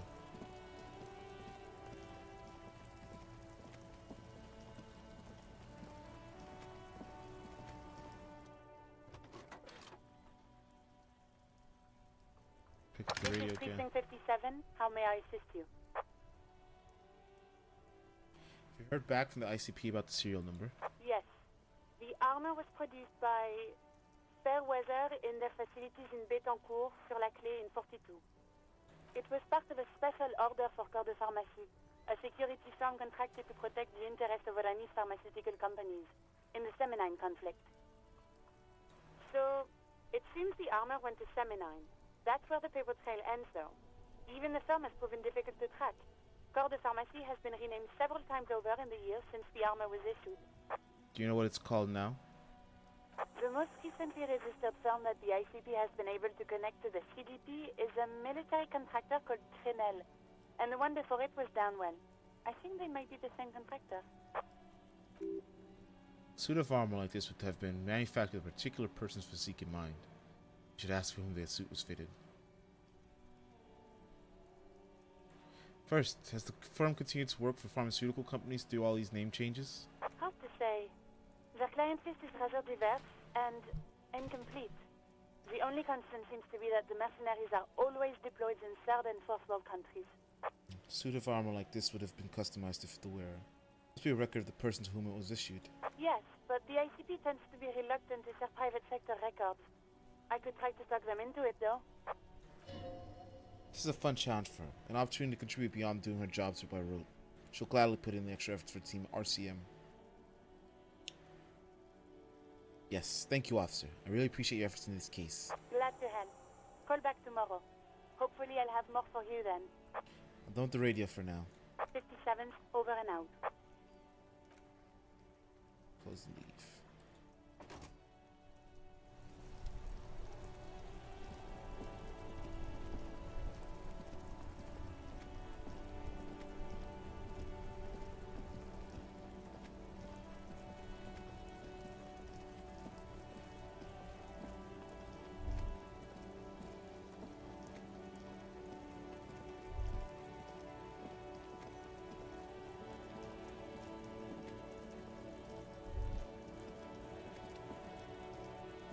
Where I can find high rise in the sewer.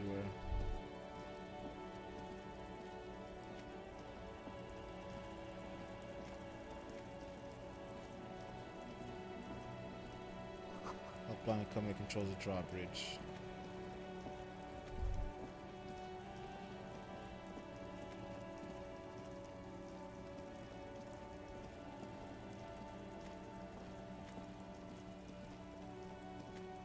Good morning to you, officers. The indicator lights are missing from this control panel.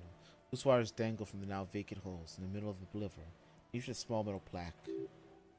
Panel usually closes the water lock, turning into the bridge that lets you cross the canal. There's a crash somewhere on Butzer sign in the way. Pull the lever probably won't do anything. Pull the lever. Pull the lever all the way until the metal clicks against the contact pins. You hear a soft clunk, then nothing happens. At least 11. Water clock on Wednesday. This brings the lever back to its original position. So you need to close the water lock to get across the canal some other way. There's a sign over there saying functionality will be restored on Wednesday morning.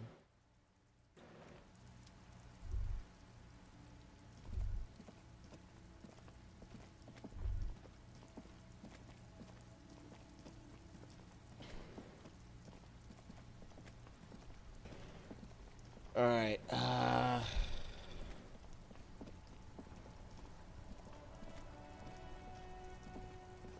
let's find out more about these drugs.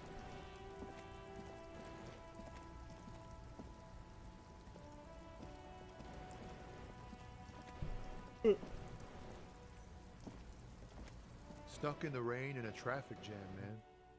What's on your mind? I heard that one of the drivers is a woman, but I don't think she's here. Do you know this lady driver? I don't want to talk about that.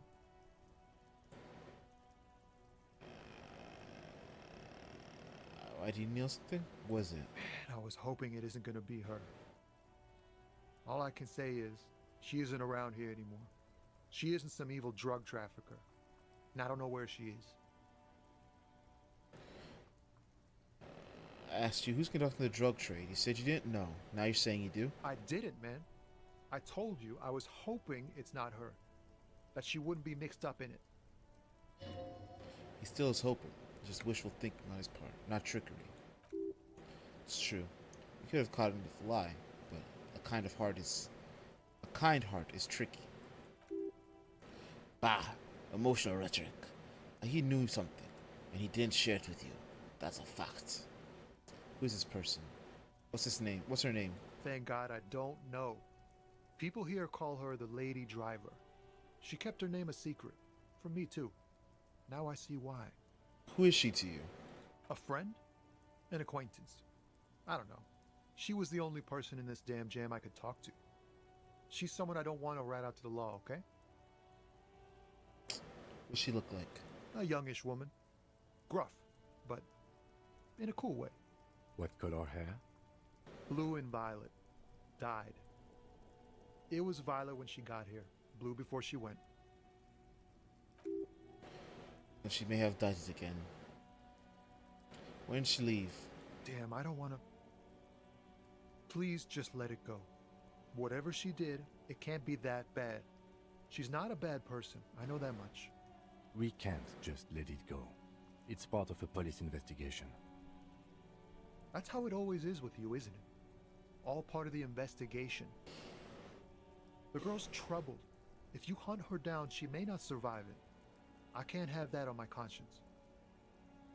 It won't come to that. We won't pursue her on this. This is information only. I don't believe you. You said she's troubled. How? She's got the darkness in her. That young person's darkness when you think it's all over. And you're looking for a way out. She shared this with you? Yes. Which is why I don't want to snitch on her. I was told everyone's afraid of her. You're not? I heard the rumors. I saw the other drivers looking at me strange when we talked. And she told me, too, that she's had a violent life. But I wasn't afraid of her. More like for her. Did this violent life include drug trafficking? Well, it looks like it did now. But we didn't talk about that. We talked about life, you know? She talked about her mind. Hold on, her mind? The way it worked. The trouble it was giving her. When she left, did she leave her lorry behind? Fuck, man. Go grill someone else with these questions, okay? There are plenty of drivers here who couldn't stand her, or were afraid of her. They'd be more than happy to rat her out. Wait, this guy says they're friends, then acquaintances. He's okay with others ratting her out. Push Tommy and it will break his heart and his spirit. Don't expect you to be pals.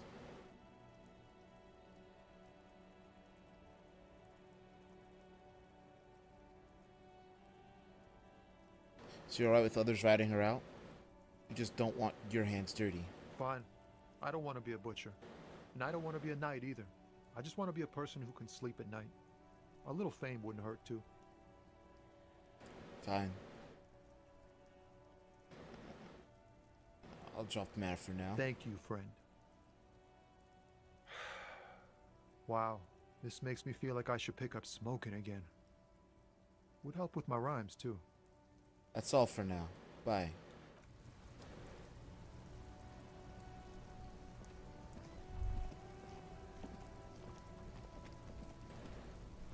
Alright, let's go this way.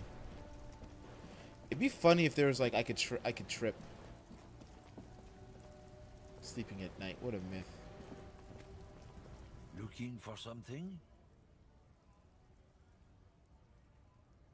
I don't even give me the runaround. Fess up. Where's the lady driver? I don't know what you're talking about.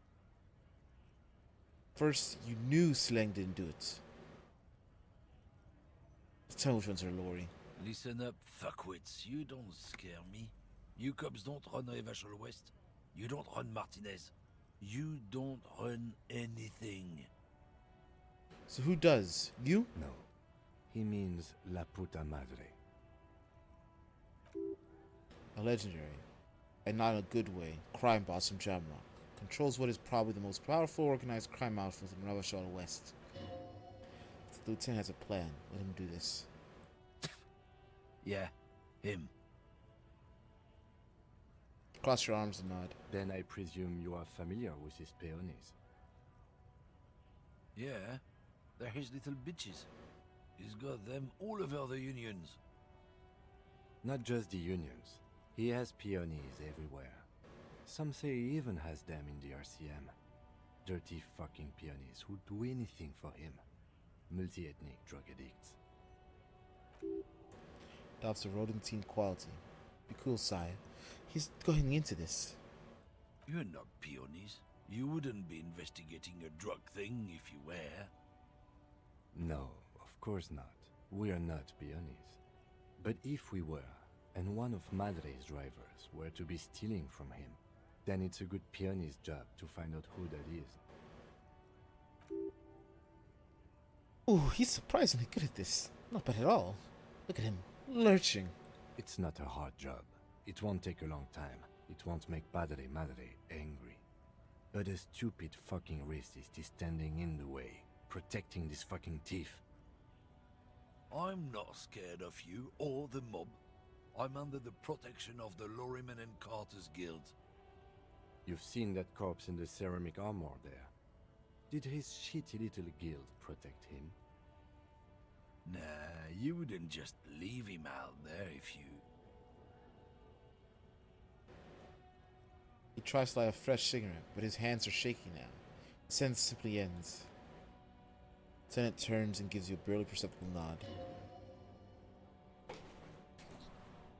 Oh my god, I'm gonna fail. We gotta believe. The main thing is not to overdo it. Even when you're trying to scare someone, the most important thing is how's it look on your resume.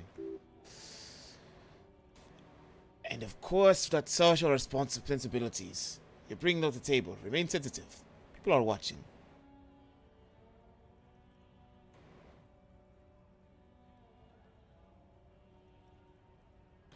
Why don't you tell me? You know, you're gonna take this to a vote. The jig's up. I've got the goods on you. Why don't you and me step outside for a little talk? Or look, I'm sorry. You can just tell me what you want, what you know. I'm thinking number 2.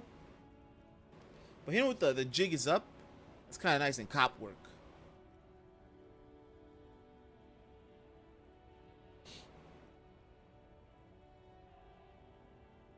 No options. Gotta jig it up. Oh yeah? And what goods are those? You know, your goods. There's some kind of homo thing? Alright, if we were going back. No, of course not. Or are we gonna say it is? I don't know where that came from. Maybe it is. I can't be involved in this one. Alright. Give us the option to choose for you. Then what's the point of the overlay? It's so you have the option to ruin me as I ruin me. It's a team effort here. I will get what you win. I don't really know where they came from. Tank gives you a brief sideways glance. Let's just go and ask Tommy, alright? We are wasting our time here. Done for now.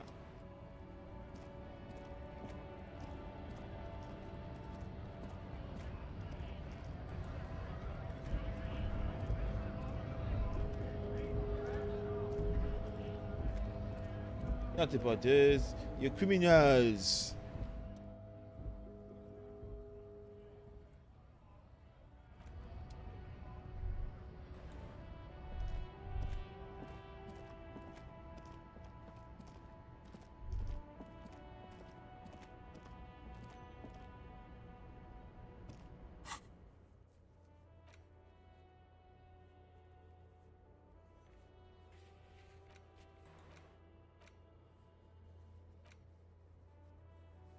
Oh, I'll be right back. I'm going to the bathroom again.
I'm back. That water went straight through me. That water has been just going through me. Gotta figure out. Come on, guys, I need this.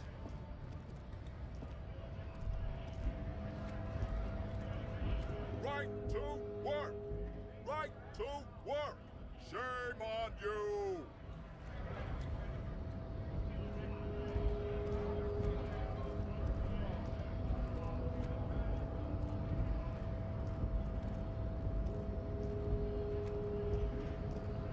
So, how'd you like our harbor?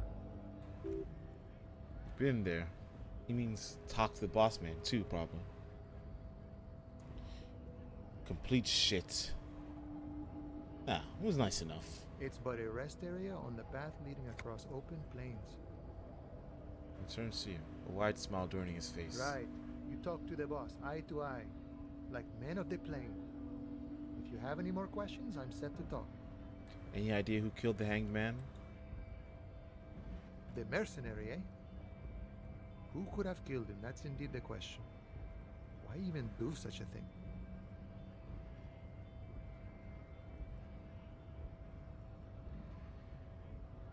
Mark was hanged with a very specific type of cargo belt, one often used in heavy transport areas, for example, harbors. What a thought!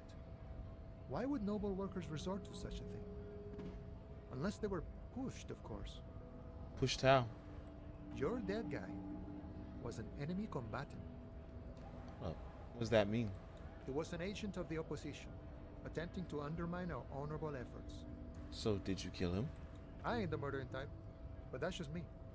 Large organizations like our union have all sorts of men, with all sorts of skills. He's not lying about not doing it himself. Understood. This has been of limited use. Still, thank you. No problem. I wish the best to you in your search. Sure, I'm glad it's not my search.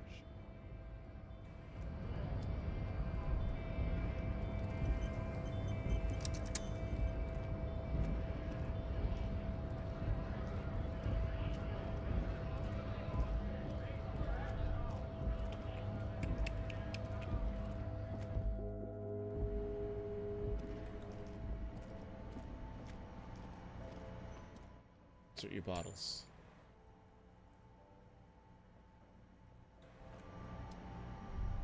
Yeah, make our money back slowly. Be another 10 and we're good.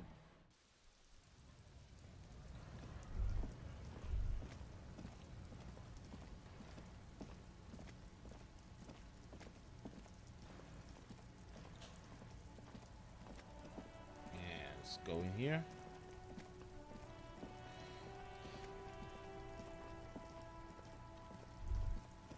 Real shame our gardener wasn't a gardener.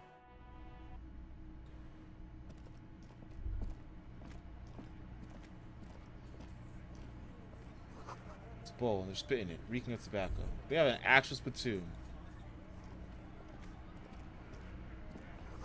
Foes of men overall holding guns and union placards.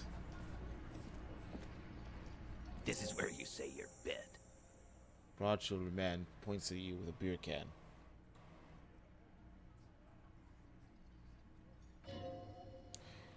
He's used to giving orders and having them obeyed immediately. You should not indulge him.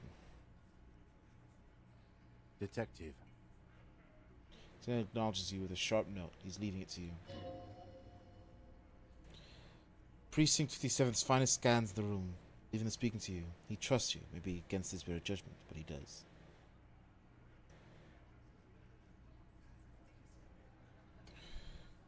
We need to talk about the man hanged out back. Oh, this is about him. A real looker, that won't. That won't. You sure took your time, huh?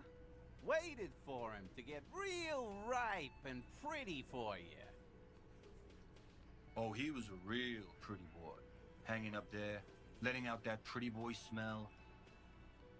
I can't for the life of me understand why you did it. I mean, I would have just left him up there. You must really like cleaning up other people's shit. You might want to start asking your questions now. It's not going to get better than this.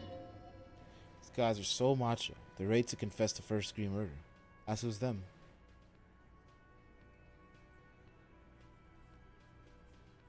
Scan the room. No. I's here. You got business with my boys. You got business with me. Understood that you were doing. Taking inventory of them. Now watch the other guys fuck it up by falling out of line. Yeah! You fuck with the Hardy boys, you fuck with Titus Hardy. Just a scrawny rat-faced man, 2 teeth missing from the front. Yes, falling out of line to please him. This is the best kind. And now, this guy's going to. Relax, Dennis. No one is fucking you yet. Says the 40-something man from the corner, with a plectrum hanging from his neck. He used to take a dig at his friend. Floodgates open. Yeah, Dennis, calm down. No one's fucking you, you stupid fuck. You stupid fuck. They hate Dennis. Let Dennis enjoy his fucking, man. We don't mind. From those gang tattoos, the man Must be either Mesk or Samarazin. This one knows how to keep things going. He's a hothead, but not one to be taken lightly. The last one's a bit of a black sheep. Yeah. You're not even being fucked, Dennis. Yeah, good job. Good job, Angus. Easy, fellas. We got company. Let's see what brings the cop around. Too late. You already got a pretty good picture of these guys. You can use that. Got it. Fucking say something already! Man hanged in the backyard. Did you do it? The pretty boy. You guys really love talking about that pretty boy. Funny, but my partner and I have a serious matter to discuss with you. Why is the container belt around the man's neck? Container belt? Like we use in the harbor? Yes. Why? Because we took it from the harbor where we work. Then we went out back and used it to hang him. We did this together, all of us, until he was dead. That's why there's a container belt around his neck. Aha. So you just confessed to murders? Man, this is easy. I'm already done, guys. It was like a 2-day mission. Goddamn right. No. These 7 honest men have equally come forth. They told you what happened so that you don't waste any more of your time.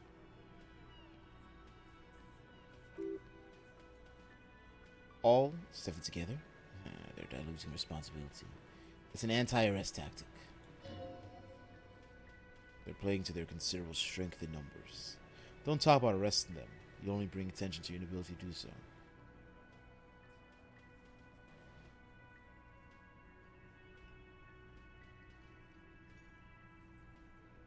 You know him just like that? No remorse? How many people have you sent to the Shays? Ever felt remorse for them? Shay Selectric is the method of capital punishment in Ravachol under the Coalition. During the suzerain's reign, it used to be a firing squad.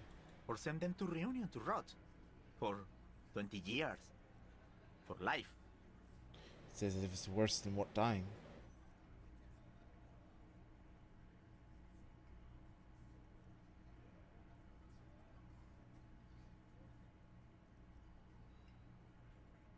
Honestly, I drink so much I can't remember anyone I've sent behind bars. Doesn't remember them.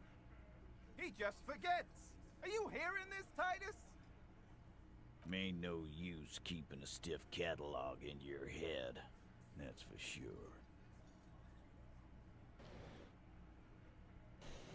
So who was calling the shots that night? Are you deaf? There will be no singling anyone out. You can't arrest a Hardy boy without arresting all Hardy boys. Do you think you could do that? Do you think you could arrest them all? Shadow of a smirk passes her lips as she tilts her head. Trick question. Don't let her lead the conversation. Titus, keep addressing him. He wants everyone to know who's in charge.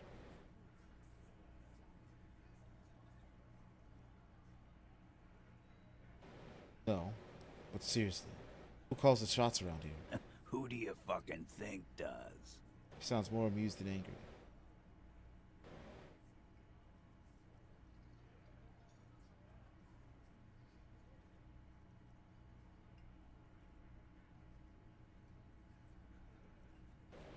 I thought she'd point to Harvard. Everett Clare runs the union. You answered him, right? You keep him the fuck out of this. We have autonomy. It's all on us. Evrard runs the union. I run the Hardy Boys. When the shit starts spinning, it will not land on Mr. Clare. That's the deal here. The fixer will ignore the notion completely, focusing on Titus's capability. When Titus Hardy says he runs the Hardy Boys, he means that in an administrative capacity. On that night, everyone acted as one man. And when did this hanging incident occur? You don't have to keep answering his questions. Fixer turns to remind Titus. I know, Lizzie. Relax. We killed him Takes a last sip. Sunday night. Seemed like a good way to end the week. How long had you known the victim? Known him?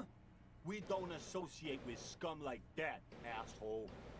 Asshole. Yeah. Who do you I'm fucking just repeating one last thing. Oh my god, I can't be doing that. Quiet. He came around about 3 weeks ago when that Pines cow first sailed into town. Happy? By the Pines cow, you mean Joyce Messier, a representative for White Pines? The same company you are striking against? No. I mean the Pines cow. The stupid-ass cow they sent in to fuck us over. But you know what? Was his chin trying to mull it over? Why don't you ask her about the pretty boy? I'm sure she has interesting things to say when you ask her hard enough. That's enough insinuation for today, Titus. Officer, your interview is drawing to an end. Don't waste your last questions. So how did you kill him? We hanged him up by his neck until he got real still. Wasn't that obvious, Copper? Didn't they teach you anything at the cop school, idiot? Pretty sure you've had at least 2 years of cop school, many more of active service. The autopsy showed there were no ligature marks. His hands were not tied. Can you explain that? Look, I'm not gonna play 20 questions with you, Capo. I'll say it again. We killed him. Yeah, I knocked him out. Came up behind him and clubbed him in the back of the head. He went down like a sack of sand. That's right, lawman. And then we hanged the fuck. Make them a bit more uncomfortable first, then see if it all adds up.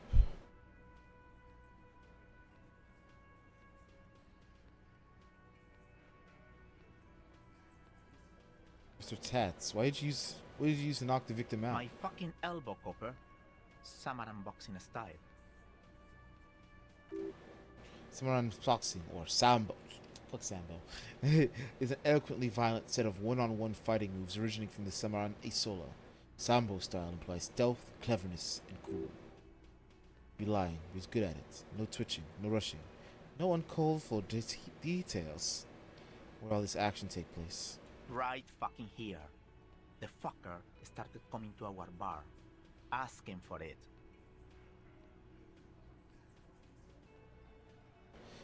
Alright, we gotta believe. Ooh, we got rolls, we got rolls. Ooh, we got rolls, we got rolls. Believe. We're the best. Titus is solid as a rock. So that's... First, tell me who's solid.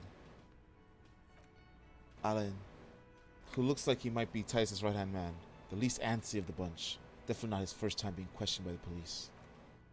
This little rat-faced fellow is solid too. Always fidgety, yes, but no change there. Him neither. Mostly keeps his tomato juice, whatever he's got there. He's cracking under pressure. This one. He's sweating profusely and has difficulty breathing. They smartly kept him out of the conversation thus far. Definitely the weakest link in the chain. Hey you, turns to the big guy. You have trouble breathing over there? No. He looks up, startled, his forehead shining from sweat. A few coiled locks are peeking out from under his warm woolen hat. Of course he's having trouble breathing. Just look at how fucking fat he is. And next the big guy bursts out laughing. Fuck off, Shanky. Angus is a powerful guy. All muscle.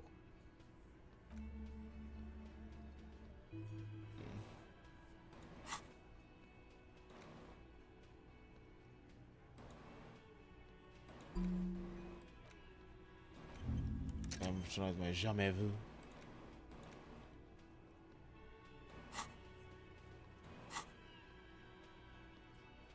Something you're not telling me. And fuck you too, Copper. Picking on Angus like this. We're done with this schoolyard shit. And just so you know, he doesn't have trouble breathing. His all muscle comment wasn't sarcastic. He's generally trying to look out for Angus. So there's a stone wall. You won't get under him. Get more out of them about the night of murder. Not yet.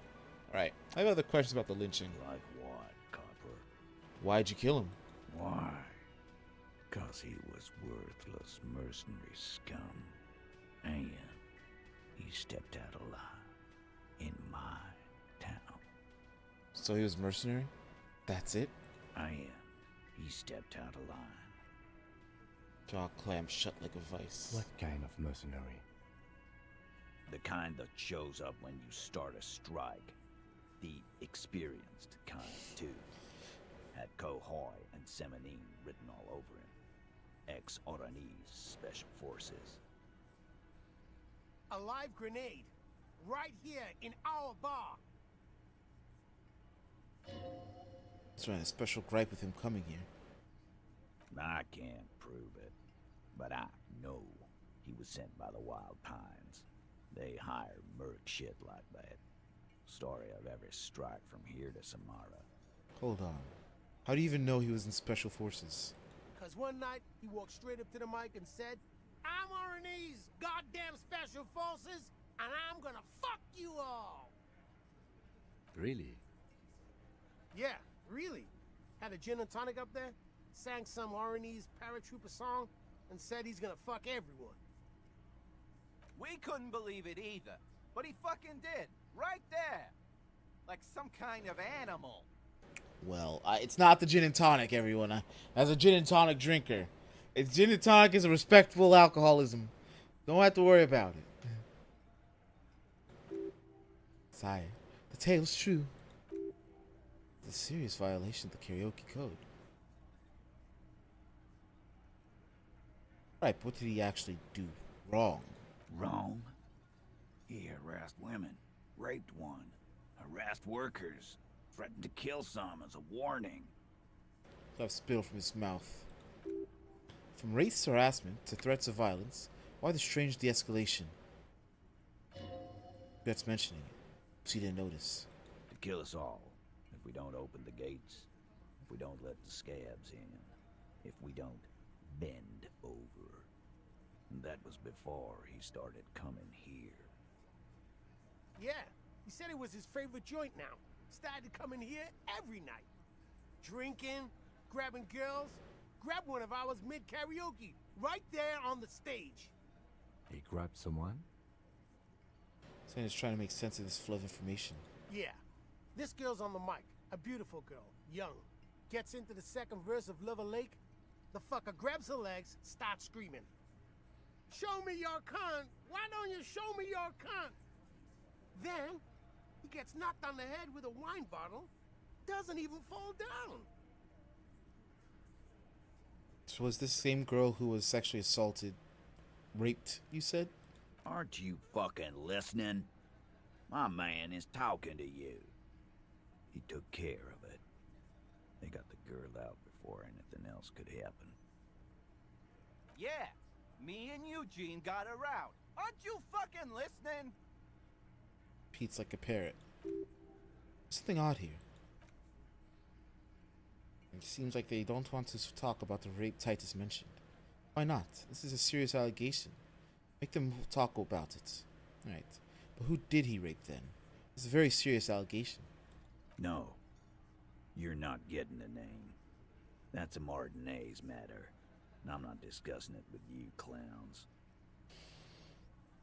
So what are you going to do now? Nothing. Your investigation here is done. Leave Martinez, go back to your stations where you belong. I think we're going to stick around, thanks. Some things don't add up here, Titus. I've done this job for long enough to know that people don't just confess to first-degree murder, even if it is a group responsibility. We're going to look into this. Good luck with that. You've heard everything a rent-a-cop is gonna hear from us. Real law officials. You're lucky you didn't get a beating. Rent-a-cop. So that's what this is about. He didn't see us as equal.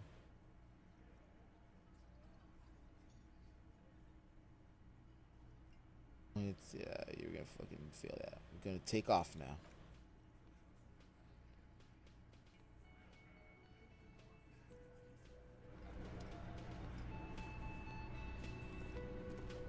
I've got nothing to say to you.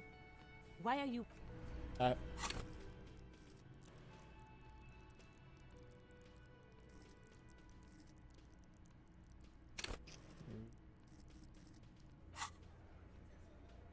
Xenodic music.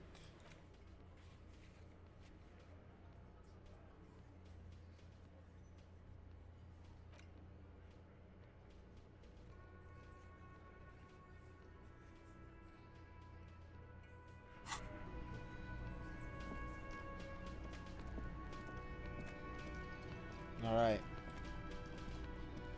think this is where we're gonna end it off for the day. It was a great time. We did some great discoing. We've got the body out, did a bunch of tasks in the morning, in the day before, I should say. Still have some things to run. Little side things to look up. We're gonna find more next day because we can just cross over. Gotta find a way of proving my authority to the Hardys. So here's the plans. I gotta make myself get big authority. That's number one. I need to also find out who the lady is, so then I can go get my report with Joyce and get her information because she's hiding stuff from me. This guy works for them. This guy that lynched, he worked for them probably. But you know, that's just my thoughts. Can't be saying that officially on record as a detective. Just making assumptions. So we find lady, we go back to Joyce, we get her fixed up. We gotta go see the smoker at night. I don't know if we can find anything about tattoos around here. I don't know if anyone's got a tattoo parlor. So we gotta check that, find some dyed hair. But that's where we're gonna end off today. And make sure we do a real save.